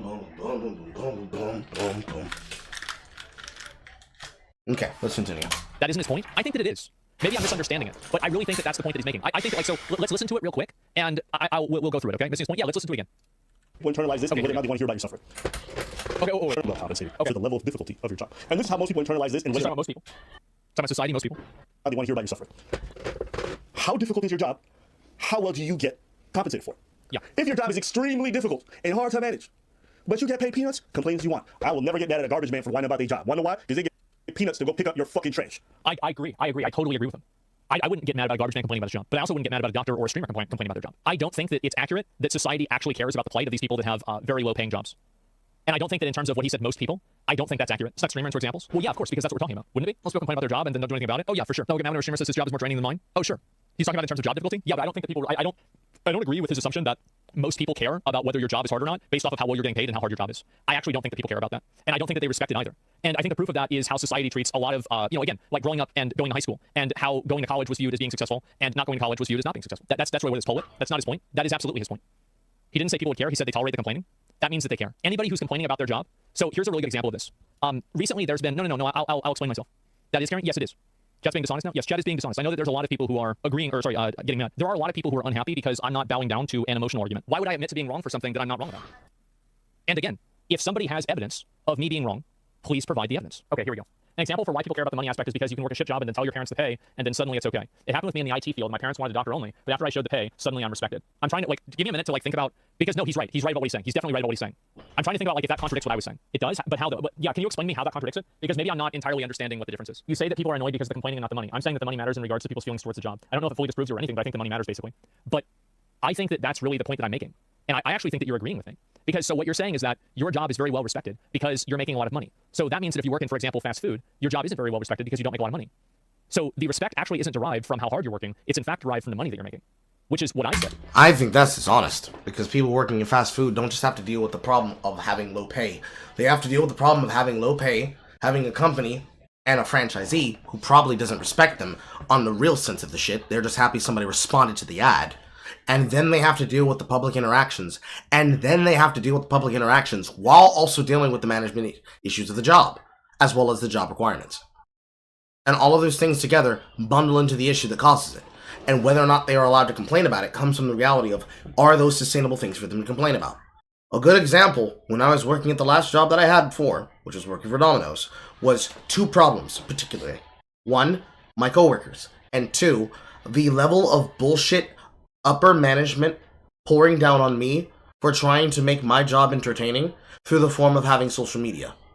You can go on to TikTok right now and find people in Domino's uniform, as well as in other uniforms for other businesses, including the one that I'm wearing a shirt of, which is Marco's Pizza, which is a franchise business down here in Columbus, Georgia, all having the beneficial fun of using social media to make their store more popular and to make themselves more popular, to then blend into that store, making more business off of their social deals. This is definitely a thing that a person can do. And this is definitely shit that happened. Because one of the things that happened while at that job was that people went out of their way to try and ruin my fun of the job by notifying my HR. And HR wanted to try and come over my head for posting innocuous dance videos while I'm also managing the store by myself. Meanwhile, there is a girl on that platform who uses it as a thirst trap. Not a single fucking reply, not a single mention. Now, of course, it could be that a bunch of those people have just bought old Domino's paraphernalia and they're wearing them for the purposes of promoting themselves while wearing a uniform of a business that they actually aren't affiliated or beholden to. But that was one of the biggest issues for me. Because I saw a direct 20% deal uptick from people in the area who knew who I was coming to the business and buying because they knew who I was and they wanted to have my business. And it was because of the work that I'd already done in other businesses before.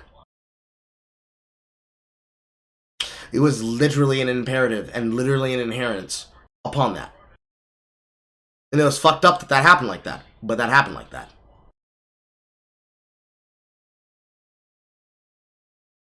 By your logic, you're saying that I'm not allowed to complain about it because you're saying that's not what people would complain about. That's crazy, Zach.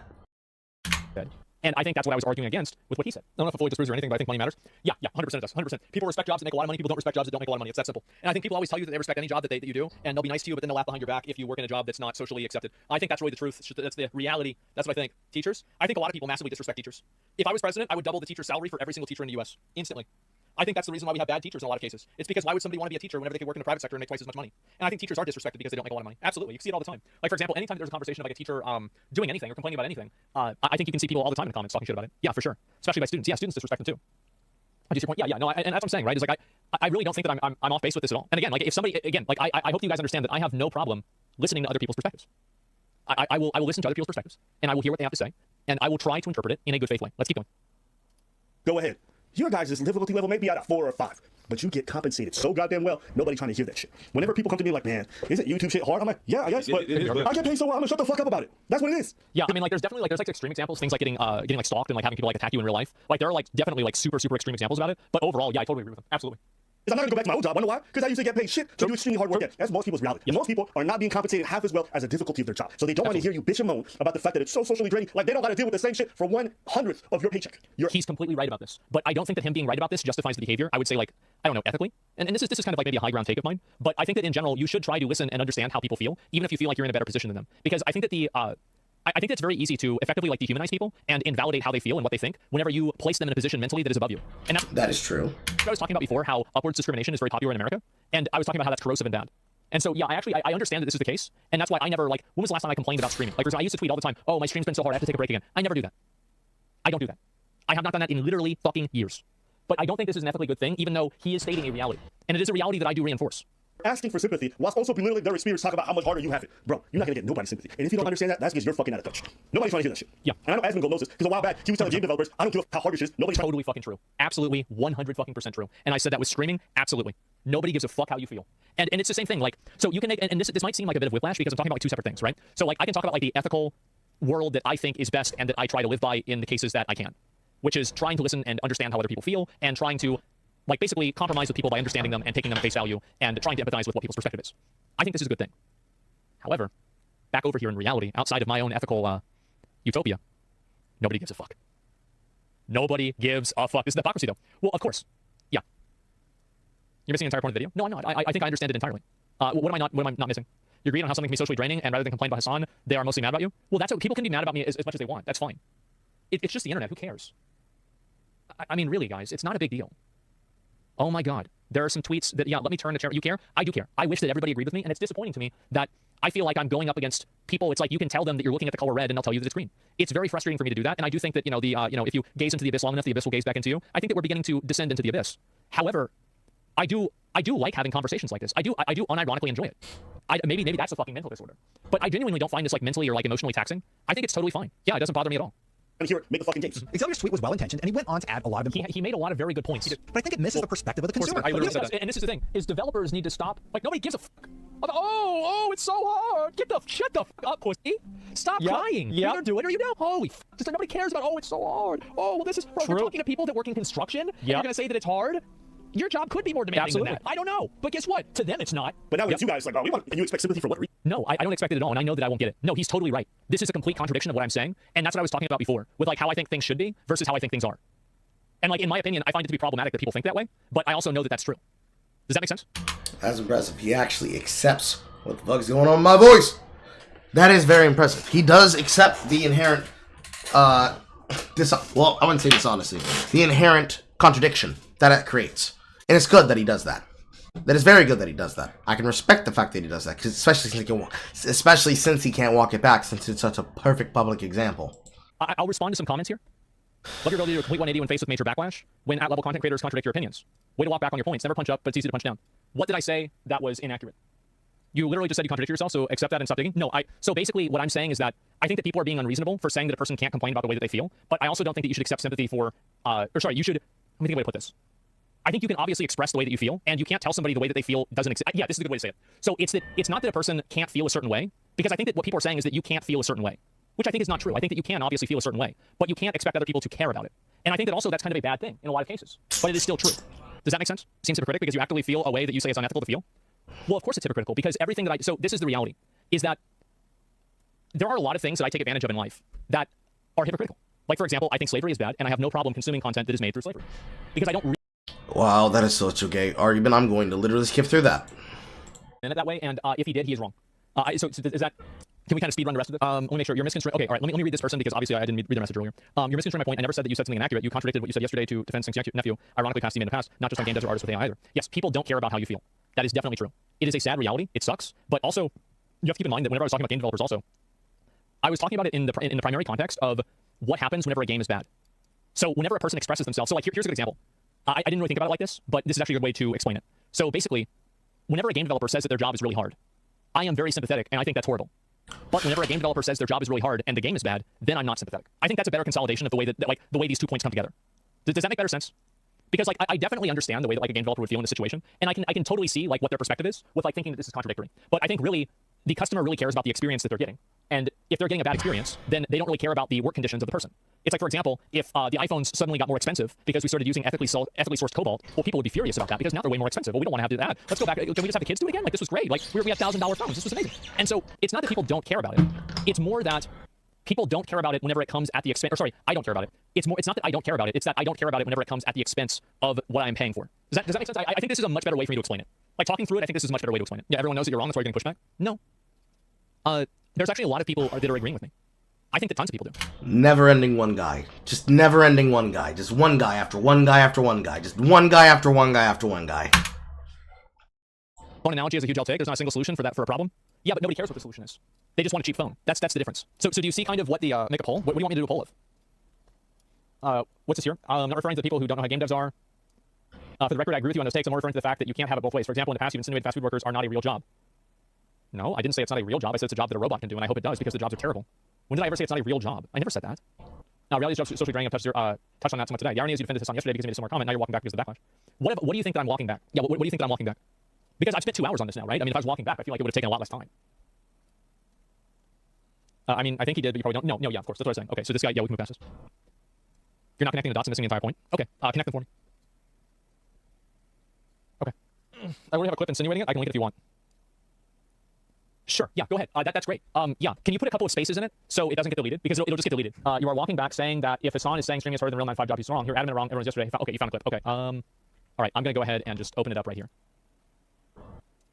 It really is. Okay. And some of these people getting a reality check is great.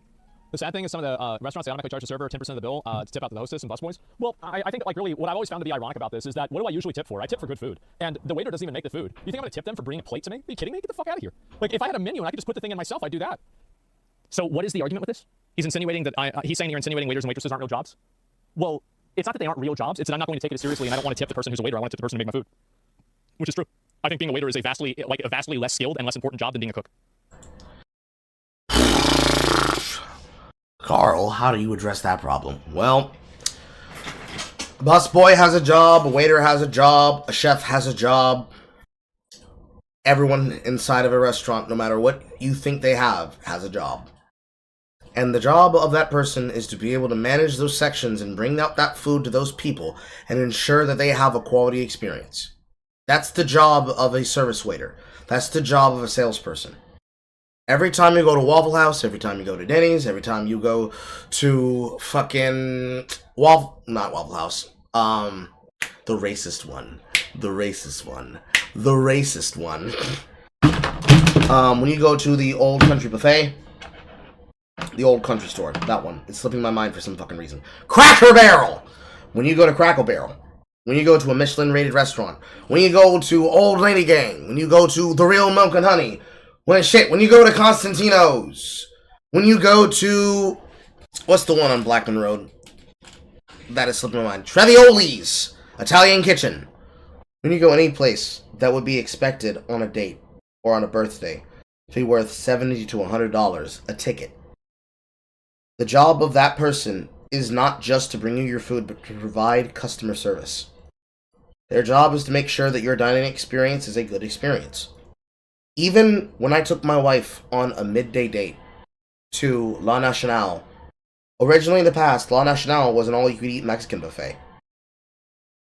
They changed the business model to a pricing model where you pay a certain amount of money based on the amount of food that you have on a service plate that is above or below 9 pounds. I think it was 10 when I dialed it up in my head, but the way she explained it to me, I had gone in there thinking it was still a all-you-could-eat buffet in the design of something like Golden Corral or a hibachi walk-in, but it was based on food for plate. So you could eat however much you wanted to, but you still have to pay for the food by pound. Every 5-ish minutes, they came through to check on us. And the woman who owned the business, because they had two things. One side was the original bar, which they have now converted into the all-you-can-eat that you can pay for Mexican bar. And the other side is an actual walk-in cashier drugstore, specifically tailored to the Spanish-speaking community. With all the fucking telecommunication cards on the back walls, they can call all the relatives in the Central American countries for collect. And Mexican candies and shit, whatever.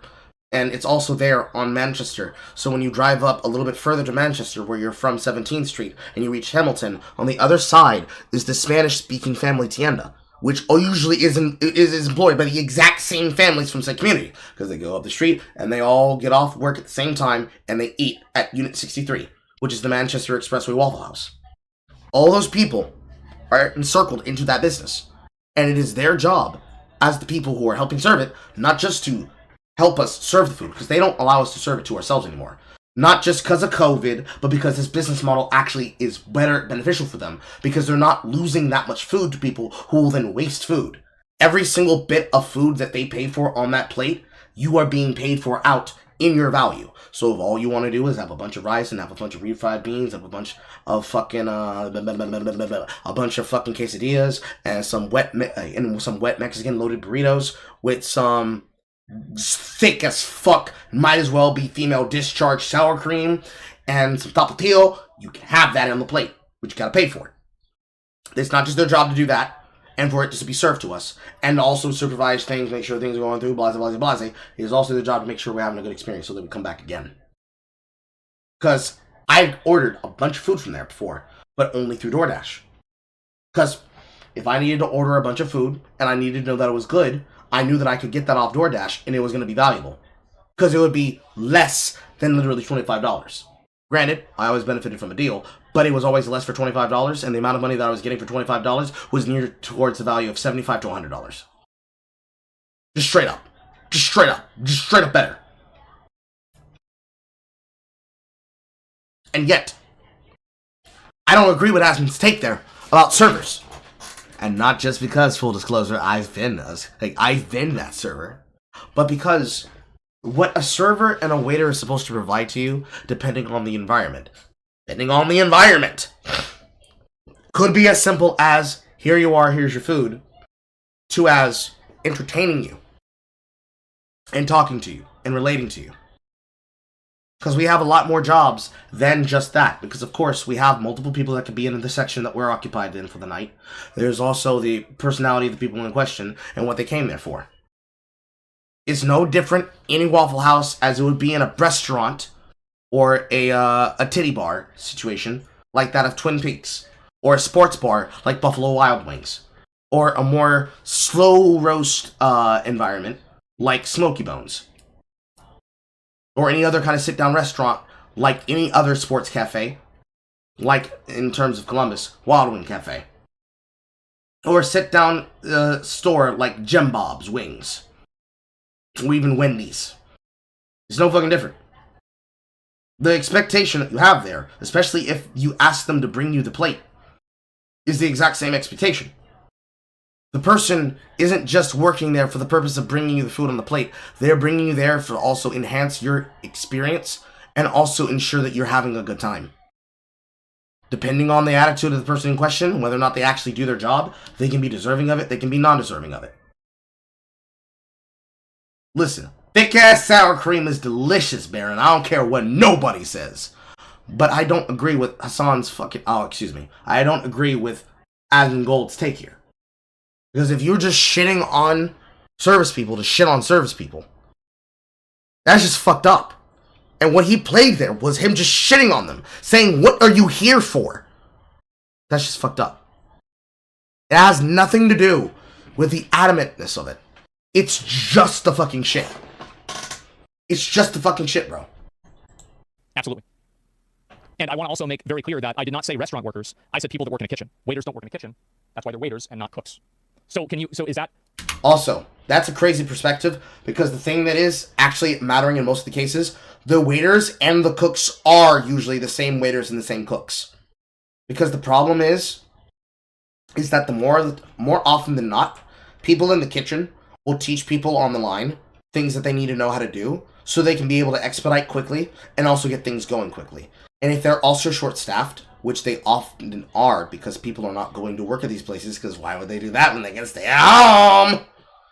They have to learn how to do multiple job titles. So your service engineer, or more commonly, your salesperson, might also be cooking your food for you. And all you gotta do is ask them. If you really feel that way, you can say, hey, here's $20. I want you to break that in half. You can have 10, and the person who cooked my food can have 10. Also, can they come out here and, hey, yo, you use some money too? It's normal. Especially in African-American businesses. Dap up the server. Hey, you go here, bro. Here you go, $10. Appreciate you. Hey, cook. Here you go. $5. Appreciate you. Hey, yo, cook. You want to fuck to my pink? Man, you put this shit up good. Let me give you this 15, bro. I don't understand this perspective. I really don't.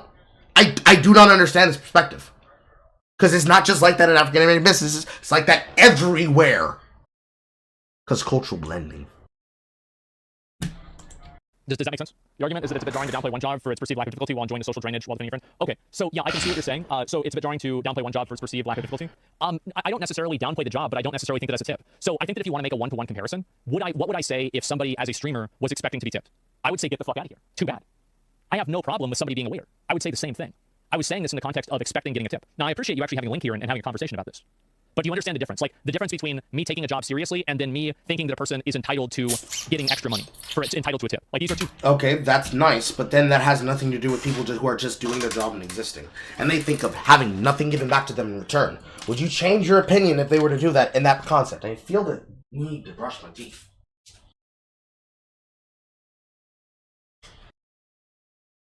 Would you change your opinion, and would you change that answer, Asmon, if somebody had made that argument to you? Because I don't know if they will. I'm seeing everything here past the first 2 videos fresh for the first time.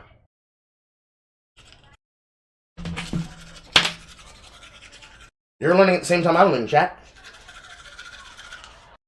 Somebody presented to you somebody who said, yeah, I do my job because I love it, not because I expect to be tipped. And usually because I don't expect to be tipped, I get tipped. Would you change your opinion? Because more than likely, I would expect you to say, well, yeah, I'd feel better giving them a tip because they didn't expect anything. But also at the same time, fuck them. That's effectively what you're saying. And that's just inherently, that just feels and is apparently foul in everybody's heart and mind. Simply because you're saying this person who's just doing their job and is trying to do their job well, make the shit they can for themselves and get by, you're saying, fuck you, you're not doing your own thing. That's fucked up.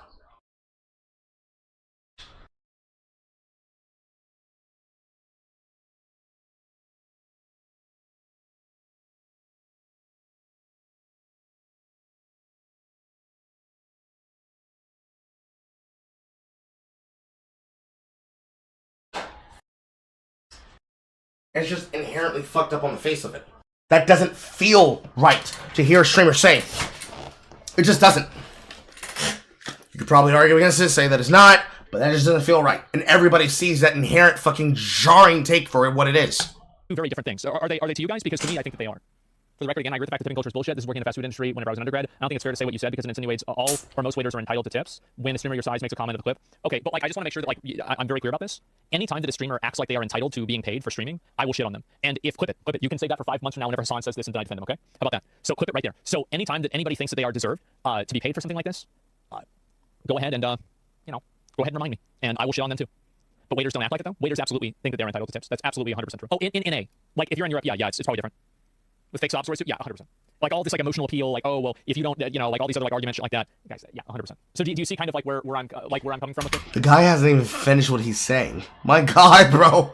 He hasn't even finished the statement. It's crazy. I could probably finish the statement for him if I could predict very well enough what he's saying. For the record, again, I agree with the fact that tipping culture is bullshit. This is having worked in the food industry when I was an undergrad. I don't think it's fair to say what you just said because it insinuates that all or most waiters are entitled to tips. When a streamer of your size makes a comment in the clip that I linked, continued.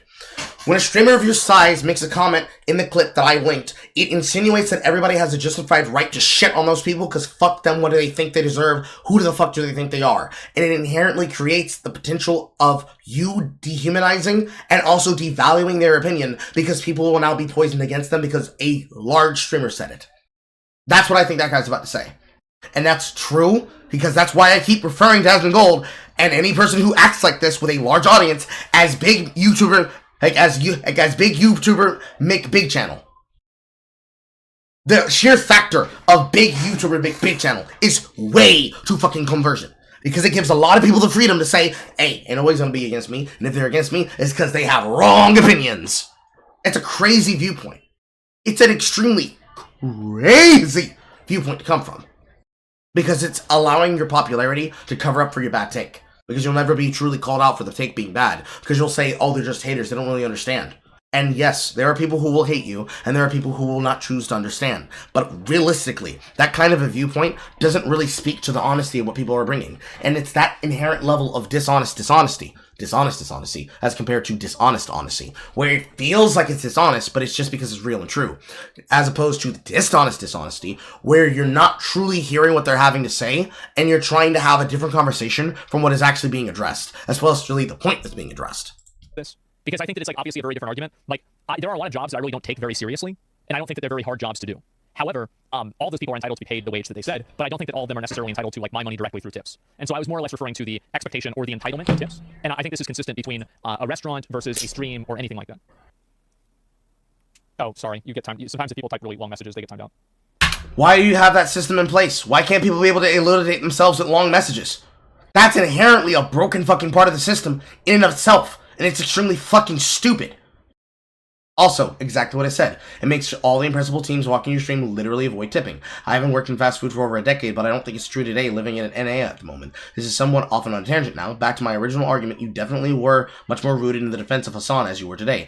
I just wish you were less on the fence at times and didn't walk back on things, similarly how you handled the Andrew Tate situation. Sometimes it's better to die on a hill. It makes all the impressionable teams watching your stream literally avoid tipping. I think that they should. I think that the only time that tipping is going to go away is whenever people stop subsidizing it, and then the companies have to actually change. I hate to say it, but I actually think this is true, and I completely support not tipping. I tip all the time because it's like, especially if people recognize me, they're like, oh, it's the streamer guy. Okay. See, there's a difference there, because that's not the same thing as saying that you don't want to tip. Now you're just coping. This just sounds like cope now. Because there's a difference between, I don't want to tip because you're not doing a real job, and I don't want you to do that, and, well, I don't usually want to tip because I want the companies that try to subsidize people through having them earn most of their money through tips actually pay them a fair, livable wage. I don't want them to try and excuse the fact that the reason they pay you less and have you on a less federal minimum wage, because there is a less minimum wage. There's a minimum wage in general, and then there's a tipper's minimum wage, and it's somewhere around the amount of like $2.40, or excuse me, $4.20 in some cases. In the case of Waffle House Corporation, if I go look in that goddamn book I have in the other room, I believe it's something like $2.40, and then it's subsidized along with the fact that whatever money that you would have had paid from whatever amount of money you had then is also earned weekly on a basis across that. So, if you take that money and you double it, you'd have something closer to a normal amount of money on a fortnight, bi-weekly paycheck. But that also comes with the benefit of potentially getting higher wages through you being tipped. And that inherent system is not something that many people address or have addressed for them. Because they don't usually like see faces on that at all. They usually don't address it, they don't usually see the face of it. And that inherent nature of the problem is why most of the time that adjustment doesn't actually occur. They don't think about that at all. It's crazy, but it would be. Okay, well, I mean, he's got it. I mean, oh, he didn't tip. I knew he wouldn't. What a bald piece of shit. And so it's like they know me, and so they know that I have a lot of money, and so like, okay, I've got to give this guy like the 20% or the 30%. Right? But that's not the same thing, and that's worse. Now you're saying, well, I'm forced to tip because I'm big YouTuber make big channel. Like, bro, I'm big YouTuber. I can't not go in that business and not pay. They know who I am. That's social pressure pushing you to do things, which I guess you could say that's a part of those pressures that goes into saying that streaming is a hard job. But realistically, Like, you're suffering from success. That's just suffering from success. You don't have the right to complain about that then. That's crazy. That's crazy. Right? But like otherwise, no, I used to never tip myself, and I actually don't think tipping will go away until people actually stop doing it. When visitors over a decade, I don't think this is truly in the nay. Something off tangent now, back to my original argument, you're definitely more rooted in your defense of Hasan than today. I just wish you were less on the fence and didn't walk back on things, similar to how you handle Andrew Tate. Sometimes it's better to die on a hill. Well, I don't think that I'm necessarily walking back anything. And again, like, what do you think that I am walking back? Tipping is important is because it's the only way the waiters support themselves. Fuck them. Fuck them. It's the same way. And then he just does it again. Crazy take. Crazy take. It's crazy. It's crazy. What streamers? You think streaming? Like if you're watching a stream, you don't feel like Hello. subbing or anything like that, then don't do it.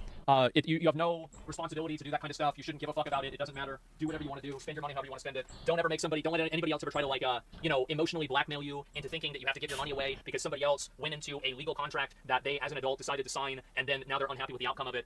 No, you never have to do that. It's a bad idea. The whole concept that basically the upper class has pitted the working class against the middle class for waiters and people that are trying to socially what's the word? Socially like condemn or demonize or make somebody feel bad for not tipping. No. If you don't want to tip, don't fucking tip. And if enough people do that, it'll go away. As a waiter and server, I think what you're saying is unfair. I never expect to tip. I work fine dining and I work really hard to create an experience for my guests. You also seem to have a complete understanding where the tips go and how they're divided. It's not fair how you downplay the physicality of my job. This looks like it's a new message. Yes, it is. Specifically, you yourself watched this on compare streaming to a 9-to-5 yesterday and gaslit your viewers for not understanding the nuances of streaming. Agree, by the way. Today, you made a blanket statement stating that Hasan is wrong if he's comparing streaming to a 9-to-5, saying that it's easier. You're also much more lenient on chat. A few of us would have been banned already. In my perspective, this is a complete 180, but more so in attitude. True. I don't care. Whenever I go to a restaurant, I want to pay the price on the menu. That's just the way it is. I get that it sucks. I totally understand it. And also, by the way, I want to make sure that I'm being consistent with this. I feel very bad for you, and that really sucks. But I don't care whenever it comes to my money. Like, my sympathy for your problem ends whenever my wallet opens. I care. I sympathize with you. It sucks. I definitely get it. But I don't care enough to give you money. But then people can then ask the question, but why not? You have so much money. Which is kind of where that fucking logic doesn't come through. On many ways, you could say that that's based in true, but realistically, your based in true statement comes to the detriment of the person who's getting fucked over.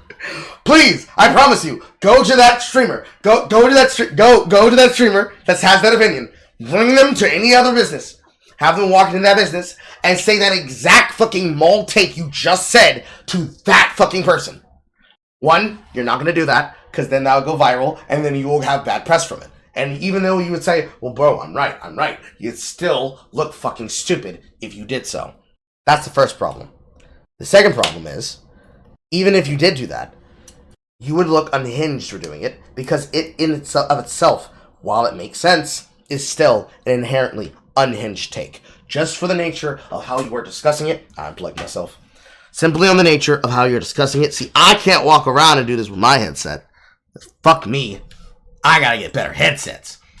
But you won't go to a person and say that shit that you just said and say it with the conviction that you just had to them in public. You won't do it. You won't do it. You won't do it.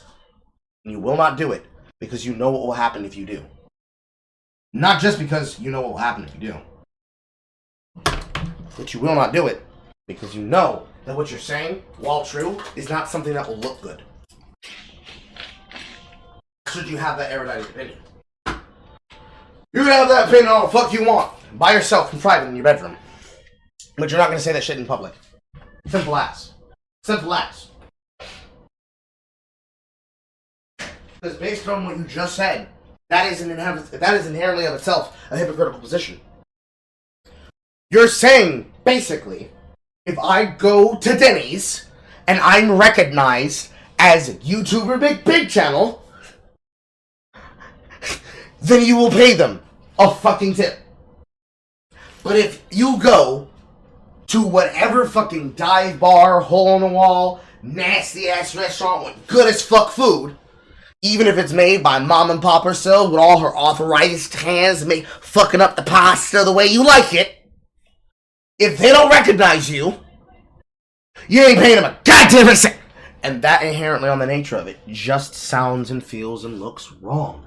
That just sounds and feels wrong. And it's not that it is wrong. It sounds and feels wrong. Because the nature you're saying is hey, they have no involvement with my food. Why the fuck would I pay you anything? But what if that person that is serving you the food is the person who made the food? Then you would say, well, then they do deserve it. But what if that information is kept specifically from you? What if they want you to not know who made the food because they want you to actually judge it? Because they're testing you. What if that's just the culture of it? The person who's bringing you the food is the person who made the food.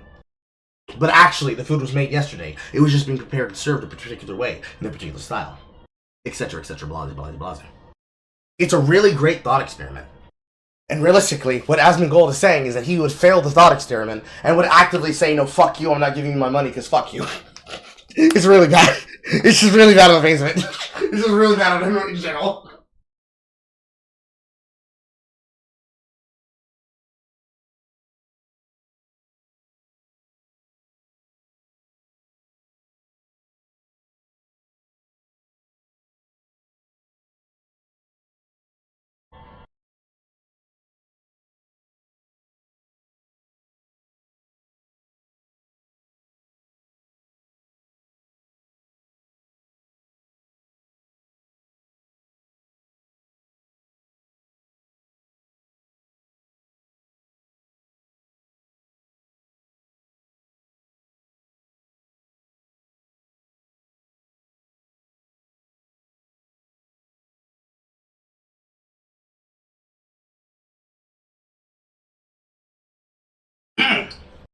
Man, I love my chicken. My chicken is so good, chat. It's so rich and flavorful with spices.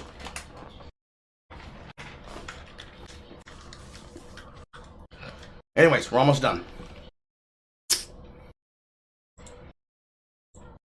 Guys, you get paid millions of dollars. Half of the time, you guys sit down on the screens trying to fuck up while something else plays. Okay? You're just think, oh, people wish I did that. Or sometimes you play a video and you leave your screen for 30 minutes. You eat on the job. Like, don't pretend like this shit is crazy. You guys, I remember I used to be able to eat at the IRS. Can you eat at your desk where you work? I think that's probably like a 50-50, right? Yeah, it seems like about 50-50. Is socially draining? Sure, I can see that. Don't act like your job is special compared to others. It's not.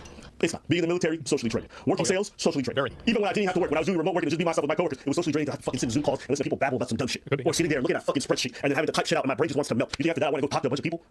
Is a YouTube game hard? I don't know. What you do for a living? I'm a pastry chef. What time do you get up in the morning? Every morning I wake up 5 in the morning. I gotta be the pastry, but that's of my boss. My boss has to be there at 3 to get the orders in and this and that and everything stuff. And how much is that? Oh, that's 12 hours. My job is good. My job is good. The fuck with me. I get to talk to people and I make so much money, more money than I haven't done in my life. But it's so hard because of the comments and everything and stuff. And I get to take breaks whenever the fuck. You see how it sounds? All the people that are like, it's on your dumb. You're talking to people that they're not even understanding and they never had to understand what you're doing, what you're living. Yeah. And as a matter of fact, that's also a really good point too. That he's making is that he's basically you're not going to get sympathy from people that don't understand your experience because streaming is like such a unique experience. And this is why I was saying, like, remember I told people like many times, like, I think streamers make a big mistake treating their chat like a diary. That's exactly what I mean. Glad that all this happened, all this in my life happened, the YouTube game and the comedy and this and that, whatever happened now. So even though I am here, where I'm at right now, doing what I do, I can still connect with you because I got the experience of having to do that and having the bullshit job. And I've been doing jobs sometimes. They come to me, some coworkers, something like, yo, you need to slack because you're making us look bad. So listen. Nobody wants to hear about it. No, nobody gives a fuck. Okay. Nobody gives a fuck. Your problems are your own choice, and literally because you're greedy. Because you're greedy. That's it. Just turn it off. This is stressful. Can I try? Go ahead. Look how hard is it? Yeah. Turn it off. We're not living a good life. Fuck. Anything else? Just stop. Okay. All right. That's it for today's video. By the way, we got our second channel, Abba Preach to the Floor, where we like to do ourselves. Do all the funny stuff, Jubilee cut videos, we get them there. We got Discord, check out shit. Yeah, I think this was good. I can see their perspective on this for sure, and I think that they're right with a lot of things. I definitely can. Now, I do think that in general, whenever I'm talking about understanding what somebody is talking about, I do think that you should be able to be empathetic about the way that a person feels. Oh, let me link you guys a video, give a like and everything like that. I'm not subscribed to these guys. I thought that I was. Where were they wrong? I think that they're wrong that it's a good thing that people don't care. I think that people should actually have some degree of empathy for the way other people feel. And I think the idea of invalidating other people's problems in life because you view their life situation as being advantageous to yours, I think this is a very toxic mindset to have. And I think this mindset leads to a lot of resentment. And I think you can see that all the time. And you see that with like girls, for example, they're like constantly resentful towards like men. I think this happens all the time. And I think in general, you don't have to necessarily think that somebody is right, but I think that it's reasonable for you to understand why a person feels the way that they do and not to invalidate the way that that person feels. But I think that again, this is a true thing, but this is like this really kind of weird middle ground, right? Because like streaming is a job, and whenever Hasan is streaming or anybody is streaming, and also like I want to make sure one other thing is clear, is that like Hasan or me, Like we're like super 1%ers, right? And so obviously like we can just afford to turn off the stream and fuck off, like what they said, absolutely, right? But there are a lot of streamers that are making 100K a year and they don't have a backup plan, or they're making 30K a year and they do have to stream every single day. Absolutely. So there are going to be a lot of other people that are on that spectrum that feel the stress a lot more. Most streamers can't do that. And I would say whenever I say most streamers, I'm talking about 99% of streamers. So yeah, that's really what it comes down to. And you guys have nothing in common with a lot of us. You can't expect us to care. I think that in terms of lifestyle, I don't think that My man, the bro is still fucking yapping. That's okay. Moving on to the next one. Day is more Fortunately, those will be much shorter because the ones on the back end of this are much shorter than the ones in the front. It's necessary that I want you to hear that context because I don't want you to just hear the clips cut from the video itself. I need you to hear what they're fucking saying and how they're describing these things on their live streams. You need to hear it, even if it is from a stream segment. draining and soul-sucking than working a 9-to-5 job or a normal job, which is a truly out-of-touch and delusional thing to say, and shows me that Hasan has never worked a job that would actually leave him with enough stress to appreciate the position he's in now. Hasan doesn't have to answer to a boss who beats his wife. Hasan doesn't have to get up every morning at a set time. Okay, he can go on to bed whenever he wants to stream. He's not even obligated to stream for any length of time. He can just go on and get off whenever he wants. And even if he's right when he says that streaming can be draining and soul-sucking, right? Which, I mean, I've streamed. It is tiresome, and I cannot stream every single day. That's just not something I feel like I'd be able to do. Hasan also just so happens to be making tens of millions of dollars a year. So even if he wants to sit there and complain that his job is super challenging and draining, dude, you're making tens of millions of dollars a year. I feel like being a brain surgeon might be a little bit harder than reacting to YouTube videos for 9 hours a day, and those people make literally a fraction of what you make. So I guess I wouldn't even be like ever complaining. But there was one streamer that decided to come out and support Hasan during all this controversy, and that person is Asmongold. Now, Asmongold has had some controversy throughout this year too. I don't even think I've ever talked about him on this channel, but you know, he's had some controversies I believe involving his takes on AI and AI art. I think he thinks it's like awesome in the future. Now, I don't really care about his takes on that. When it comes to the AI art stuff, I genuinely do think there's a compelling argument to make on both sides. And this is not me being some enlightened centrist. This is just me being objectively correct. Like, yeah, I do think art should be made by humans. There is a sanctity to art, and we as humans decide to create art for our own pleasure, enjoyment, and consumption. And they're supposed to convey emotions and feelings and depictions of things perceived through a human lens. But that being said, I don't think it's an all or nothing. I do think there are edge cases and certain scenarios where using AI art is fine and doesn't hurt anybody. I'm not gonna turn this video into an AI art debate, but my point is like Asmongold saying that stuff didn't really bother me. I know Twitter was super upset about that stuff, but I'm not gonna hate a guy who thinks AI art is cool. Like, that's just not something I'm able to do. But what will stop me from liking somebody like Asmongold is him agreeing with Hasan on this situation and then going on to roast other YouTubers who have disagreed with Hasan's take. Because Asmongold not only decided to parrot Hasan's opinion that streaming is like super hard and gruesome, but also attack some people who have had disagreeing opinions with Hasan, even involving some other pretty big YouTubers. So let's get into it. And so there's a lot of people. Streaming is literally the easiest part of being a content creator. You just sit down, make money, just spawns in. It's just so goddamn free. Who is this guy? Does he stream?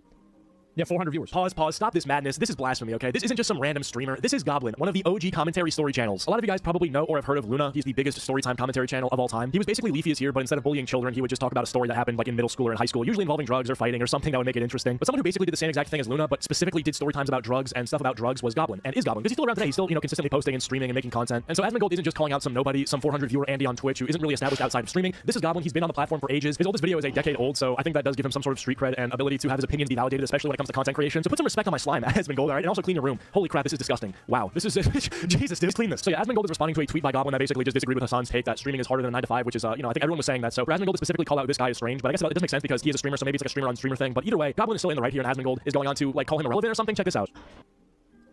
Streaming is easy. Being good at streaming is hard. This is part of the reason why I said what I said when he did this, because there's no reason for you to pull out the numbers like that. It'd literally just be a question of whether or not you understand the pressures of it. Because if you get involved in the streets and the nitty-gritty of the problem, you understand what the problem is and you're able to discuss the problem.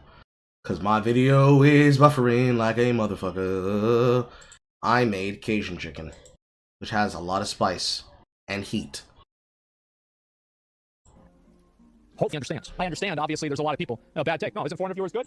Oh, it's definitely good. But you're not going to go and tell somebody who's one of the top streamers on the entire platform that it's easy. That's not what he said. He just said, I can't stand this, dude. Streaming is literally the easiest part of being a content creator. You just sit down and money just spawns in. It's so goddamn free. Hasan just gets on cam and regurgitates the most popular political opinions found on Reddit that day. And there's more in the tweet. But dude, he didn't say it was easy. He said it's the easiest part of being a content creator, which I can personally vouch to. Money does just kind of spawn in. Like, yeah, people choose to donate money to you when you're live for whatever reason. Obviously, they're your fans and they want to support you financially. But like, did you do anything in specific on that day to get the money? No, it's just some guy randomly felt like blessing you up. So yeah, it is pretty random. Whereas if you're making a video, if I work hard on a video and I make it long and I put ads on it, yeah, I'm gonna get paid for that work. But if I'm streaming and just someone's in a good mood and they send me $100, in a way, it did kind of just spawn in. Like that stack just landed on my lap basically. And also one of the biggest benefits of streaming that no one I feel like talks about enough is the fact that like if you stream for 6 hours a day, not only are you getting all of the donation revenue from the stream and you know financially it's good, but you also get to just repurpose that content you made on stream into long form videos. A lot of my videos recently have been stream highlights that are like 30 to 50 minutes, and so I'm able to like recollect ad revenue from